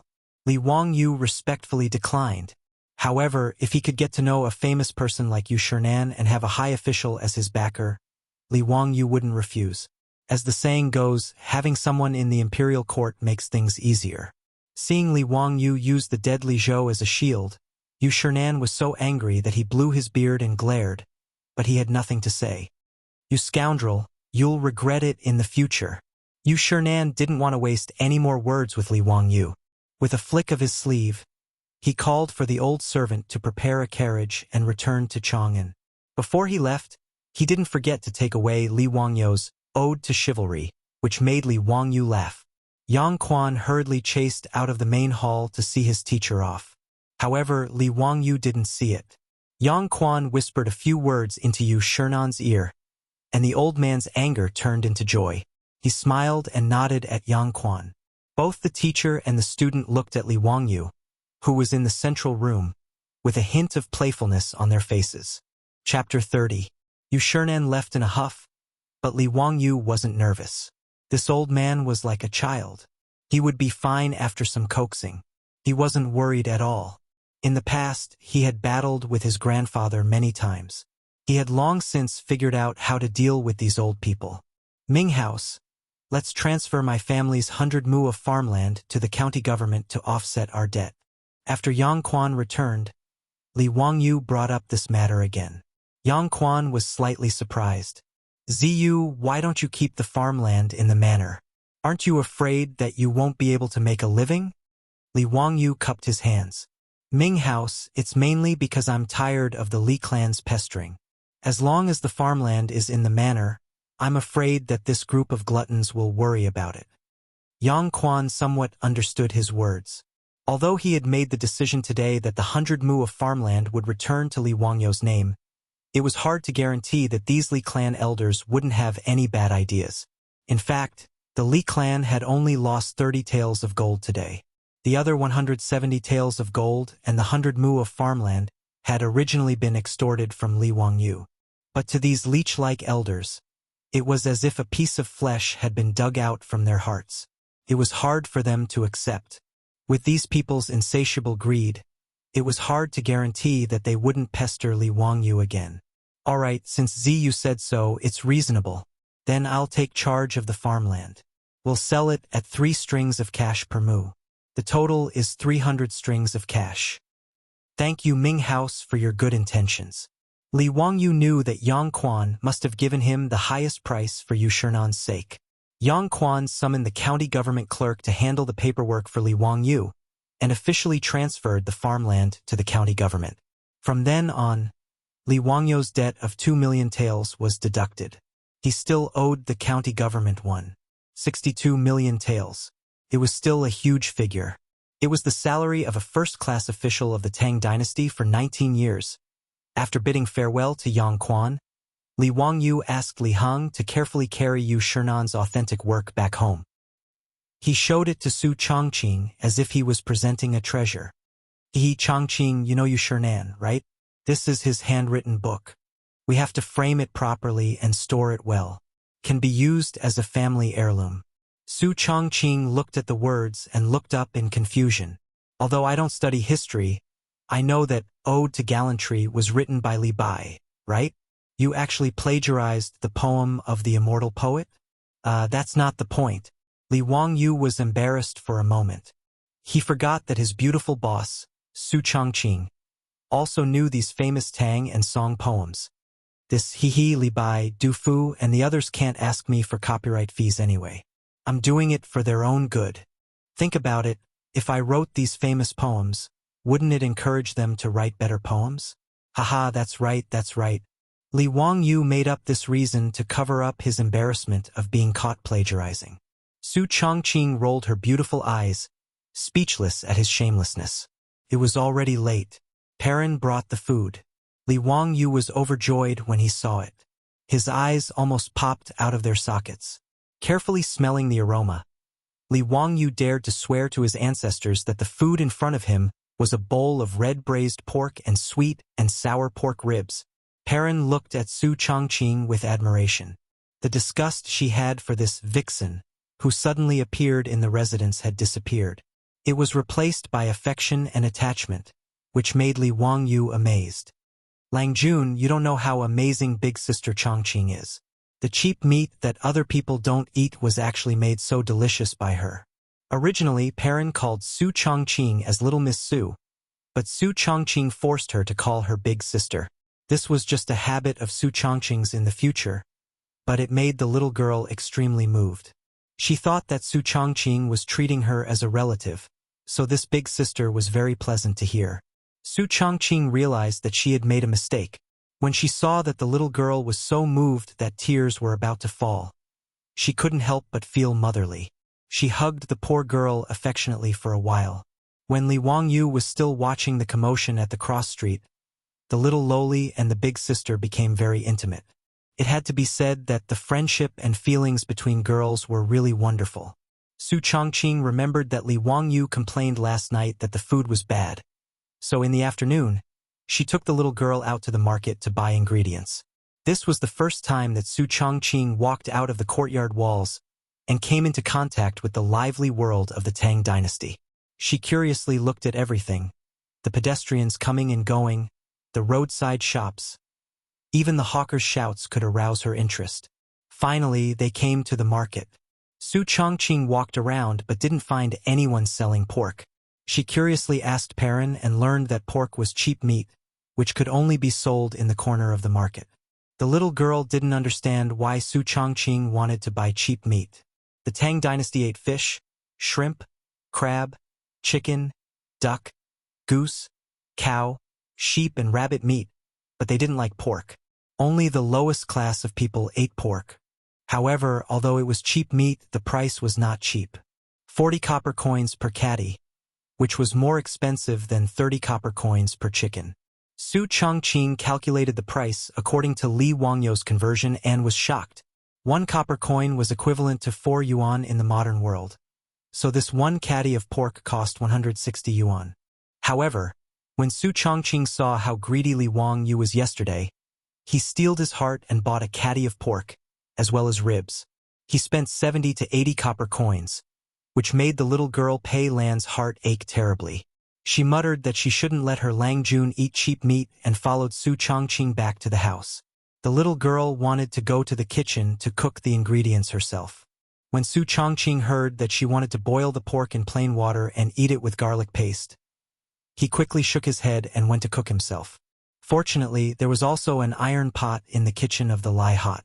Su Changqing carefully looked at the seasonings in the kitchen. There were pepper, cinnamon, ginger, onion, garlic, soy sauce, vinegar, coarse salt, and even lumps of maltose. She looked at the limited amount of seasonings and thought for a while before deciding what to cook. She asked the little girl to help her start the fire, then rolled up her sleeves and got busy in the kitchen.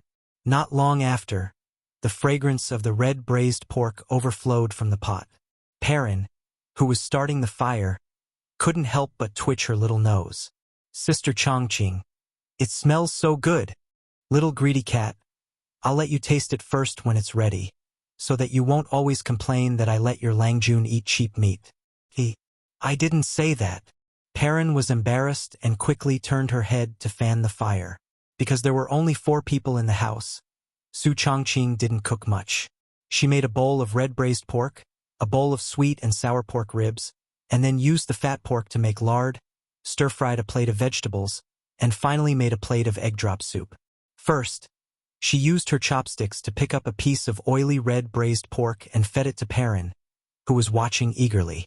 The little girl ate so much that she almost swallowed her own tongue. Perrin had never eaten such delicious food. The sweet, fatty, but not greasy taste and the rich meat fragrance exploded on her taste buds. The little girl opened her eyes wide and reluctantly swallowed the delicious food in her mouth after a long time. Sister Changqing, this meat is really delicious. Hee. I said I wouldn't lie to you, right? Now you're still saying it's cheap meat? Su Changqing gently pinched Perrin's face and teased her. Perrin shook her head like a rattledrum. She swore that there was absolutely nothing more delicious than pork. At this moment, Li Wangyu was so moved that he was about to cry. Chapter 31. Su Changqing really knew how to cook. Thank you, Jade Emperor, thank God. Thank you, Lord Latsu. "Thank you, Buddha, and thank all the gods for letting my beautiful boss fall into my bathtub." Regardless of how Li Heng and Perrin refused, Li Wangyu forced them to eat together. In his words, there were only 4 people in the family now, so there were not so many rules. Eating together was more delicious. Moreover, he had let them go. Since they were willing to stay, they were not servants in the family but family members. Family members should sit at the same table and eat together. Otherwise, they should go out and leave Li Hot. Li Heng and Perrin were moved and frightened. They carefully sat at the short table. Their cautiousness and carefulness made Li Wangyu feel uncomfortable. However, he could not care about anything else at the moment. His saliva had become a disaster. He carefully picked up a piece of red, shiny, and trembling braised pork and put it into his mouth. That kind of satisfaction could not be expressed in words. The first bite was the skin of the meat. He gently cut it down with his teeth. The bottom layer was fat, which was definitely fat but not greasy. The next layer was lean meat, which melted in his mouth. Below that was another layer of fat. Li Wangyu finally swallowed the braised pork in his mouth. He took a long breath and gave Su Changqing a thumbs up. "Changqing, your cooking is amazing." Li Wangyu smacked his lips and said with a little regret, "It's a pity that there is no chili. It would be better if there was some chili." Li Wangyu's hometown was in Chang'an province, which happened to be the hometown of the poet immortal Li Bai.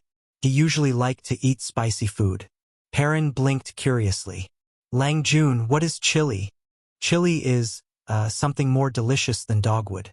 Hearing Perrin's question, Li Wangyu pondered for a long time before he realized that people in the Tang dynasty also ate spicy food. But the source of the spiciness was a plant called dogwood. In the Tang dynasty, dogwood, xanthoxylum, and xanthoxylum were known as the 3 fragrances. In Wang Wei's poem, "Knowing that my brother has climbed to a high place, there is only one person left to plant dogwood." The dogwood in Wang Wei's poem was referring to dogwood. Thinking about it carefully, it seemed that he could also make hot pot in the future.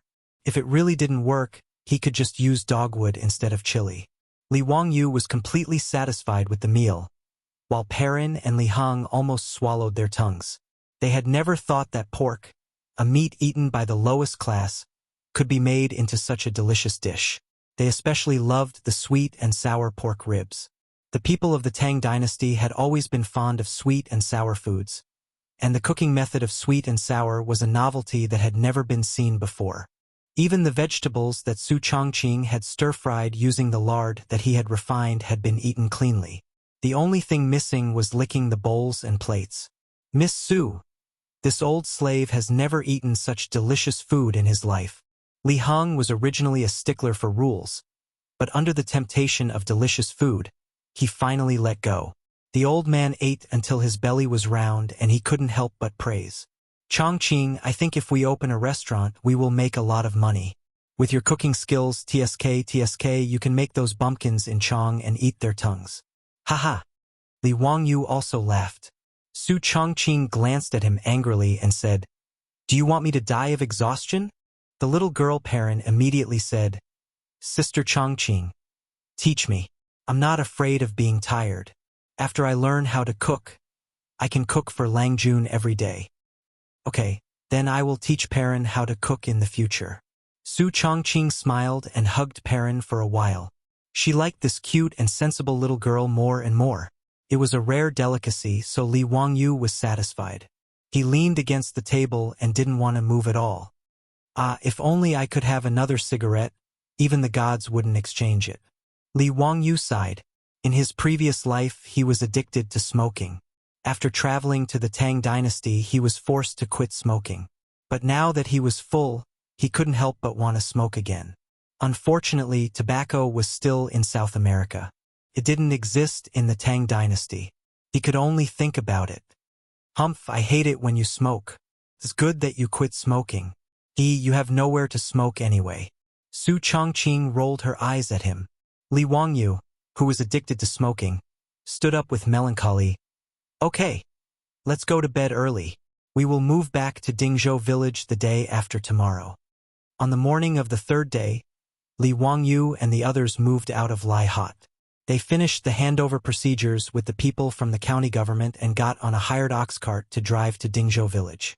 Legend has it that King Wen of Zhou used to practice benevolence in this village. He lived with the people and laid the foundation of the Zhou dynasty for 800 years. Therefore, it was named Dingzhou village. Dingzhou village was located at the foot of Mount Shouyang. It was north of Mount Shouyang and was backed by Mount Shouyang.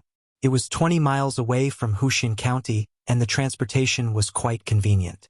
But Dingzhou village was famous for being poor in Wuxia County. The land was barren and the output was limited. Every year, the Wuxia County government had a hard time collecting rent from this village because they really didn't have the money. Ever since the Li clan of Wuxia County became rich, they moved out of Dingzhou village as if they were running away. They were really scared of being poor. Li Wangyu and Su Chongqing sat on the swaying ox cart. The two of them looked at the scenery around them curiously. It was early spring and the farmers on both sides of the road had already started to plow the fields in preparation for the spring sowing. However, Li Wangyu noticed that there were many larvae jumping around in the soil that the farmers had dug up. Some of the farmers were burning incense beside the fields and praying. He couldn't help but be curious. Li Heng, why are there so many insects in the soil? What are those people praying to? Lang Jun, those are the larvae of locusts. Sai, last year it rained heavily, but this year there was not a single drop of rain. I'm afraid it's going to be a drought year. Those farmers are praying to the locust god, hoping that there won't be a plague of locusts. Li Heng glanced at the larvae jumping around in the fields and sighed. Locusts? Li Wangyu was stunned. He felt like he had overlooked something. The second year of Chang'an, a plague of locusts, he suddenly remembered that he had read in a book that during the second and third year of the Tang dynasty's Chang'an period, there was a large plague of locusts in Guangzhou. There was a severe drought and famine in the Guangzhou area. The people sold their children in exchange for food. Thinking of this, Li Wangyu couldn't help but be shocked. His eyes were filled with fear as he looked at the larvae scurrying around in the fields. Li Wangyu remembered this because he had read in the book that during the plague of locusts, Pai Lupi caught a locust and ate it. It was said that the people relied on food to survive, and if you ate food, you would be harming the people. After Pai Lupi ate the locust raw, the plague of locusts stopped. Li Wangyu believed that was the Pai Lupi from the myth. He even argued with someone about this, saying that it was just a show. That was why he remembered it so clearly. It was now the second month of the second year of the Chang'an period. However, Li Wangyu remembered that the third month of the Guangzhou period was when the plague of locusts began. In the third month of the second year of the Chang'an period, locusts appeared in the Guangzhou area. In the sixth month, locusts appeared in the capital. In the fifth month of the third year of the Chang'an period, locusts appeared in the Suzhou area. In the autumn, locusts appeared in the Dai, and Kwa areas. Chapter 32. Li Wangyu shuddered at the thought of the fields with no harvest and the people selling their children in exchange for food. The golden age of the Tang dynasty did not seem so wonderful. What would happen to his family of four? In fact, it was not difficult to exterminate the locusts. The reason why the plague of locusts could become a disaster in ancient times was because the ancient people were superstitious. They regarded locusts as a punishment from heaven and did not dare to exterminate them. Every time there was a plague of locusts, the people were bound by superstition and did not dare to kill the locusts. Instead, they set up sacrifices, burned incense, and worshipped the locusts by the fields and watched as the locusts devoured the crops. As long as the people believed that locusts could be killed, the plague of locusts would at most reduce the production of crops and would not become a famine. Thinking of this, Li Wangyu suddenly understood Pai Lupi. Perhaps it was because Pai Lupi took the lead in eating the locusts that the officials and people of the Tang dynasty dared to kill the locusts and thus eliminated the plague of locusts. He could not wait for Pai Lupi to exterminate the locusts. At that time, the price of food in Guangzhou would soar. If he waited until then, the four of them would starve. He was also a pig brain. Why did he not think of this earlier? Li Wangyu's face was full of worry. In the first year of Chang'an, the price of food was still very high. 360 copper coins could only buy a bucket of rice. A bucket of rice was about 10 caddies. Their family of 4 could eat for 4 to 5 days if they lived frugally. They were not sure when the plague of locusts would end. Based on a year's worth of food storage, their family of 4 would need to store at least 70 to 80 buckets of food to safely survive the second year of Chang'an. In other words, with the current price of food, he would need at least 30,000 copper coins to store enough food. This did not include salt, meat, vegetables, and so on. Altogether, he estimated that he would need 50 to 60,000 copper coins to buy enough food to support his family of 4 for a year. If he had known, he would not have returned the 100 mu of farmland to the county government. Even if he sold it at a discount, he could still get 200,000 copper coins. How much food could he buy with that? If he had stored a batch of food and sold it after the plague of locusts, wouldn't he have made a lot of money? The 2 million public money owed to the county government was not something that could be easily paid off. Thinking of this, Li Wangyu despised himself again. This kind of person should be struck by lightning and struck by lightning during the great calamity by reselling grain. He would never do such a thing. However, once the disaster struck, their original plan to make money from brewing wine was definitely not going to work. People couldn't even afford to eat, so how could they use their precious food to make wine? If he really did that, he would be punished by the heavens. But if he didn't brew wine, what else could he do to earn 2 million in a year? Seeing Li Wangyu suddenly frowning and not speaking, Su Chongqing couldn't help but ask with concern, "Wangyu, what are you thinking about?" Li Wangyu smiled bitterly. He moved closer to Su Chongqing's ear and whispered to her what he had just thought of. Su Chongqing couldn't help but cover his mouth and cry out softly when he heard that there would be a locust plague soon and even a famine. "Wangyu, you can't joke about this. Are you sure?" Li Wangyu nodded sadly. He really hoped that it was fake. Just by looking at the locust larvae jumping around in the fields, one could see how terrifying the locust plague would be in a month. "Then what should we do?" Su Chongqing nervously held Li Wangyu's hand. Her palm was cold. She thought of the disaster and famine scenes in the movies of the future and shuddered. "Let me think about it. There will be a way."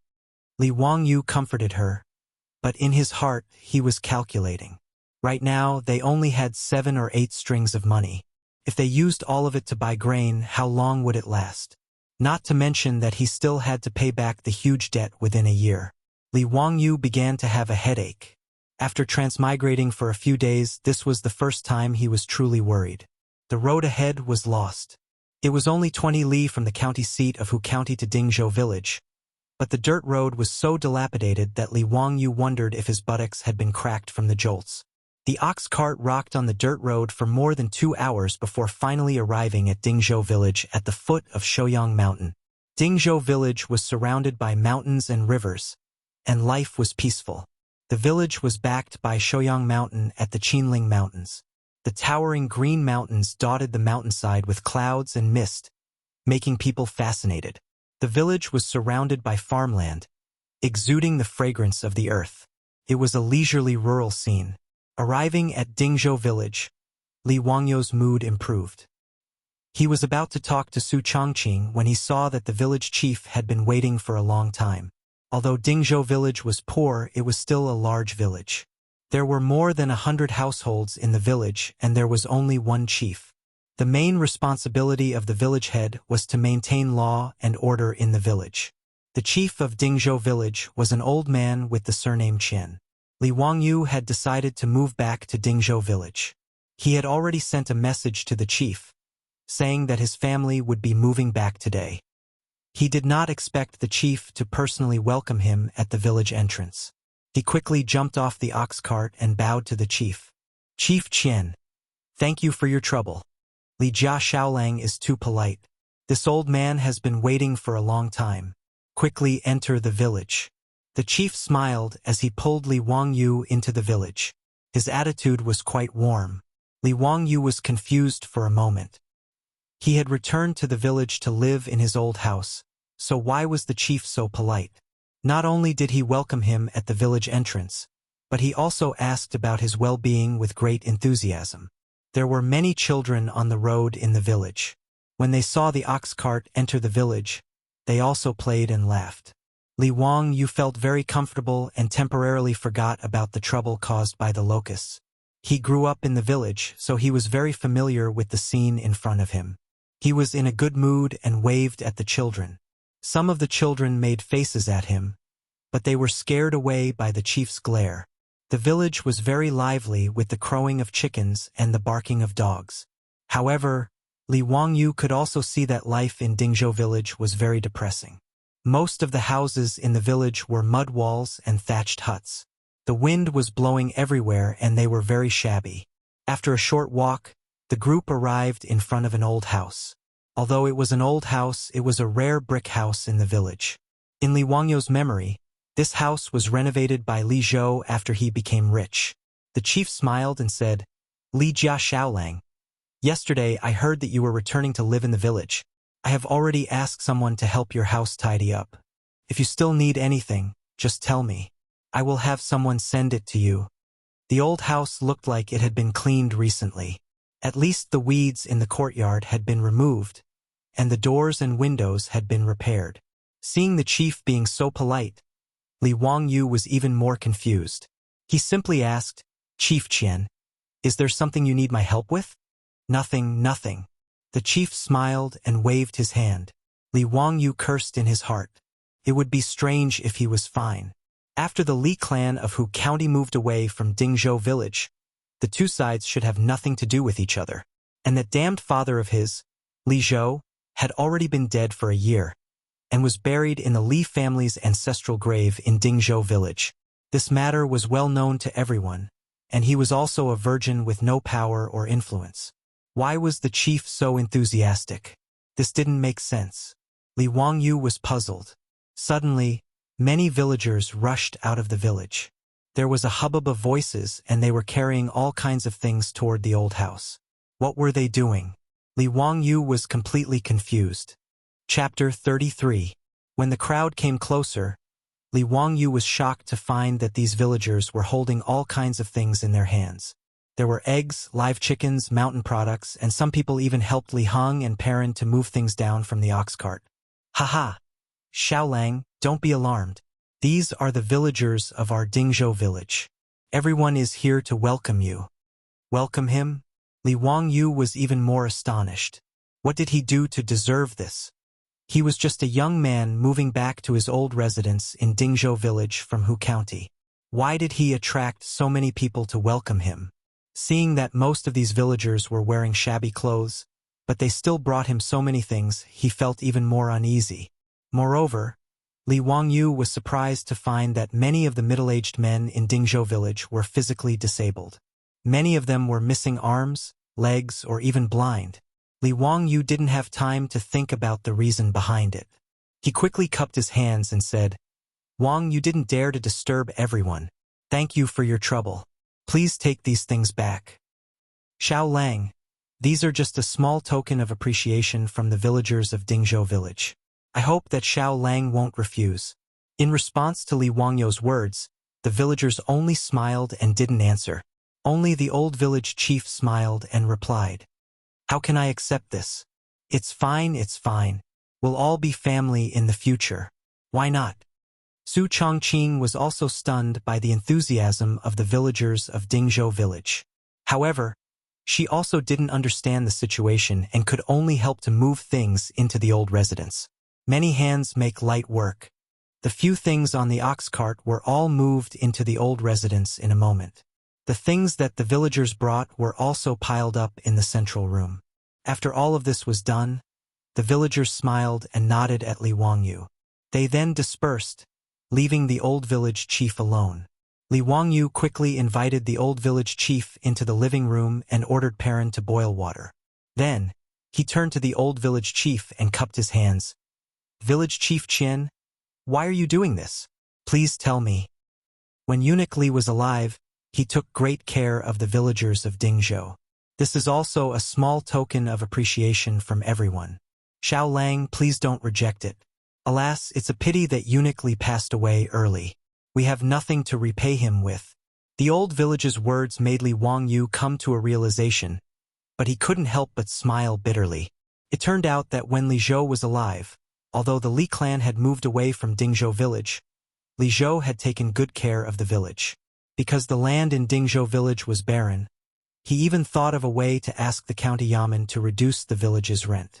This made the villagers remember his kindness. Unfortunately, Li Zhou had no way to change the barren state of Dingzhou village. Although he could help for a while, he could not help forever. Dingzhou village was still barren as before. Dingzhou village, 127 families, 563 people. The village was backed by Mount Shouyang of the Qinling Mountains and bordered by the Gan River to the north. Because the land was barren, especially the land near the river was saline and alkali soil, it was impossible to grow anything. The average yield of Dingzhou village was less than 1 dan per mu, which was equivalent to 10 buckets of grain. In the Tang dynasty, the average yield per mu was about 1.5 dan per mu, which was equivalent to 15 buckets of grain. Dingzhou village was located at the foot of Mount Shouyang, so the amount of land available for farming was even less. Each farmer only had an average of about 20 mu. Of the 20 mu, 5 or 6 mu were mulberry fields, which were used to plant mulberry trees, elm trees, and jujube trees. In other words, the income of Dingzhou village's villagers every year was only 14 to 15 dan of grain. But these 14 to 15 dan of grain still needed to be paid for rent. Grain was 2 dan, silk was 2 zhang, and cotton was 3 liang. The remaining grain was just enough for a farmer's family. If there was a natural disaster or man-made disaster, they would not be able to survive. Li Wangyu began to understand why the children in the village were dressed in rags. There were even some half-grown boys running around with their buttocks naked. One word, poor. The old villager stuttered for a long time before opening his mouth. He actually wanted to ask Li Wangyu if he could still ask the county to reduce the tax on rent. In the old villager's view, the Li family was after all a rich family. Li Zhou had supervised the county for many years, so he did not lack connections. Although Li Zhou had already passed away, Li Wangyu might be able to ask the Ming house to reduce the tax on the village. Looking at the old villager's expectant face, Li Wangyu's lips trembled a few times, but he did not say anything. What could he say?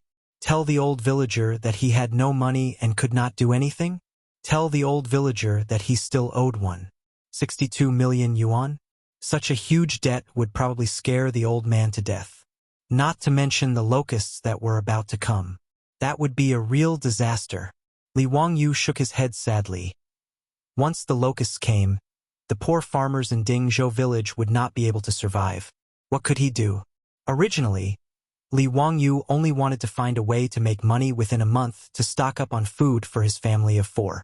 But now, looking at the eggs and mountain goods piled up in the central room, Li Wangyu felt a stab of pain in his heart. Dingzhou village was so barren. Almost all the villagers in the village were thatched huts made of yellow mud. Most of the villagers were dressed in rags. Even the old villagers' clothes were full of patches. It could be seen that the villagers lived in poverty, but they still gave Li Wangyu so many things just to thank Li Zhou for his help in the past. Li Wangyu even saw many of the children in the village drooling when they saw the eggs. He was also a child who grew up in the countryside. He knew the hardships of the farmers. Although it was not to the point of not having enough to eat in the future, he understood the villagers' thoughts. Take these eggs for example. They probably could not bear to eat them. They would take them to the county to exchange for money. That was why the children were so envious. They really had not tasted the taste of eggs. The old villager did not know, nor did the simple villagers. Their enthusiastic behavior almost drove Li Wangyu to a dead end. Li Wangyu had a clear distinction between love and hate. Whoever was good to him, he would return it 1,000 times. At the same time, he was also a person who would seek revenge for the smallest grievance. If you provoked him, the cynical man would hold a grudge for a lifetime. Dingzhou village, 127 families, 563 people, an incomparably huge and heavy burden.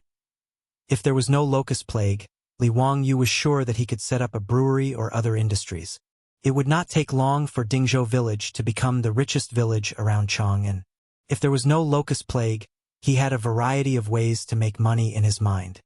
He could let the villagers live a good life, and he could also become a leisurely small landlord. This damn locust plague. This bastard Tang dynasty. Who the hell said that this was the golden age of the Tang dynasty? Li Wangyu finally said nothing in the old villagers' expectant eyes. He just promised to help the villagers to plead with the county government. Such an empty promise had made the old villager laugh so hard that he could not close his mouth. After the old villager left, Su Chongqing came out from the back hall and gently knelt beside Li Wangyu. "Wangyu, what should we do now?" Having fully understood the situation that they were about to face, Su Chongqing was also at a loss. Li Wangyu grabbed his hair gloomily. "I don't know. Help me think, besides brewing wine, what other ways can I make money quickly?" Su Chongqing held her cheeks with her hands and frowned. "Perfume? Burning glass? Opening a restaurant? But these are not short-term benefits. You can't go out and rob people, can you?" "Rob people? With my small body now, it's not bad if I'm not robbed by others," Li Wangyu said angrily. He was now 16 years old, but he was not even as tall as his beautiful boss. "What a failure. Then what should we do? By the way, I remember that you said that you can draw, right? Why don't you draw for money? The income of Tang Dynasty painters seems to be good, right?" Su Chongqing blinked her beautiful eyes and came up with a bad idea. "Miss, I was bragging to you. I only learned to sketch in high school. I don't know how to draw.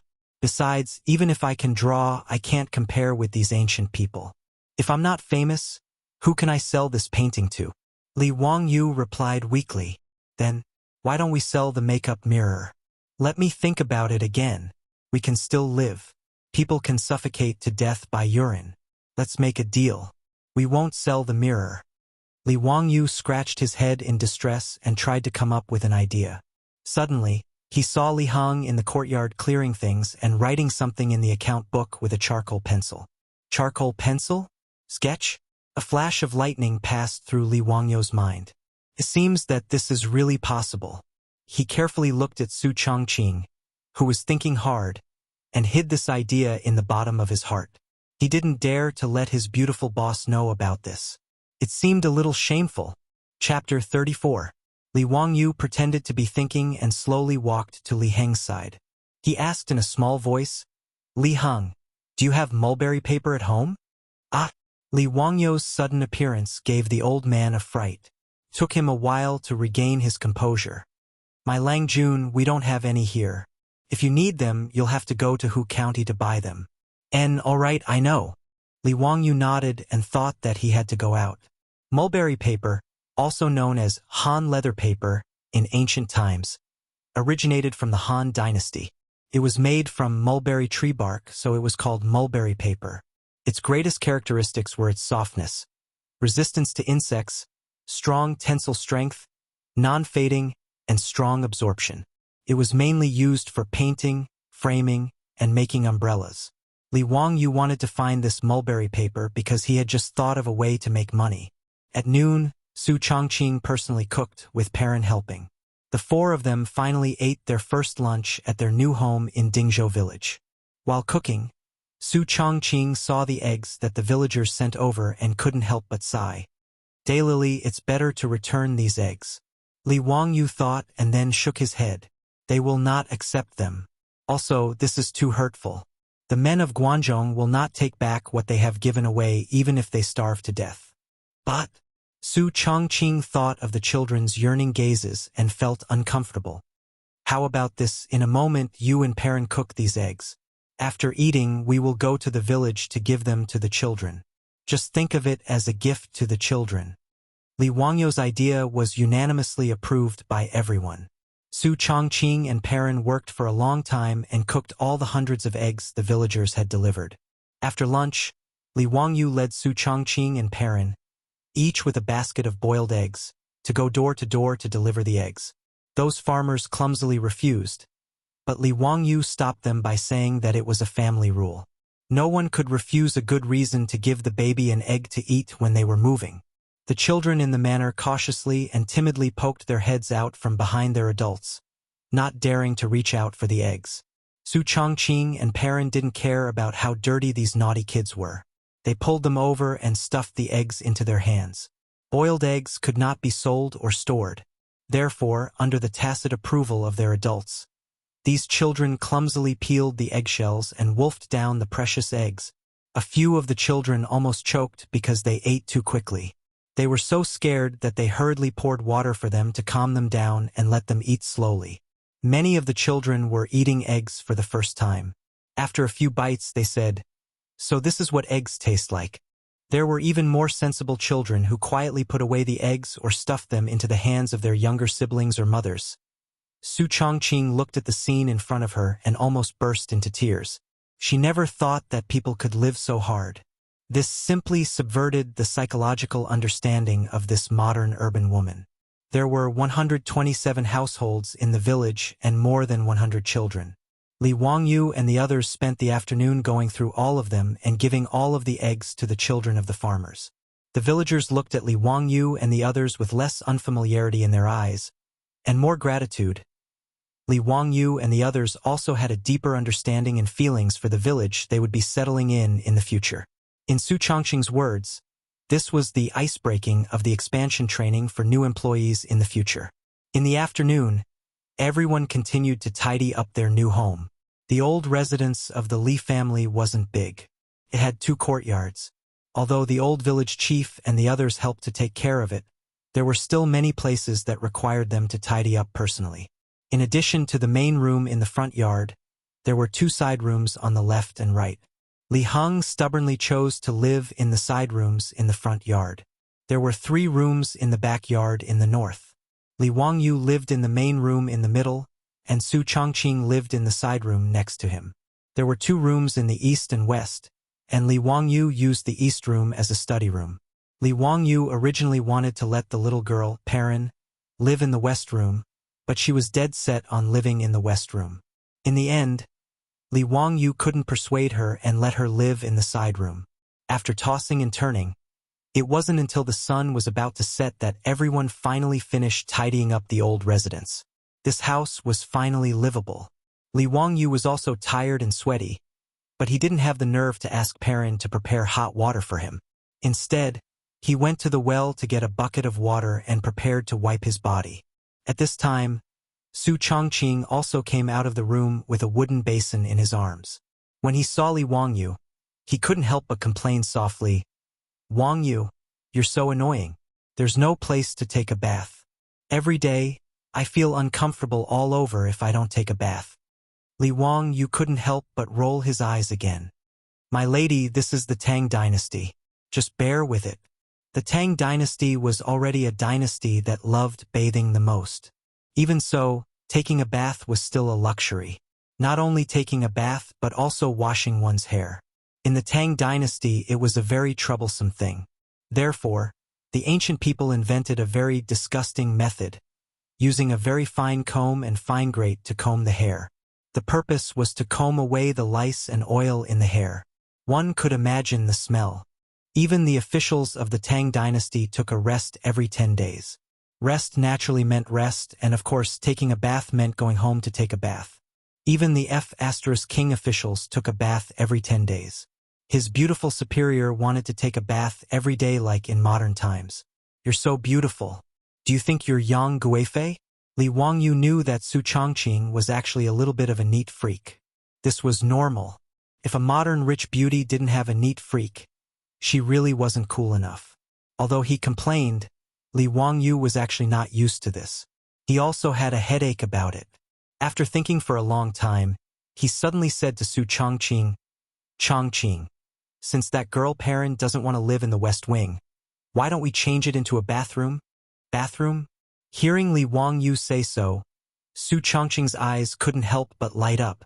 "But how do we get hot water and water pipes? There's no running water, right?" "Hee, this is simple. It won't be a problem for me," Li Wangyu replied with certainty. When he was young, there were actually native ways to solve these problems in the countryside. "Then can you make a bathroom while you're at it?" Su Changqing hesitated for a moment and asked shyly. She was really fed up with the toilets of the Tang dynasty. It was a kind of torture. "No problem. Leave it to me."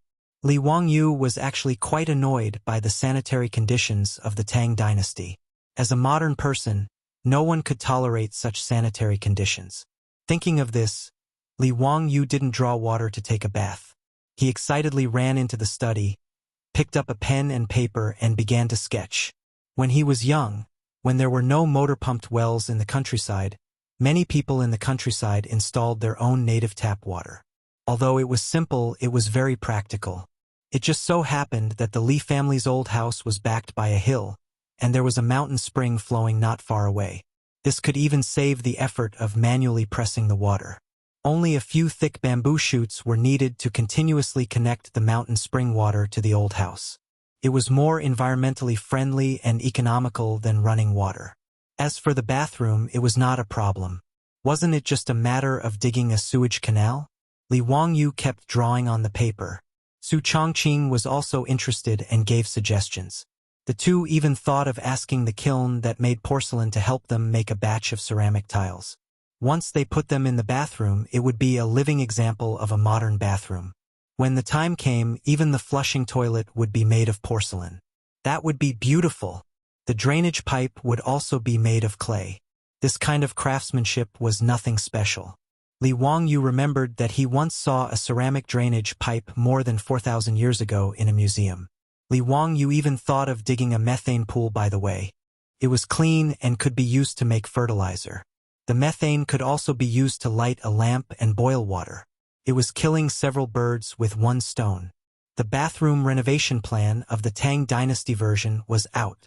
After the draft was finished, Li Wangyu and Su Changqing admired it for a long time and were very satisfied. But soon Li Wangyu let out a long sigh and threw the draft aside. Wangyu, what are you doing? Isn't this a good plan? When are you going to start building this bathroom? I can't wait. Su Changqing did not understand why Li Wangyu sighed. He picked up the draft grumpily. What are you doing? We don't have money. Li Wangyu smiled bitterly. After he finished the draft, he realized that it would cost a lot to build such a bathroom. Just hiring people to cut down the bamboo and building the water pipeline would cost a lot of money, not to mention the other expenses. Li Wangyu estimated that it would take at least 10 strings of money to build this bathroom. It seemed that he really had to do what he thought of before. Otherwise, not to mention improving their lives, they would not even have enough rations to survive the coming locust plague. Changqing, I'm going to the county tomorrow. I may stay for a few days before coming back. I'll leave the house to you. Li Wangyu made up his mind and told Su Changqing. What are you going to do? Well, I need to find Yang Mingfu for something. Don't worry, it's a good thing. Maybe when I come back, I'll have money. Li Wangyu pretended to be mysterious and smiled at Su Changqing. Seeing that Li Wangyu was unwilling to say, Su Changqing did not force him. She bit her lips and said with a little worry, Then go and come back quickly. I'll wait for you at home. Under the swaying oil lamp, Su Changqing's charming face appeared very charming. Li Wangyu was a little dazed, but his beautiful superior blushed. Li Wangyu finally came back to his senses and coughed awkwardly. Okay, I know. I'll go to the county yamen alone. Li Heng and Perrin will stay at home with you. If there's anything you need, just tell them to do it. You should bring Li Heng with you so you can take care of each other. Perrin and I will be fine at home. I see that the villagers of Dingzhou are very simple. Nothing will happen. Li Wangyu shook his head and refused. That won't do. I won't be at ease if there's no man at home. Don't worry, I'll be fine.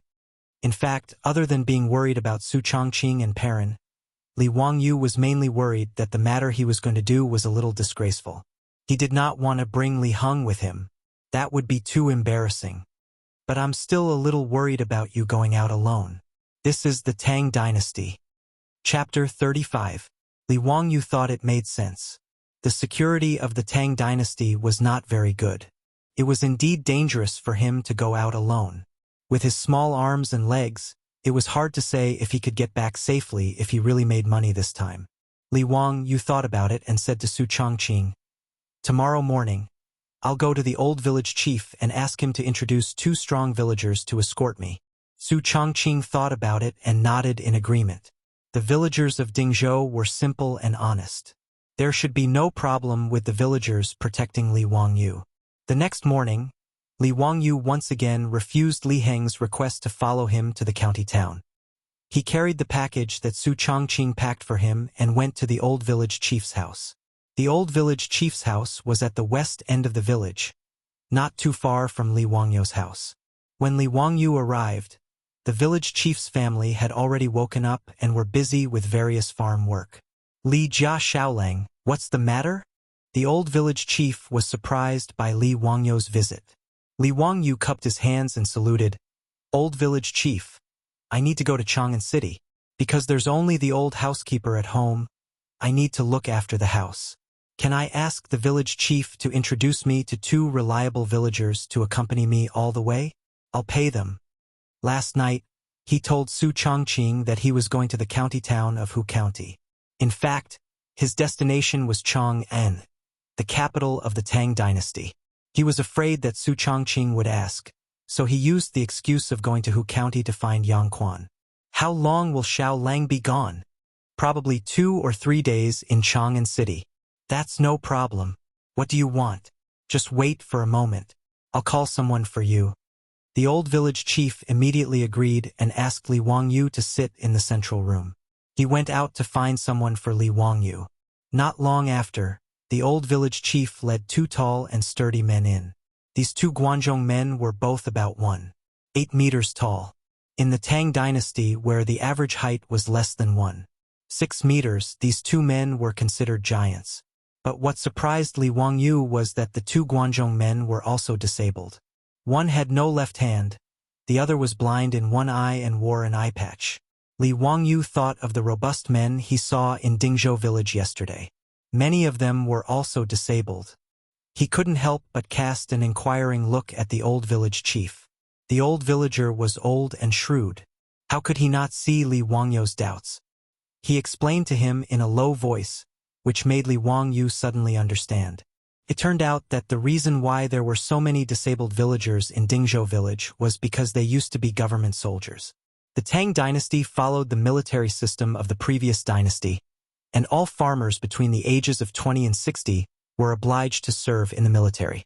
They selected those with good economic conditions, strong bodies, and many men in their families to serve as government soldiers. The government soldiers needed to prepare their own weapons, equipment, and provisions. As the saying goes, soldiers were gathered in agriculture, and soldiers and farmers were integrated into one. Soldiers were selected from the farmers who shared the fields, and the source of soldiers was guaranteed. Who wouldn't be injured in battle? With the medical conditions of the Tang dynasty, naturally there were many disabled people. After listening to the old village chief's explanation, Li Wangyu was a little confused. The government soldiers of the Tang dynasty should belong to wealthy families. Then why were there so many government soldiers in Dingzhou village but so poor? The old village chief hesitated for a moment before explaining. The disabled soldiers in the village are all government soldiers of the previous dynasty. The previous dynasty? Li Wangyu was stunned. It turned out that the government soldiers of Dingzhou village were all government soldiers of the Sui dynasty. No wonder. No wonder these disabled villagers were all middle-aged. These old government soldiers in Dingzhou village were all soldiers guarding Guanzhong at the end of the Sui dynasty. In the 14th year of Day, the first year of Wuda, Li Yuan attacked Guanzhong and declared himself an emperor. These government soldiers of Dingzhou village were all injured and surrendered to the Tang dynasty at that time. But after all, they were government soldiers of the previous dynasty, and most of them were disabled. Soon after they surrendered to the Tang dynasty, they were disarmed and returned to their fields. As for any military achievements, it was impossible for them to be rewarded. From the first year of Wuda to the second year of Chang'an, the originally rich Dingzhou village became poorer and poorer in 10 years. Li Jia Xiaolang, these 2 are brothers of the Niu family. Dalong and Erlang were both good soldiers in the army back then. The one who is missing an arm is Dalong Niu Yong, and the one who is blind is his brother Niu Wu. Although they are disabled, 7 or 8 strong men can't do anything to them. Although Li Wangyu couldn't see the strength of the 2 men, he knew that they were not ordinary people just by looking at the strong muscles of the 2 Guanzhong men. He hurriedly saluted with his hands folded. Brothers of the Niu family, I need to go to Chang'an. I'll have to trouble you to escort me. Niu Dalong nodded and said in a low muffled voice, No problem. Xiaolang, don't worry. We will definitely protect you. Niu Erlang curiously looked up and down at Li Wangyu with his one good eye. Brothers, do you need to prepare? No need. We have brought the weapons and things. We can go now. After Niu Dalong finished speaking, he turned around and picked up the weapons in the yard, which startled Li Wangyu. Good heavens, are these two brothers going to war? Except for the lack of armor, they were basically armed to the teeth.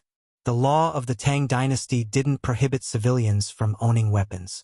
Bows, arrows, knives, shields, short spears, and other weapons were allowed, but heavy weapons such as armor, crossbows, long spears, and horse armor were prohibited. But the Niu brothers actually had bows, arrows, knives, and short spears, which made Li Wangyu feel ashamed. Niu Yong carried a few short spears on his back and a long knife at his waist.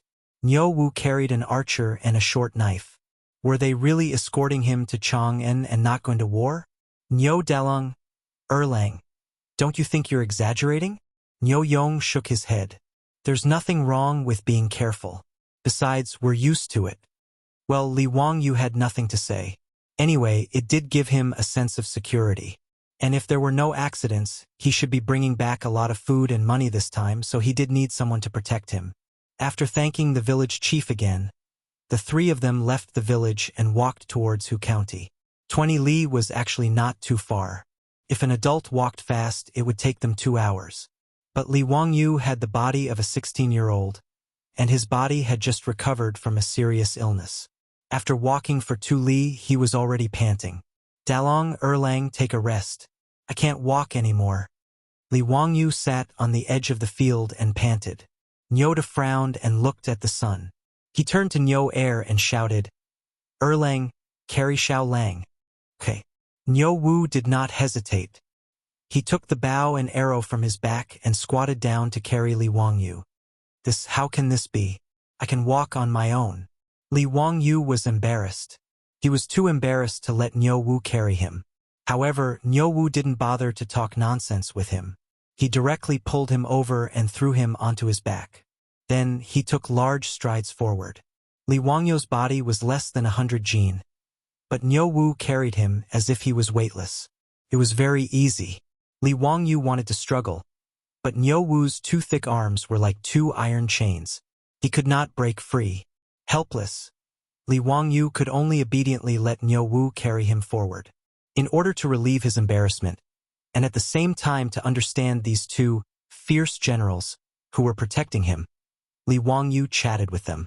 However, this conversation made him feel deep respect for these 2 brothers. Chapter 36. The Niu brothers were not normal soldiers in the Sui army but members of the Tabai army.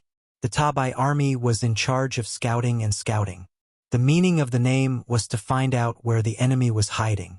Scouting, destroying, and spying were all the missions of the Tabai army. To be able to become a member of the Tabai army, one had to be the smartest and strongest among the old soldiers. Li Wangyu thought to himself, these 2 brothers are like the special forces of the future, kings of soldiers. They were really amazing. In the 11th year of the Sui dynasty, Tujue by Qihan took advantage of the fact that Emperor Yang was patrolling the north and led hundreds of thousands of cavalry to attack, trapping Emperor Yang at Yanmen. The Niu brothers were defending Yanmen Pass and had a huge battle with the Tujue. The Yanmen Pass only had 17,000 men and could only last for 20 days. However, they fought bravely, and although they suffered heavy casualties, they still managed to protect the city. At that time, the Niu brothers were under orders to scout the Tujue but were surrounded. When they tried to break out, Niu Wu was shot in the eye and fell off his horse. Niu Yong lost an arm to save his brother. Fortunately, their fellow soldiers risked their lives to save them. Only then were the 2 of them pulled back from the gates of hell and saved their lives. The Tujue could not take them down and retreated to the north. The Sui army took the chance to chase them to Mai and captured 2,000 Tujue men before retreating. This was the 11th year of the Great War at Yanmen. Hearing that the 2 brothers were injured in the battle with the Tujue, Li Wangyu gave them a thumbs up. Heroes of the nation, the Niu brothers retired from the army due to their injuries and returned to their fields. They managed to avoid the civil war at the end of the Sui dynasty. However, Li Wang, you only needed to look at the patched clothes on the Niu brothers' bodies to know that these two brothers also lived in poverty. Although he did not know how much skill the Niu brothers still had, since they were recommended by the old village chief, they must be really skilled. Why were they so poor?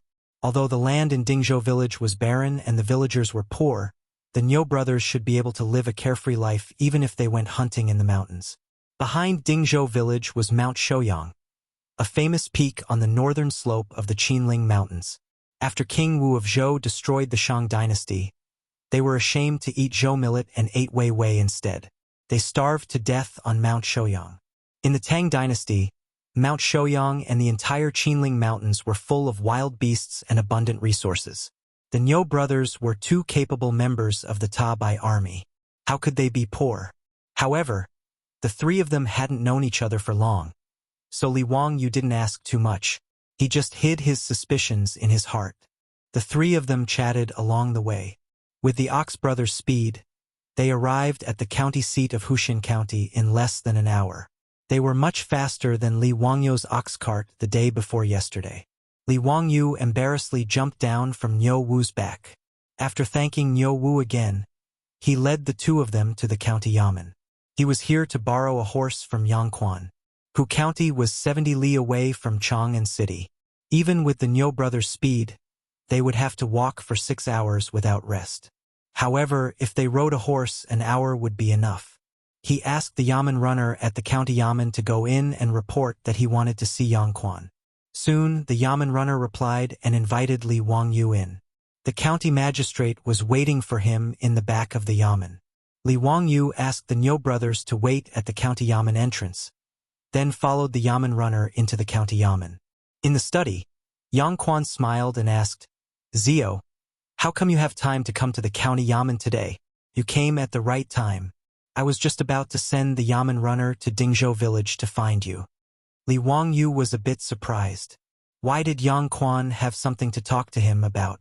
"Ming House, is there something you want to talk to me about?" "Yes, there is something. Zio, what brings you to the county yamen?" Yangquan wasn't in a hurry to answer Li Wangyu's question. Instead, he asked for his purpose of coming. "I need to go to Chang'an for something.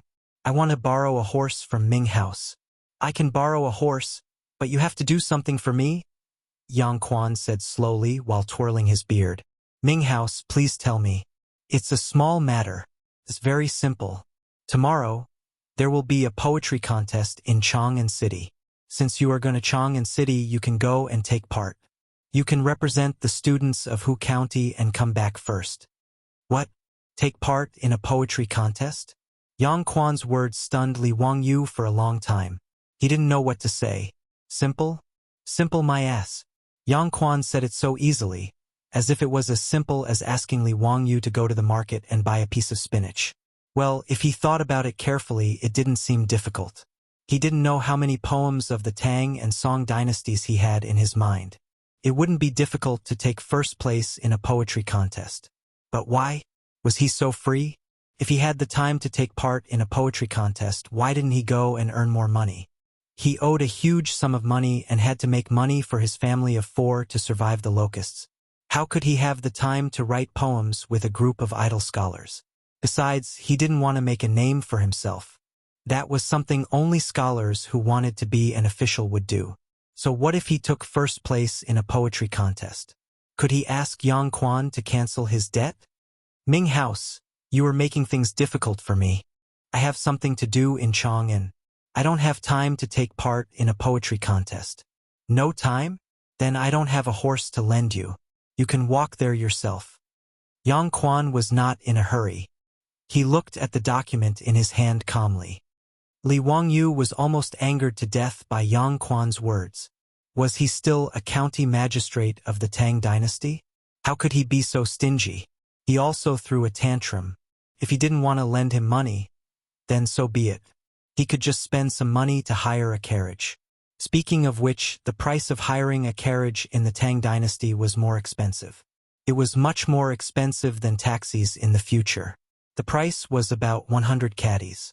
For every 100 li, the fee was 100 copper coins. Damn. He was simply black-hearted. The total weight of himself and the three Niu brothers should be at least 400 kilograms. To travel 70 li to Chang'an, it would cost about 400 copper coins. It was equivalent to 1,600 yuan in the future. Well, it was almost enough to buy 10 caddies of pork. But before Li Wangyu could leave in a huff, Yang Quan didn't even lift his eyelids. He lightly threw out a sentence that made Li Wangyu take a step back. If you take first place in the poetry contest, this county magistrate will reward you with 100 strings of coins. Poverty stunts ambition. 100 strings of coins was not a small amount for Li Wangyu now. After moving to the old house in Dingzhou village, the family was only left with 7 or 8 strings of coins. This time, he took away half of the money. Now that Yang Quan said that he would reward him with 100 strings of coins, how could Li Wangyu not be tempted? Li Wangyu spread his hands in front of Yang Quan. Pay half first. This money will not be used to offset the debt. He knew that he still owed the county magistrate 62 million yuan, which was about 1,620 strings of coins. If he worked hard to take first place in the poetry contest and Yang Quan said that the debt would be offset, then Li Wangyu could only cry. Li Wangyu's unscrupulous appearance made Yang Quan want to slap him. Pay half first? Do you think I'm doing business with you and giving you a deposit? Get out!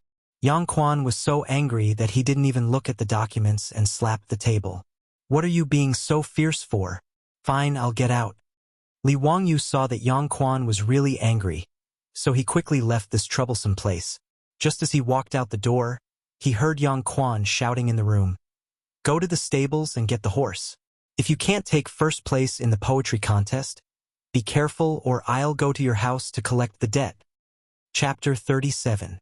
After Li Wangyu left, he saw that Yang Quan was not angry at all. Instead, he laughed while twirling his beard. Joining the poetry meet was actually Yang's idea for Yu Shinan. That day, Yu Shinan was so angry at Li Wangyu's tiredness that he stomped his feet and left. When Yang Quan sent his teacher out, he whispered a few words to him. "Teacher, don't be angry. I have a way to deal with Zio's laziness." Yang Quan whispered in Yu Shinan's ear.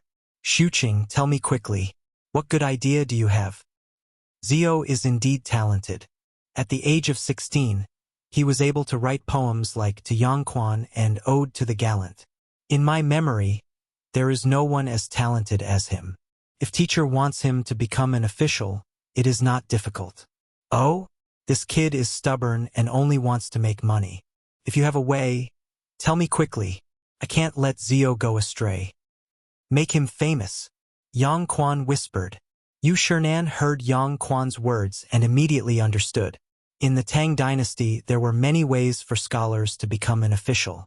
Participating in the imperial examination, self-recommendation, recommendation, favor, enlisting in the army, and being an aide were all ways.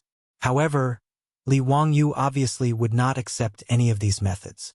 Another way was to make him famous. As long as he was famous enough, even the emperor would take the initiative to recruit him as an official. Yang Quan did not believe that when Pai Lupi gave the order to expel Li Wangyu, this bastard would refuse. Xuqing, continue. What should we do?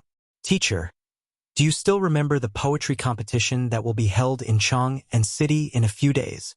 Yu Shinan immediately understood what he meant. He twirled his beard and smiled. Xuqing, this is a good idea, but are you sure you can let that kid attend the competition? Hee, teacher. Don't forget that Zio still owes money to the county government. Yang Quan said with a sneaky smile. Teacher, when you return to Chang'an, you will spread the 2 poems of Zio. Why should I worry that I won't be noticed by the saint? Yu Shinan nodded his head in satisfaction. With the help of his old servant, Yu Da, he boarded the ox cart and returned to Chang'an. Li Wangyu, who had been secretly plotted against by Yu Shinan and his disciple, knew nothing about it. He went to the county government stables to borrow horses and led the 3 horses out of the county government, which made the Niu brothers' eyes brighten. Dalong Erlang, can you ride a horse? Li Wangyu didn't get any answer to his question. Instead, he saw the 2 brothers, Niu Yong and Niu Wu, each pick a horse. They stretched out their hands and stroked the neck of the horse a few times. Then, their figures gracefully leaped onto the horse's back. Even Yo-Yong, who only had one arm, didn't hesitate at all. With a light push from the saddle, he sat firmly on the horse's back. Xiao Lang, when us brothers were charging on horseback, you were still drinking milk. Haha. Niu Wu laughed loudly. Li Wangyu looked at the brothers' skillful movements and secretly scolded himself for being talkative. These two were originally members of the King of Soldiers Special Forces. As members of the White Army, they must be skilled in archery and horse riding. As for himself, he was a white-collar worker in his previous life. He had never ridden a horse. However, the original owner of this body knew how to ride a horse. Riding a horse, archery, and sword dancing were all necessary skills for the nobles and literati of this era. This was also the reason why he dared to ask Yang Quan to borrow a horse. However, when he really stepped on the stirrups, Li Wangyu realized that riding a horse wasn't as simple as he thought it was. According to the method in his memory, he stood in front of the horse's left shoulder, held the reins in his left hand, and raised his left foot to step on the stirrups. However, he didn't expect that the horse would struggle uneasily. It almost threw Li Wangyu to the ground, making him look very embarrassed. The Niu brothers sitting on the horse looked at him and couldn't help but laugh. Niu Wu jumped off the horse and walked to Li Wangyu's side. Grab the reins and the horse's mane with your left hand. This way you can fix the horse's body and not let it move. Jump with your right foot and at the same time, step on the stirrups with your left foot. Turn around and get on the horse. After Niu Wu's instructions, Li Wangyu finally sat on the saddle. Haha, Xiao Lang, you still need to practice your horse riding skills more. Niu Yong laughed. Li Wangyu blushed with shame and didn't explain. The three of them slowly rode out of the city and trotted towards Chang'an City. On the way, Niu Wu urged the horse to gallop several times. He ran back and forth on the road from Hu County to Chang'an. When the horse was sweating, he pulled back the reins and jogged back. Haha, carefree. I haven't ridden a horse for many years. Li Wangyu could tell that the Niu brothers were also people who loved horses. Thinking about it, they probably didn't have many opportunities to gallop like this after they retired from the army. In Dingzhou village, there wasn't even an inferior horse to pull a carriage. There were only old cows in the village. For elites like the Niu brothers to not have the opportunity to ride a horse for more than 10 years, it was probably very depressing. It was just like how racers in the future didn't have the opportunity to touch the steering wheel. It was a very painful thing. After all, Niu Yong had lost an arm and was older than Niu Wu by 1 or 2 years. He was much calmer. He just rode the horse and followed Li Wangyu at a moderate pace. After a short while, Chang'an City came into sight. In his memory, the previous owner of this body had been to Chang'an before. But when Li Wangyu saw this dreamlike city with his own eyes, the world's most majestic city, the shock still made him speechless for a long time. The 12-meter-high city wall had no end in sight. It was like a barrier that could never be breached. Chang'an City was made up of Wuxia City, the Palace City, and the Imperial City. It covered an area of about 87 square kilometers. It was roughly half the size of the third ring of Xi'an in the future. Wuxia City was about 20 miles from east to west. It was equivalent to Li Wangyu walking from Dingzhou village to Hu County. It was about 70 miles from north to south. It was basically the distance from Hu County to Chang'an City. More than 1 million people lived in this majestic city.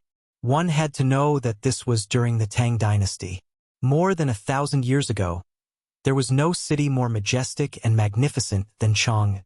Chang'an was 7 times larger than Constantinople. Even the most famous ancient city of Rome was only 1/5 the size of Chang'an City. Chang'an City was divided into 14 main streets from east to west and 11 main streets from north to south. The entire city was divided into 108 squares of different sizes. The entire city of Chang'an was horizontal and vertical. It was no different from a chessboard. Li Wangyu was momentarily stunned. A voice echoed in his mind for a long time. Dream of Chang'an. He had traveled to Xi'an in his previous life. But the Chang'an now was not something that the Xi'an of the future could compare to. The outer city wall of Chang'an was divided into 4 directions: north, south, east, and west. Each direction had 3 city gates. There were a total of 12 city gates. They had come to Chang'an from Hu County through the illustrious Virtue Gate in the south of Chang'an City. The illustrious Virtue Gate was also the main gate of Chang'an City. The other city gates had 3 gates, but the illustrious Virtue Gate had 5 gates. The so-called gates were openings in the city walls that were installed with heavy city gates. Although the illustrious Virtue Gate had 5 gates, only the small gates on the left and right sides could be used by people. They had set off from Dingzhou village early in the morning. By the time they reached Chang'an, it was already noon. There was already a long queue at the city gate waiting to enter the city for inspection. Li Wangyu curiously sized up the queue. There were many caravans made up of mules and horses. There were even caravans from the western regions riding camels. Li Wangyu was dazzled by the fair-skinned, yellow-haired, blue-eyed barbarian merchants and the sexy Persian singers. After waiting in line for half a day, the guards finally entered Chang'an City after inspecting the 3 of them for inspection. Xiao Lang, where are we going now? Niu Wu asked. They did not know why Li Wangyu had come to Chang'an City. Let's go to Chongren Lane and find a place to stay first. Chapter 38. Entering the city from the illustrious Virtue Gate was the Vermilion Bird Avenue of Chang'an. The Vermilion Bird Avenue, which ran from north to south, was a standard central axis of Chang'an. It connected the Chengtian Gate of the Palace, the Vermilion Bird Gate of the Imperial City, and the illustrious Virtue Gate of the Outer City.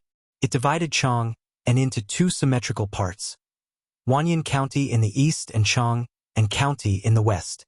The pavement of the avenue was paved with green bricks. There were 3 to 4 meters deep drainage ditches and trees on both sides of the road. Li Wangyu was dumbfounded by the avenue that connected Chang'an. It was too damn wide. Was this King Avenue of Chang'an and not an airplane runway? The 150-meter-wide Vermilion Bird Avenue was beyond Li Wangyu's knowledge. A modern road was 3 meters wide. A 150-meter-wide road was equivalent to a 50-lane road in the future. It was terrifying. The Vermilion Bird Avenue was the widest in Chang'an, followed by the corresponding streets of the other city gates. The standard width was 120 meters, and the ordinary streets were 80 meters wide. It was a spectacular sight. The Vermilion Bird Avenue was different from other streets. There was a 10-meter-wide road in the middle of the road. It was the imperial road used by the emperor. Ordinary people could cross it but were not allowed to walk on it. The Tang dynasty was the same as the future. The traffic rules were to use the right side. The 8th volume of Tang Yulin said, "People respect the right side, and the right side is the most respected." Although there was a lot of traffic on the wide street, it was very orderly. The wide Vermilion Bird Avenue was bustling with people. There was an endless stream of diplomatic missions and caravans, as well as various horse and camel caravans and carriages. For a moment, Li Wangyu was mesmerized. When he entered Chang'an, it was drizzling. Li Wangyu looked at everything in front of him, and a poem popped up in his mind. The drizzling rain on the heavenly street is as smooth as butter. The color of the grass can be seen from afar but not near. The best thing about spring is that the willows are all over the imperial city. Han Yu's poem, one of the 18 members of the water department in early spring, described the beautiful scenery of the drizzling rain in Chang'an. The heavenly street in the poem was another name for the Vermilion Bird Avenue. Riding on the horse, Li Wangyu was lost in thought. He muttered the poem, and then he heard a man's voice. "Good poem. The drizzling rain on the heavenly street is as smooth as butter. This Lang Jun has great literary talent." Li Wangyu turned his head in astonishment. He saw a young man riding a horse beside him. The young man was dressed in luxurious clothes and had a sword at his waist. The young man was looking at him with excitement.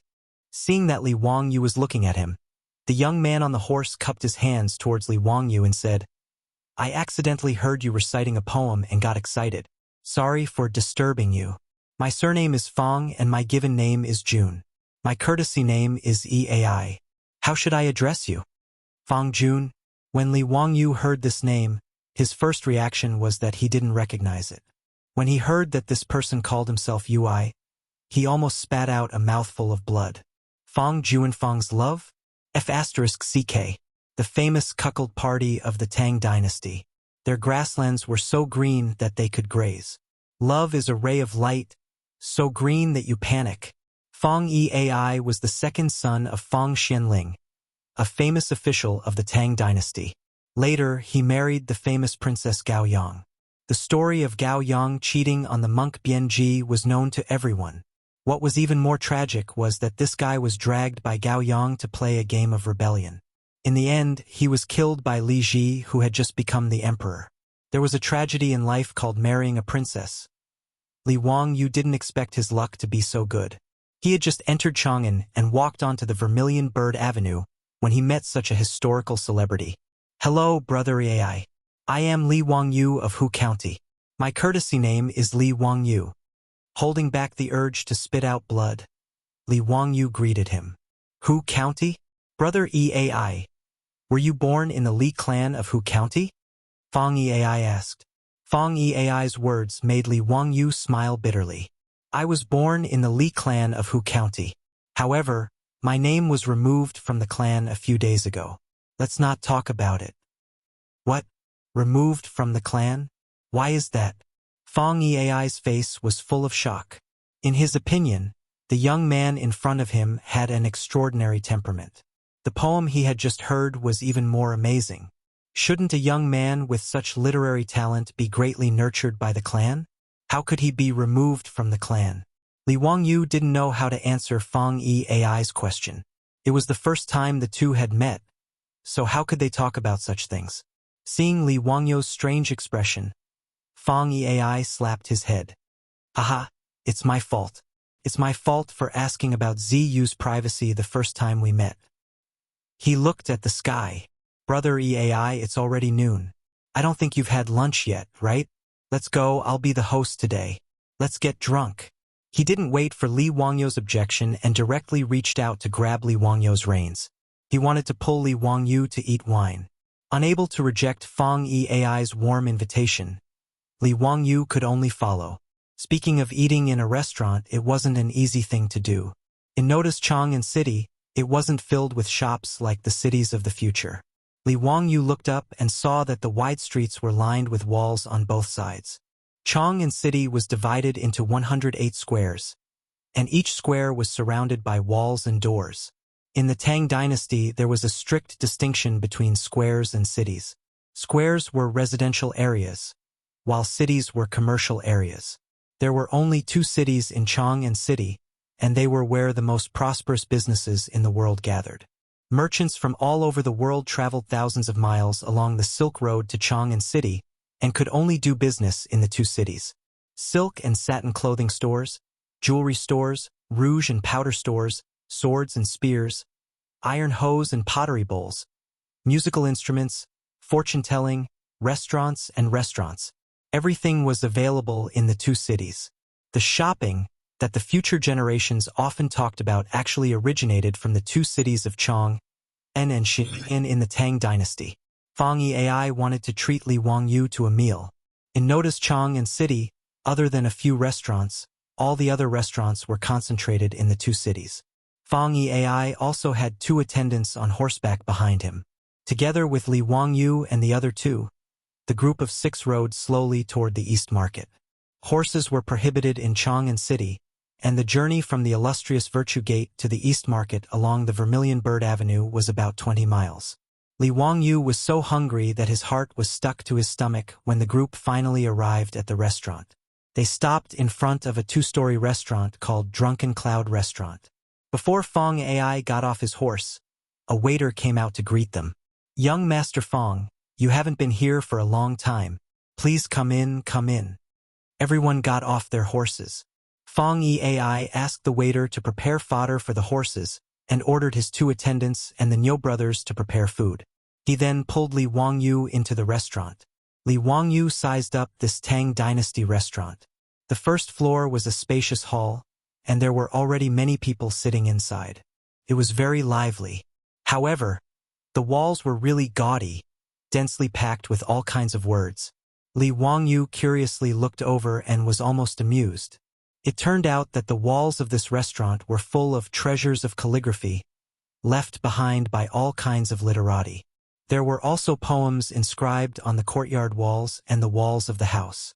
Those Tang dynasty literati with bad hands couldn't bear to see a clean blank space. Those who knew how to compose poems wrote poems, those who knew how to write essays wrote essays, and those who really didn't know how to write anything would write something like a certain year, a certain month, a certain village, a certain official, a certain person visited this place. Damn, is this not a Tieba forum from the future? There's poison in this. Chapter 39. On the other hand, the second floor was very quiet and the decorations were more elegant. However, the walls were still filled with various treasures of calligraphy. The restaurant's polished wooden floor was covered with thick carpets, and there were short tables and couches on them. Fang Yi found a seat by the window and sat down. The waiter quickly moved a few screens over, and an independent VIP box was created. "Doctor, bring the best wine and dishes." Fang Yi sat down and called out. The doctor was referring to the waiter in the restaurant. "Okay, please sit down. The good wine and dishes will be sent right away." Soon, the wine and dishes were served. Fang Yi eagerly poured wine for Li Wangyu. This wine tasted slightly better than the one Li Wangyu drank at home, but for Li Wangyu it was barely drinkable. After 3 rounds of wine, the two became familiar with each other. When Fang Yi learned that Li Wangyu's father was Li Zhou, he immediately stood up and bowed to Li Wangyu. This made Li Wangyu confused. What was he trying to do? "Brother Zio, so you are Li Gong's son. Please accept a bow from me. Come, let me offer you a toast." Fang Yi's words made Li Wangyu even more confused. Fang Xianling was Pai Lupi's confidant, but his own father opposed Pai Lupi's ascension to the throne. Their political views should be different. Why did Fang Yi treat him like this? Seeing Li Wangyu's confusion, Fang Yi raised his head and drank the wine in his cup. He explained, "Li Gong is indebted to my lord." As Pai Lupi's confidant, Fang Xianling was feared by the former crown prince Li Jianqing. In the 6th year of Wuda, Fang Xianling and Du Ruhui were both expelled by the former crown prince Li Jianqing. Fang Xianling happened to be in charge of Hu County. At that time, Li Zhou was in charge of Hu County. He was only loyal to Pai Lupi's father, Li Yuan. He did not have a good impression of the former crown prince Li Jianqing. Therefore, he was very protective of Fang Xianling, and Fang Xianling regarded him as a close friend. After the Black Tortoise Gate incident, Pai Lupi ascended the throne. Li Zhou was demoted and removed from his position in the court. Fang Xianling tried to persuade Li Zhou to work for Pai Lupi, but he was scolded by Li Zhou and cut off all ties with him. After Li Zhou fell ill and died, Fang Xianling was still crying at home, feeling sorry for Li Zhou. After listening to Fang Yi's explanation, Li Wangyu suddenly realized that his dead father actually knew Fang Xianling, a powerful person from the Tang Empire. Now that both sides had the relationship of their fathers, they were even closer. After drinking another cup of wine, Fang Yi asked curiously, "Brother Ziyu, why were you expelled from the clan?" "Humph. It's all because those leeches were too greedy." Li Wangyu didn't hide anything from him and told him about his experience. After listening to Li Wangyu's words, Fang Yi was so angry that he slammed the wine cup on the floor. "Old man, how dare you? I'm so angry." "Ziyu, don't worry. Today I'll go home and report to the Lord. I'll definitely give you justice."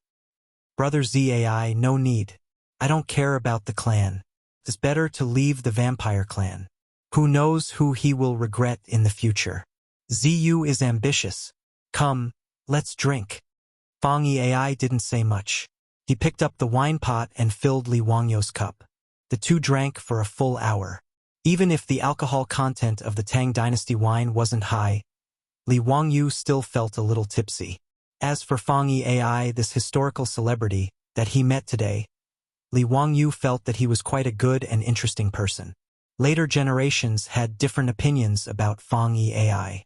In the New Tang book, it was said that Fang Xianling's second son, Fang Yi, was uneducated and had martial strength. However, after today's meeting, Li Wangyu felt that Fang Yi wasn't as bad as the history books said. What uneducated and uneducated? It was said that Fang Yi was absurd and uneducated. However, Li Wangyu found that Fang Yi's talent was quite good, and his personality was very straightforward. He was very much to Li Wangyu's liking. Thinking about it, Fang Xianling was the prime minister of the Tang dynasty and one of the 24 meritorious officials of the Lingyan Pavilion. How could he have a son who neglected to educate him? However, when he thought about the famous cuckold between Fang Yi and Princess Gaoyang, he felt that if there was a chance in the future, he must persuade Fang Yi to stay away from Gaoyang. At this time, the two had only known each other for half a day. Naturally, it wasn't the time to talk about this. However, Li Wangyu still remembered this in his heart. Fang Yi's alcohol tolerance was not good. When Li Wangyu only felt a little tipsy, he was already drunk. He called Fang Yi's attendants and asked them to carefully send Fang Yi back to the mansion. This banquet, including the expenses of the Niu brothers, cost a lot of money.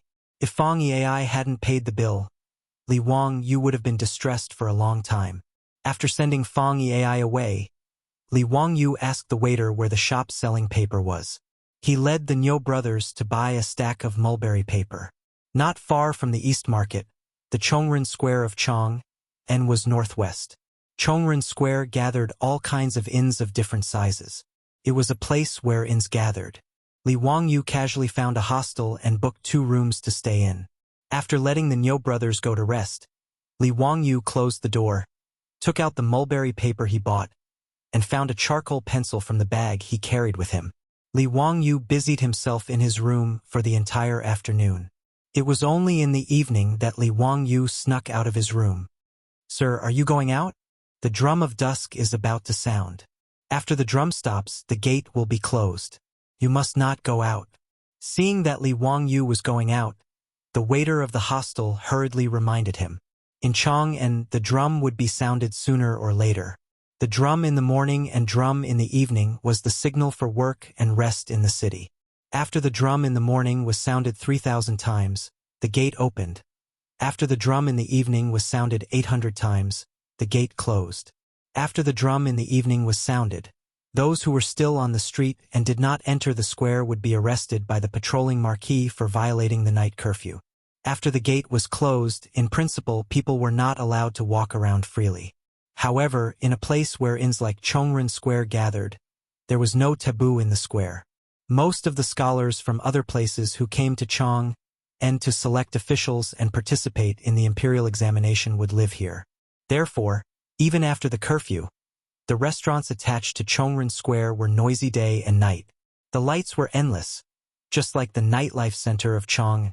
Li Wangyu thanked the waiter with a smile, walked out of the hostel, and walked straight to the gate. The old guard guarding the gate also reminded him that the drum of dusk was about to be sounded. If he was late, the gate would be closed. Li Wangyu just smiled and thanked the old guard. After that, he walked to the gate of Pingkong Square across the street. Seeing that he was going to Pingkong Square, the old guard did not say anything more. He just looked envious. Pingkong Square was the most special square in Chang'an of the Tang dynasty.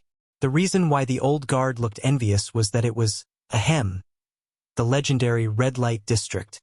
The second volume of the Legacy of the Heavenly Treasure of Kaiyuan said, Chang'an has Pingkong Square, a place where prostitutes live. The young heroes of the capital gather here.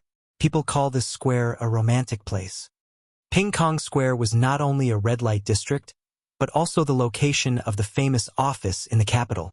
Just like in the future, each province had an office in the capital, Chang'an, called the Memorial Office. There were 15 memorial offices in Chang'an, and all of them were located in Pingkong Square. It was convenient for the officials from other places to drink wine and have fun at night. Moreover, in the Tang dynasty, officials were not allowed to visit prostitutes. Scholars and officials in the imperial court were proud to come here for pleasure. Li Wangyu didn't come to Peace Lane because he was unable to endure his hunger and thirst, and wanted to have some fun. He was here to make money. Chapter 40. The reason why Li Wangyu came all the way from Dingzhou village to Chang'an was to come to Pingkong Square and earn his first bucket of gold in the Tang dynasty. Outside a brothel, Li Wangyu saw a young fatty dressed in black struggling to dismount from the back of a strong horse with the help of a servant. Li Wangyou's eyes couldn't help but light up. Looking around and seeing that no one was paying attention to him, Li Wangyou sneaked over like a street vendor who sold pornography in the future and asked in a low voice, "Brother, do you want to buy a picture?" Li Wangyou's sneaky appearance gave the fair-skinned fatty a fright. "What do you want?"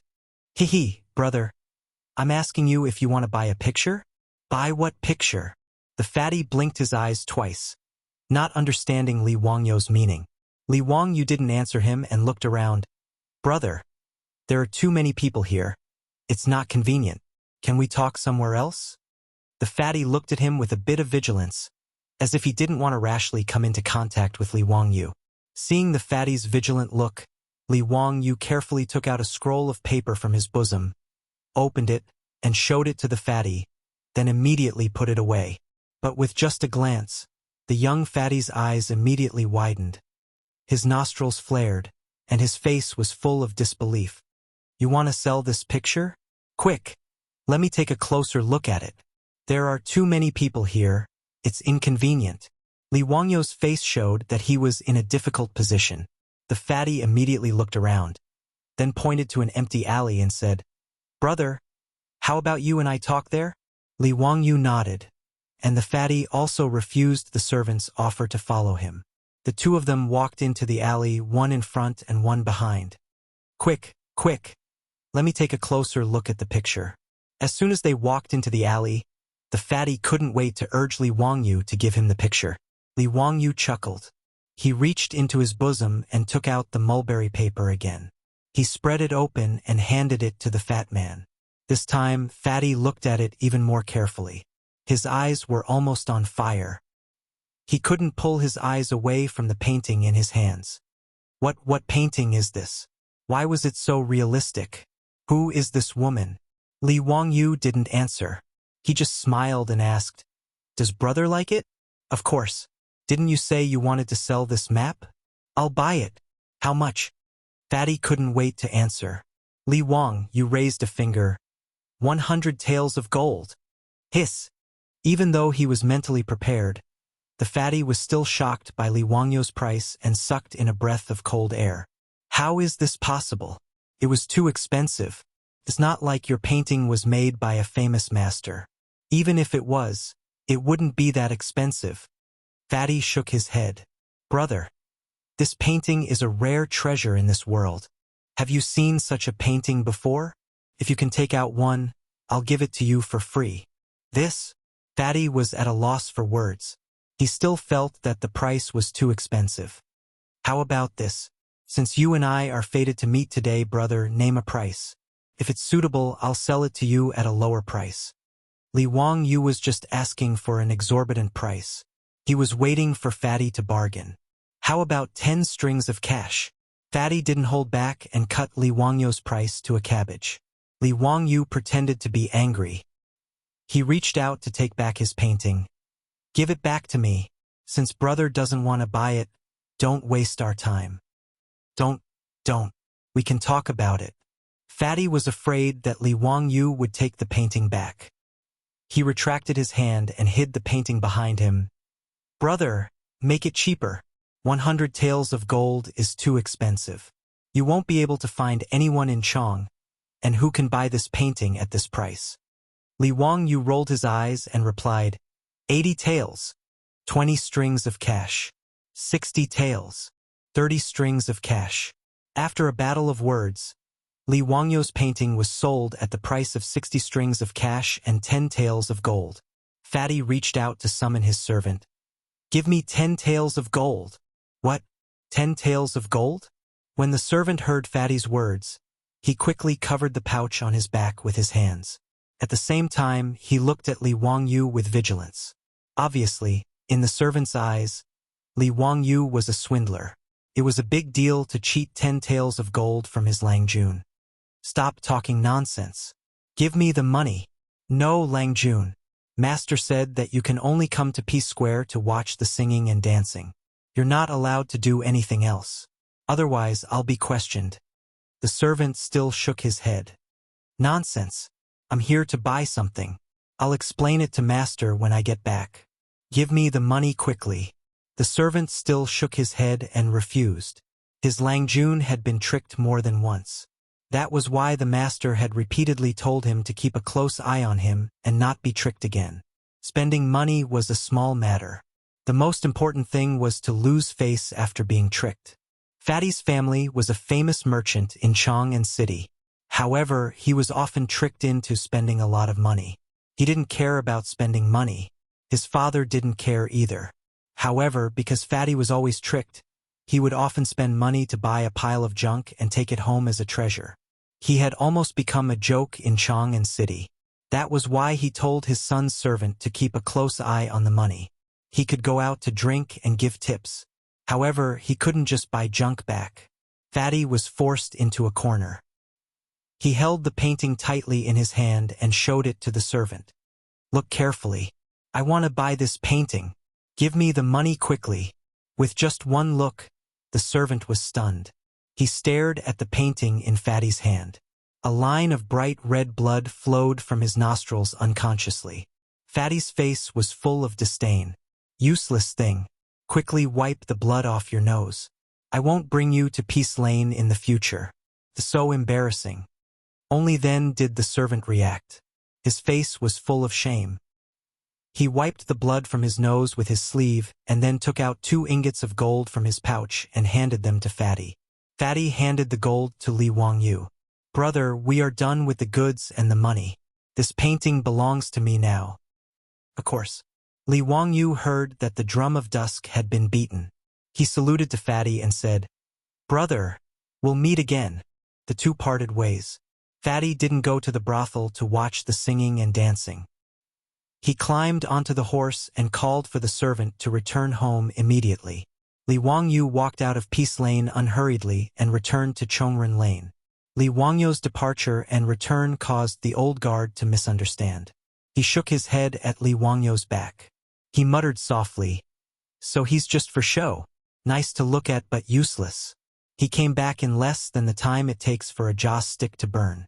TSK, his body is so weak." Fortunately, Li Wangyu didn't know that the old guard thought of him like this. Otherwise, he would have vomited blood. "You're the weak one." After returning to the hostel, Li Wangyu went back to his room and closed the door.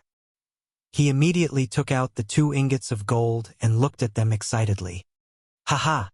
I'm really a genius. I can even think of such a method. TSK, it can actually be sold for 10 taels of gold. The spending power of this Tang Dynasty's otaku is really terrifying." Li Wangyu talked to himself happily for a long time. Then he carefully put the gold ingots into his bag. He lit the oil lamp, took a piece of mulberry paper and started to work again. He held a charcoal pencil in his hand and kept drawing on the mulberry paper. Soon, the outline of a pattern appeared on the mulberry paper. It was a sketch of a naked woman. Chapter 41. Yesterday, when Su Chongqing said that he could sell paintings for money, Li Wangyu suddenly had an idea. Of course, he couldn't sell ordinary paintings for money, but what if it was a nude sketch? For men in the Tang Dynasty who had only seen exaggerated and secretive erotic paintings, a completely realistic and three-dimensional human body sketch would have an impact on them no less than a mental bomb, right? Li Wangyu studied sketching in high school. Because of the restless hormones of young people, he had a special liking for human body sketches. At that time, he had copied many human body sketches and could be said to be the best at it. Therefore, Li Wangyu immediately thought of the idea of selling human body sketches in the Tang Dynasty. However, ordinary rice paper was too thin and not suitable for sketches, so he thought of using mulberry paper to draw. As for coming to Chang'an to sell paintings, it was completely because of Ping Kong Fong, a consumer market with huge potential. Of course, many people in Wuxia knew him, so he was embarrassed to sell the human body sketch. If this matter was spread out, it would not be good for his reputation. Even if Li Wangyu's skin was thick enough, he did not want to become a dissolute man like Tang Yin and Tang Bohu. In the Ming Dynasty, Tang Bohu was famous for his erotic paintings and called himself Jiangnan's #1 dissolute scholar. However, because he was short of money, he drew many erotic paintings. Wang Shu Palace Courtesan, Tao Gu's Poem, and Mandarin Duck's Secret Score were all erotic paintings drawn by Tang Bohu. Moreover, if Su Chongqing knew that he was making money by drawing human body sketches, wouldn't he lose face? Therefore, he ran to Chang'an and even carried the Niu brothers behind his back, afraid that they would find out. After the human body sketch he drew in the afternoon was sold for 10 taels of gold, Li Wangyu was even more excited. He did not care that it was late and lit a lamp to start painting in the middle of the night. He did not expect to become rich by drawing human body sketches, let alone pay off the more than 1 million yuan he owed. Being able to sell it for 10 taels of gold today was completely because he met a fool. Li Wangyu estimated that his painting could be sold for 20 or 30 strings of coins, which was already amazing. He hoped to rely on the money from selling the paintings to solve his current emergency. Thinking about the plague of locusts that would start to spread through Guangzhou in a month, Li Wangyu felt anxious. This money was the survival money for him, Su Chongqing, Li Heng and Perrin. 10 taels of gold could be exchanged for 60 strings of cash, which was 60,000 yuan. The current price of rice was 360 copper coins per bushel. With this money, they could buy more than 100 bushels of grain, which was enough for their family of 4 to tide over this difficult time. But what about the villagers of Dingzhou village? Not to mention the distant ones. Where were the Niu brothers who accompanied him out this time? How could he watch them starve to death? Li Wangyu let out a long sigh. I'll take it one step at a time. I'll do my best and leave the rest to fate. When the time comes, I'll save as many as I can. Under the flickering light, Li Wangyu began to draw again. In his eyes, this black and white human sketch was a life-saving food. While Li Wangyu was engrossed in drawing, the fat man who bought the paintings sat in a carriage and returned to his own residence in the sound of the evening drum. Shenyang Lane, where his family lived, was south of Pingkong Lane. It was separated from Chongren Lane, where Li Wangyu temporarily lived, by Pingkong Lane. In Chang'an City, different groups of people lived in different houses. The 108 lanes could be understood as 108 small towns, somewhat similar to the well-equipped communities of the future. Each lane was surrounded by walls of different heights. The walls of the lanes in the south of the city were piled up with yellow soil. Most of the people who lived here were commoners. The population was sparse, and many of the lanes were farmland. The north of Chang'an was where the imperial palace and the government resided. The east of the city was where the residences of the high officials and nobles were located. Especially the northeast of the city, because it was close to the imperial palace, the residences of the officials were densely packed. The west of the city was where Shi City was located. The trade in Shi City was extremely prosperous.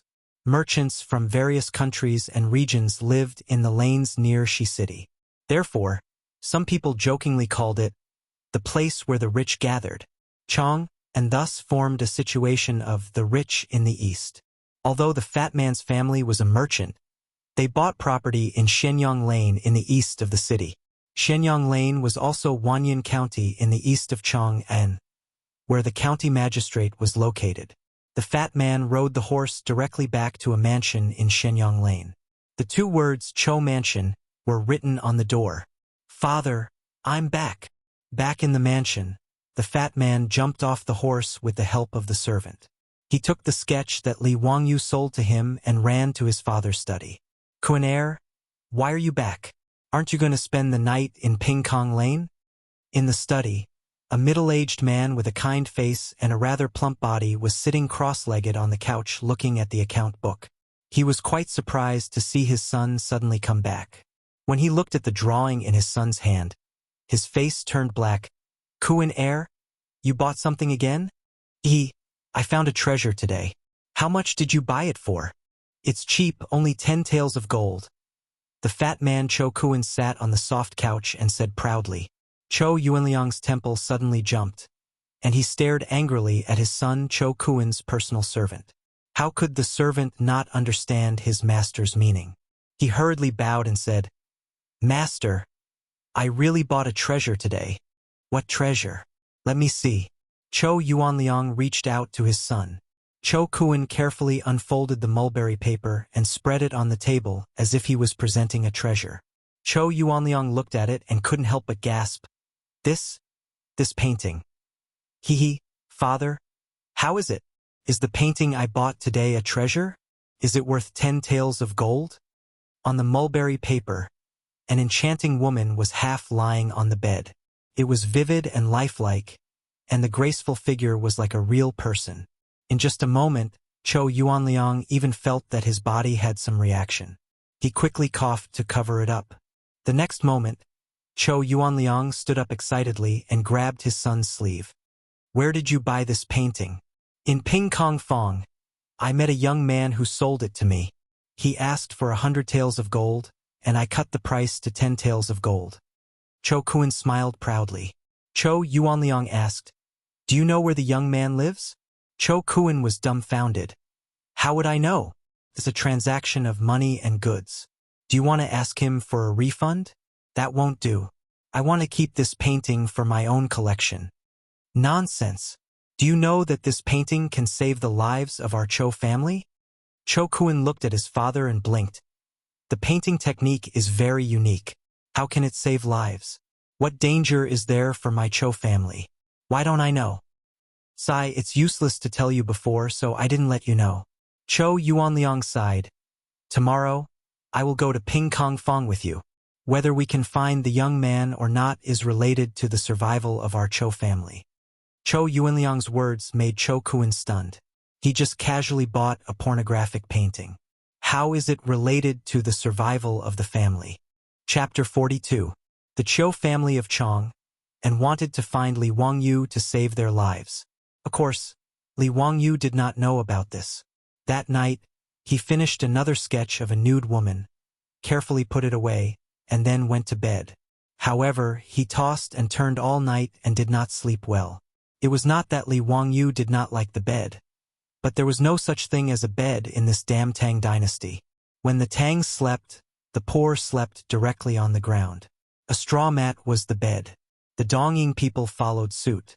The tatami of later generations was the same. Those who were more particular slept on a couch, which was a low bed made of hardwood. The feeling was so good that Li Wangyu missed Simmons very much. Li Wangyu had always thought that there should be a bed in the Tang dynasty because Li Bai's famous poem, Quiet Night Thoughts, said, "The bright moonlight before the bed is suspected to be the frost on the ground." However, after traveling through time, he realized that the bed referred to the Hu bed, which was similar to the folding stool of later generations. After traveling to the Tang dynasty for more than a week, Li Wangyu still could not get used to the hard couch. Every day when he woke up, his back was aching and his legs were cramping. He urgently needed to use the blue bottle cap to nourish his body. It was not easy for the sun to rise. Just as Li Wangyu was sleeping soundly, he was disturbed by the sound of the morning drum that resounded throughout the city. Taking out the watch he borrowed from Su Chongqing and looking at the time, Li Wangyu could not help but want to curse. Knock your ass. It was not even 5 o'clock in the morning. What was worse was that the morning drum was not finished yet. Did he not think about the 3,000 beats of the morning drum in Chang'an City? Was that something that could be finished in a short time? In short, Li Wangyu could not sleep anymore. At dawn, he got up with dark circles under his eyes and yawned. Li Wangyu pushed the door open and told the Niu brothers to wash up and go out. Today was the day of Yang Quan's poetry meet in Lake Tujiang. Since Li Wangyu had promised Yang Quan, he had to accept his fate and participate. Although he had no idea what the poetry gathering was for, from Yang Quan's words, it should be a competition. Otherwise, why would he want him to win first place? There was no point in thinking too much about it. He would know when he went there today. If it was just a simple competition of poems, it would be much simpler. Li Wangyu didn't believe that during the Chang'an period of the Tang dynasty, there was anyone who could be more awesome than the poems of the Tang and Song dynasties in his head. Together with the Niu brothers, they found a snack shop in the square that sold breakfast. The fire under the stove was burning brightly, and a bare-chested who was making sesame seed cakes. Steam was rising from the steamer, and the sesame seed cakes that had just come out of the oven were golden, crisp, fragrant, and crispy. Li Wangyu's appetite was greatly stimulated. "Waiter, give me 10 steamed cakes and sesame seed cakes each, and 3 bowls of steamed soup." Li Wangyu asked the Niu brothers to sit down, and then asked the waiter to bring the food. In the Tang dynasty, steamed buns, steamed rolls, steamed dumplings, and steamed dumplings were all called steamed cakes. The only difference was whether there was any stuffing or not, and how it looked. The steamed cakes with stuffing flowed with oil as soon as they bit into them, and the big bowl of steamed noodles and steamed soup made Li Wangyu and the Niu brothers cry out in satisfaction. However, the Niu brothers were big enough, and their appetites were even bigger. The 10 steamed cakes and sesame seed cakes were almost completely devoured by the two of them, and they didn't seem to be full. Li Wangyu had just made a fortune last night, so how could he be stingy with these things? He hurriedly asked the waiter to bring 10 steamed cakes and sesame seed cakes each, and 2 bowls of steamed soup. Only then did the Niu brothers finally shake off their arms and eat to their heart's content. After drinking up the steamed soup, Niu Wu's only eye flashed with satisfaction. "I haven't eaten so much for a long time. Xiao Lang? Thank you very much." "Don't say that, brothers. Why do you say that? Are you going to accompany me to Chang'an City and protect me? Do you think I'll let you go hungry?" Niu Yong didn't say anything, and just patted Li Wangyu's shoulder with his only arm. "Brothers, I have a question, but I don't know if it's appropriate to ask." "Xiao Lang, if you have something to say, just say it. I see that you two brothers are strong and powerful, so why don't you have enough to eat?" Li Wangyu wanted to ask this question since he came out of Dingzhou village, but he was too embarrassed to ask. Today, they were more familiar with each other, so he finally asked the question in his heart. Niu Yong was silent for a while, and then answered, "In the village, there are 37 families of my brothers who died in battle, and 9 families who are disabled and can't make a living." He didn't finish his sentence, but Li Wangyu immediately understood what he meant. It turned out that the Niu brothers didn't just have to feed themselves, they also had to help the families of their brothers who died in battle, and the families of their brothers who were disabled and couldn't make a living. Li Wangyu stood up and respectfully bowed to the Niu brothers. "Brothers, I'm sorry for being rash. Xiao Lang, don't say that. This has nothing to do with you.